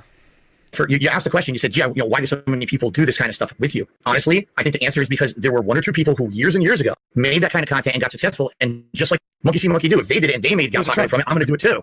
And it becomes a trendy thing. And next thing you know, it's the fad or the in thing to. So this is just a fucking pity party for DSP interview, isn't it? Tell me why you think you've been wronged by the entire internet. Go ahead. Yeah, keep going. Do you think you were cause of anything? No. Do you think maybe it was your fault? No. The BuzzFeed, they made a Panda Get Me Dinner post. It's gone now. Yeah, that's the one where DSP said, I hope she can make me food, even though she was sick. I think that's pretty bad, Lugo. Would you agree? Let's go to the last one. What is one thing you're going to be doing during quarantine besides gaming and stuff like that? Any specific thing for you to chill out that you can think of? Well, pretty busy. That you've been doing? Well, not only do I do main game playthroughs of hot releases, but I do what's considered chill streams. Games like Animal Crossing or Minecraft or even Elder Scrolls Morrowind, where it's so much open world content that I just kind of relax and interact with my viewers. So it's not necessarily serious gameplay, but it's just kind of hanging out. And just this week, coming up on Thursday, I'm doing a Q&A show just to talk to my viewers for a few hours. So, it's not just about games all the time. Sometimes it's about a social experience, too. It's about Q&A, too. Can you believe it, Lugo? Waffle Bunny says, staring into my damn soul, Lugo, blink. He doesn't blink. That's one thing he does not do. He has somehow created a body that does not require blinking. Let's see the outro. Awesome. That sounds dope. That sounds chill. So definitely be on the lookout for that stuff, guys, when you guys can. But anyway, thanks again, Phil, for chatting up with me, guys. Let me know down below in the comments, either on Patreon or on YouTube, if you guys enjoyed this episode. Don't forget to leave a like on the video, of course, and also send me suggestions of who else you guys want to see. Yeah, DSP, it's your highest performing stuff. Well, I don't know if it performed well at this point, but earlier it was. Too Quick says, I motioned to get Jakesjames Lugo on That Being Said. Let's go. That will never happen. For sure. Never be on That Being Said. If any talk with Jakesjames Lugo happened, it would be on this show. But I don't think I want to do it either, as I have a no negotiate with DSP fan policy. I've always had that. And while they're still DSP fans, we don't talk to them. I don't think Jakesjames Lugo, though, honestly, is a DSP fan, honestly. If I could get to that belief point, I would maybe be down with it. I don't think I would be. It'd be very weird. But he's not like a bad dude by any means. He's just not interesting socially and interview-wise. If I was running it, I could ask him some interesting questions, but he'd have to let me ask any question I want. He doesn't have to respond, but he has to let me ask any question I want, for sure, to start. Another podcast Jakesjames Lugo was on. We are now on June 7th, 2020. Period. And then through the years, got to, again, see other consoles, Super Nintendo. I don't know why he's wearing the 64, gloves. All those stuff, either through friends or by me getting them, because my second console I owned was an N64. First games was Shadows of the Empire, Star Wars. Lugo is just doing a hustle, but it's a hustle that's not getting him too much money. It's really just for the love of the game. I know he wants to be bigger and stuff, but he is, guys, now he's been doing this for 10 years. 10 years, okay? He has 2 videos that have over 100,000 views, so that's awesome, right? That's really cool. But he really hasn't done anything that's going to support him, but he has gotten to do a lot of stuff. And there's value in that too, right? That's what I think is cool. He's doing it as a hobby, and he's doing a lot of cool fucking shit for it. He's spending a lot of time on it, but clearly he wants to. Really, hell of an introduction to that console, even though it wasn't Nintendo first party, but that came later through friends, like playing Super Mario 64, Zelda Ocarina of Time, Mario Kart, Diddy Kong Racing, the list goes on. Those are the fun ones. And then PlayStation 2 into gaming, first game even on PlayStation 2 was Crash Bandicoot The Wrath of Cortex. That was just, again, as a Crash fan. That's a good one. Which was pretty dope. And then also the wrestling games. Remember, SmackDown, Just Bring It, Here Comes the Pain, Know Your Role, all those games that, because my family's a big wrestling family. And we used to go, when I was living in New York before I came down. I'm done. Next, I want to show you another work he's doing as an example. He was writing articles, freelance. This is redbull.com. He does a 4-minute read here about the Ghost of Tsushima. There you go. So another freelance job he got. He is doing shows. Here we go. It's a cool thumbnail. This is the week in Metropolis. This has 37 views. Here's an interesting question for you. So when did... So you said between 2008 2010 you started... No, about 2009, 2010, yeah, roughly. 2009, 2010 you started doing the YouTube stuff. Yes. That must have been, even for us doing a podcast, and when we started doing, we didn't go straight into video and putting it on YouTube, and I think it was only big step up really to anyone checked out and present kind of your early show. Definitely, like any other person, if they tell you otherwise, they're lying to you. When you look at your older stuff, you wince and you're like, I could totally do this better. Like, this is trash. Doing better now. This is get this out of my face. Like, don't even show this to anybody. Or even the way that I talk to you now, that's the product of a bunch of different things. Number one, the way that you talk to people naturally, between family and between how you interact with other people outside of all this, that comes into play, which I think now more these days in the modern era of both YouTube and content creation and gaming and stuff, that's become much more important because people are looking for that authenticity. Okay, I'm bored, but there you go. He did a lot of shows. Here is every 90s kid remembers the Death Star trench run. This is from 2022. Lugo nabbed a special appearance here. Now we see AI has entered the conversation as well with this thumbnail. Experience. Personally, for me, what really kicked things off is when we finally got to the Rogue Squadron games. Yeah. Granted, we did have games like X-Wing and TIE Fighter, which was pretty awesome, where the actual starship fighting. It was first awesome. Person. But for me, the best Death Star trench run of that era was when you played Rogue Squadron on the N64. Mhm. That one not only was like a true 3D rendition of that trench run, where you not only got like a third-person view of your X-Wing as you're flying through the trenches of the Death Star, but also it had a couple other little changes that made it better, in my personal opinion. You started getting curves, and you started getting more placement of different turrets and other TIE fighters that could roam around in 3D space. This guy has a passion for Star Wars. Tell you would say that. I will say that. All right, we need more inspiration, Lugo. I'm not feeling it. I need more inspiration, Lugo. More inspiration. No, not that one. Here we go.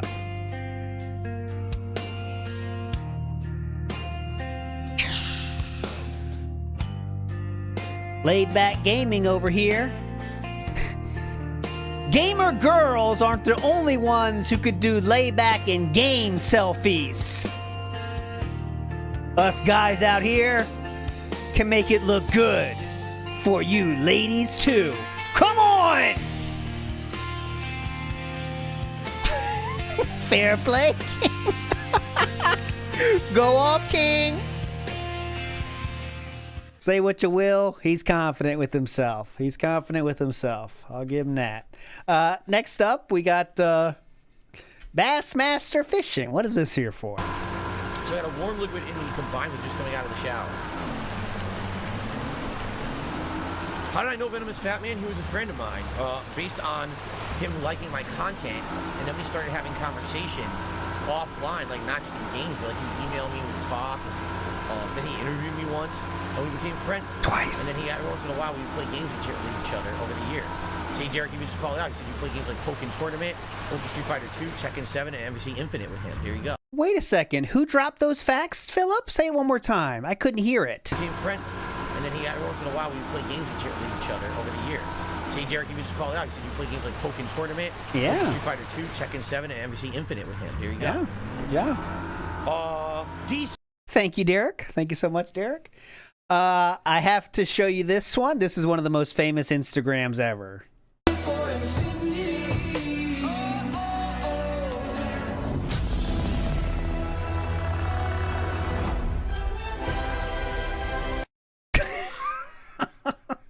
At this time, he started doing TikTok a lot, and this was one of the ones he put on TikTok and also Instagram.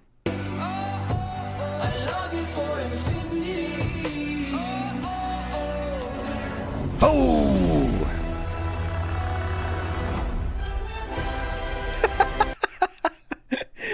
Almost, that was not bad. The initial thing was cooler than the rest, but...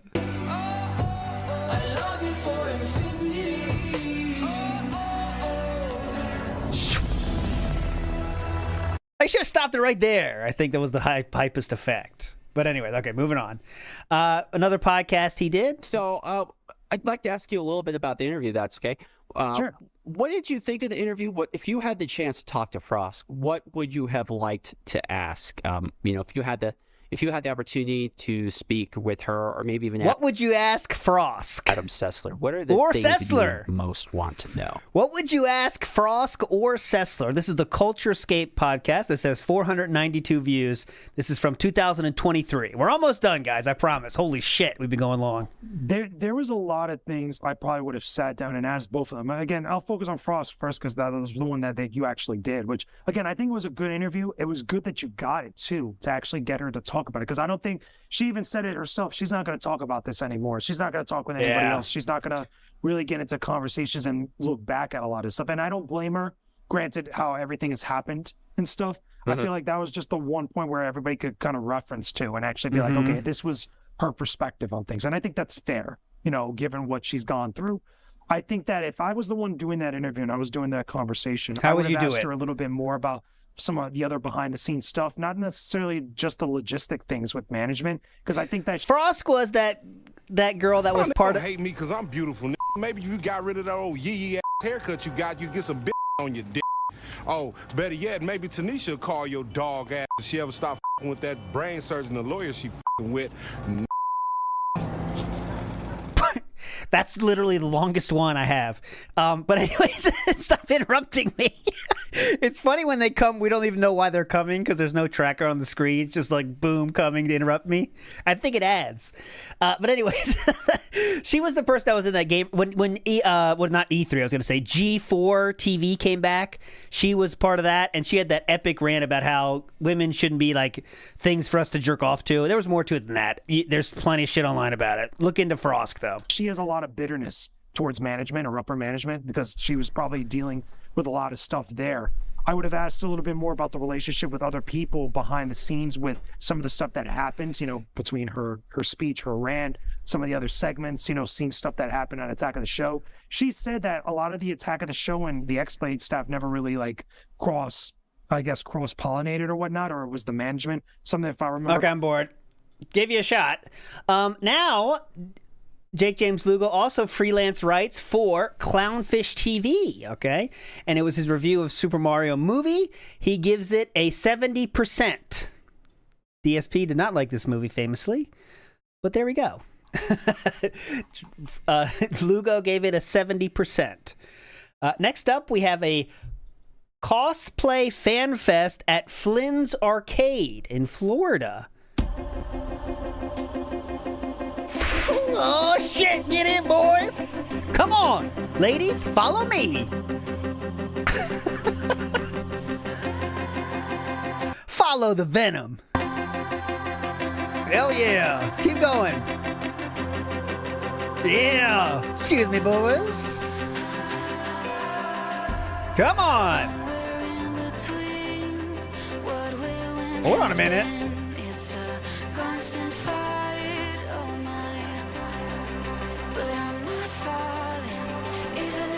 Natsune Miku! Come on!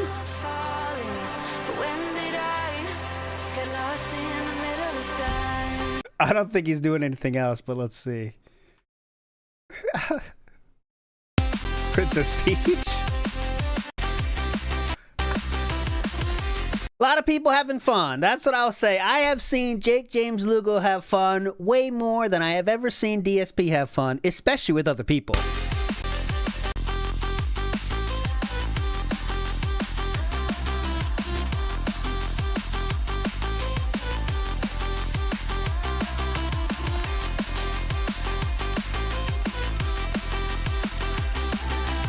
Let's go to the aura thing again. Come on. Let's go to the aura beginning. I mean, come on. No doubt about this. Come on. I'm going to make this a stream intro from now on. And then right here, it zooms in. So we can start the stream right there. Follow me, boys. But anyway, okay, here we go. That was that. He also... Oh, this is... What do I have this in here for? Oh, yeah. Excuse me. Jakesjames Lugo had one more review on IGN, and it was in 2023. So this is a massive, massive gap. But he did get another review on IGN. Okay, this is his second review. Excuse me, he did get two. And his review ended... was this a rewrite of the same one or an update? Oh, no, sorry, this is just a text one. This is a text one only. There was no video review, but he did get a text review. Okay, so there we go. Jakesjames Lugo with the text review. Okay? Not the video this time. He was also a writer for Nerd Stash, as you can see, 10 best Star Wars games from every platform. Then he did do a Mortal Kombat panel. This is, again, with real celebrities. Look who he's interviewing. Who here's a fan of Mortal Kombat? Are you all big fans? This is the guy that DSP said he's taller, he's more buff than. On your right is Johnny fucking Cage. And DSP said that he's more buff than Johnny Cage in the past. Isn't it wild? So the arcade I showed you, that video, come over here, the Aura one, they hosted these dudes. I'm sure it was a promotional thing. And Lugo was already working for their website. So I'm sure that's how he got this. But here we go. It's Mortal Kombat. Do you love Mortal Kombat? Talk to me. That's what we all like to here. Mortal Kombat 2. What is going on, everybody out there? Welcome to Mortal Kombat Night at Flynn's Gaming and more. He already did this. Come on, JJL. You can't get him hyped twice. What a mistake. Okay, so that's fine. Now just go. You already did that. Mortal Kombat 2. What is going on, everybody out there? Welcome to Mortal Kombat Night at Flynn's Gaming and more. All right, it's the third call to cheer. I know he is nervous. I got it. Big Q&A for the evening. Thank you so much for coming out here. Thank you so much for showing support. Thank you, Eddie, for bringing everybody else together and running around like a crazy man. Okay? So, let's do a big welcome to all our guests, even though some of y'all have seen them already with these signings and everything. Let's give a big shout out to Carlos Messina, Daniel Messina, host on the top, Anthony Marquez. Show him some love. Fourth call for cheers now. Big shout outs here. Gentlemen, how's it going? How y'all liking South Florida so far? Y'all, is it good? You guys enjoying yourselves? How's it so far? Oh, God, I can't handle it, man. I can't handle it. He's just not good at this. He's doing his best. I'm loving this place. You loving this place? It's good? It's a lot of Mortal Kombat fans out here, right, Greg? Good times. That's good. One of the most important I'm not trying to be like some kind of awesome presenter guy, but I've done it for a long time and done it for many different places. And when you're doing these presenter things, your job is to make sure the person you are asking questions to has no doubt in their mind at all what you are asking them, right? And he just does that the worst because he wants to say too much stuff in every question. You got to just keep it simple. But anyways, ready for the last mention of Jakesjames Lugo ever on DSP Gaming's channels. It took place in 2024 August. Here we go. The last time Jakesjames Lugo was ever brought up by DSP Gaming. So there you go. You finally gave me a chance, and guess what? Boom. Everything's crushed. Your whole house of cards just fucking fell down, right? VenomousFatman did do nice interviews with me back in the day. Sadly, he didn't really have any reach. Oh, no.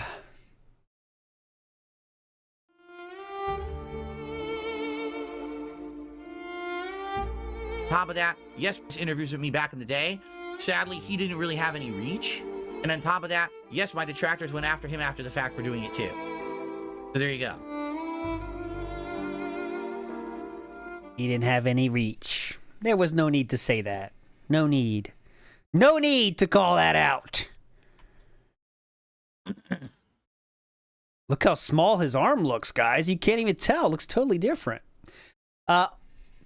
Now we're getting closer to, we're almost done here. We're getting more close to the modern times here. 2024, Jakesjames Lugo is working on a movie reviews website here, freelance as again.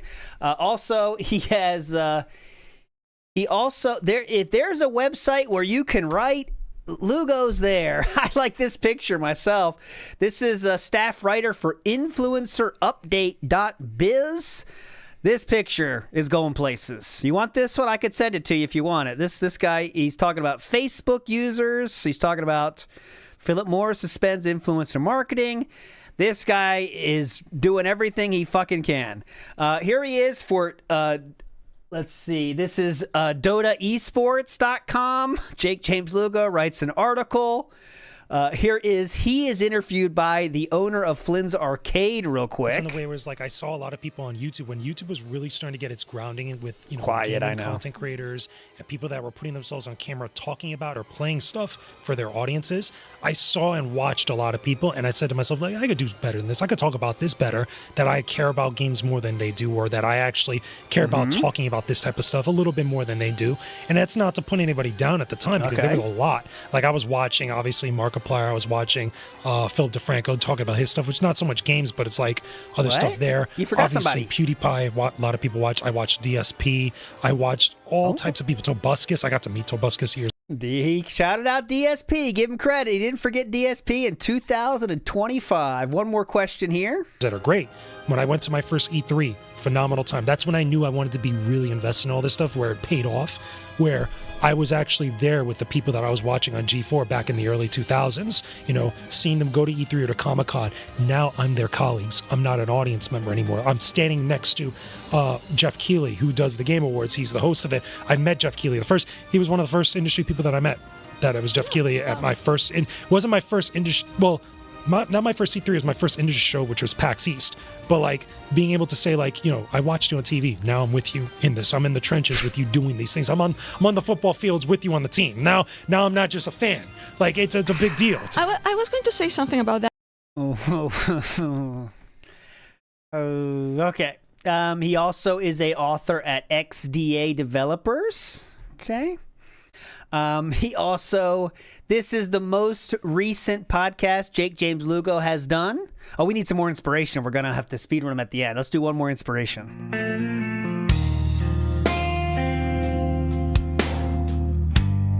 Oh, sorry, shut that one.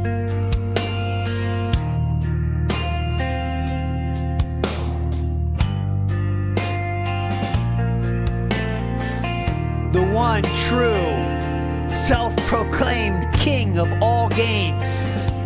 One who is selfless, bold, passionate, and cares greatly for the hobby that has given him and many others so much in life. Don't forget what you're thankful for, everyone out there. Never forget.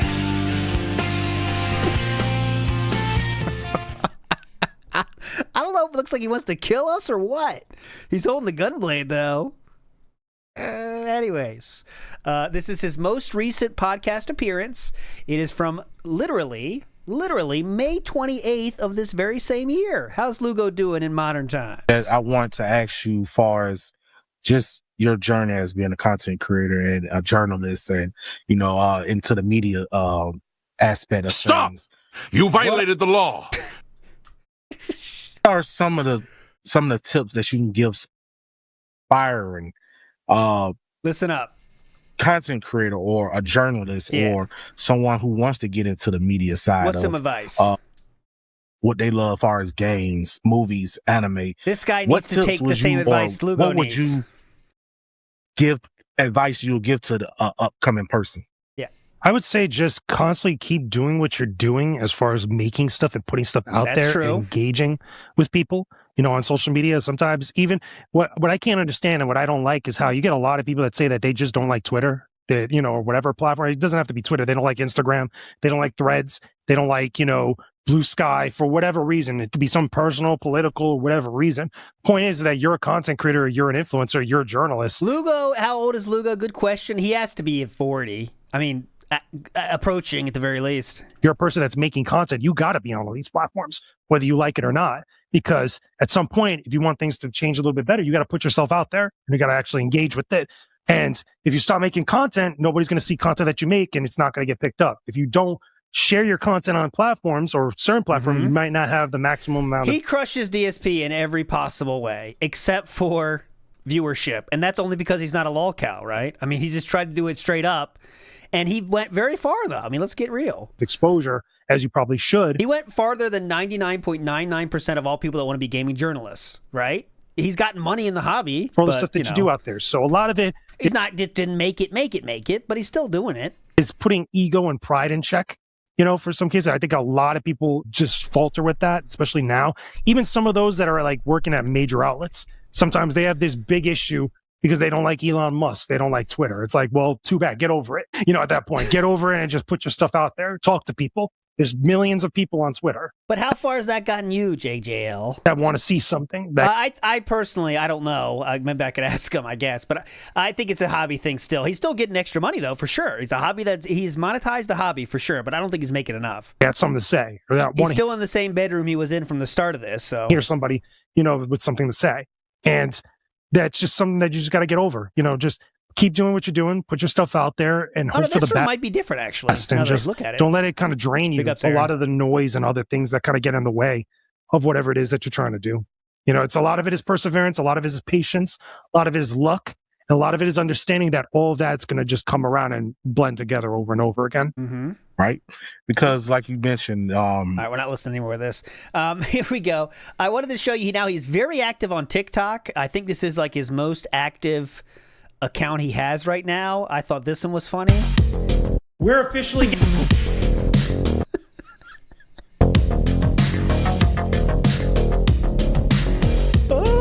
I'm uncomfortable. So yesterday I got to go see What are you going to do with that Star Fox? I don't have my... It's not the right aspect ratio, but, you know. Get off TikTok. I'm not even logged in. That's why they're saying. But he has 6,000 followers on TikTok. I don't know how that goes, but he does put out a lot of stuff on TikTok. He is very active. All of his thoughts come out. Let's try this one.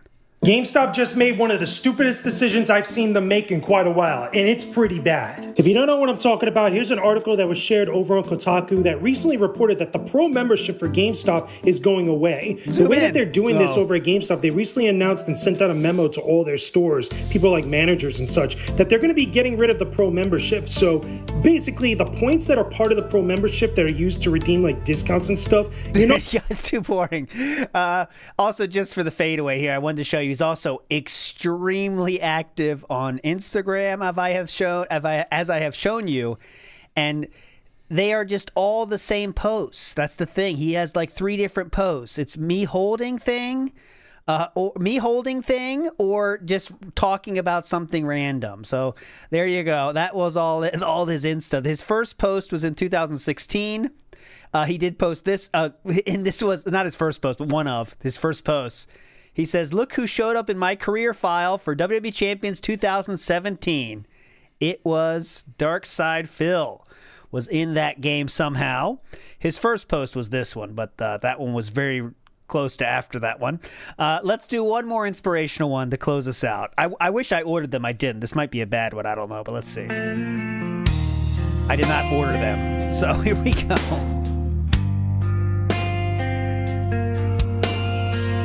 Oh shit, we already looked that one. No! I have to have one. Is this it? No. Fuck, I don't have another one. All right, we're gonna stop it there. Shit. We'll go to the best one. No, it's not over. We can do it. We can bring it back. This one. This is the last one. We'll do a repeat. Tonight, I did something I thought I'd never do again. For me, it was a moment in time, a point to an era far removed from what we have now. Radically different and fleeting. Tonight, I did so for the last time. Thank you, Lugo, for we all can learn something from you. You are a legend, sir. There you go. So like I said, he's in way better shape than DSP, for sure. We'll leave it there, turn this off. But there we go. I did this as thoroughly as I could for a very important reason. Get that out of here! We are getting out of here because we're not doing it again. This was the Lugo episode, and now it's over. There is nothing else you need to know about Lugo, even though there's still more out there. I think we covered enough of Lugo tonight.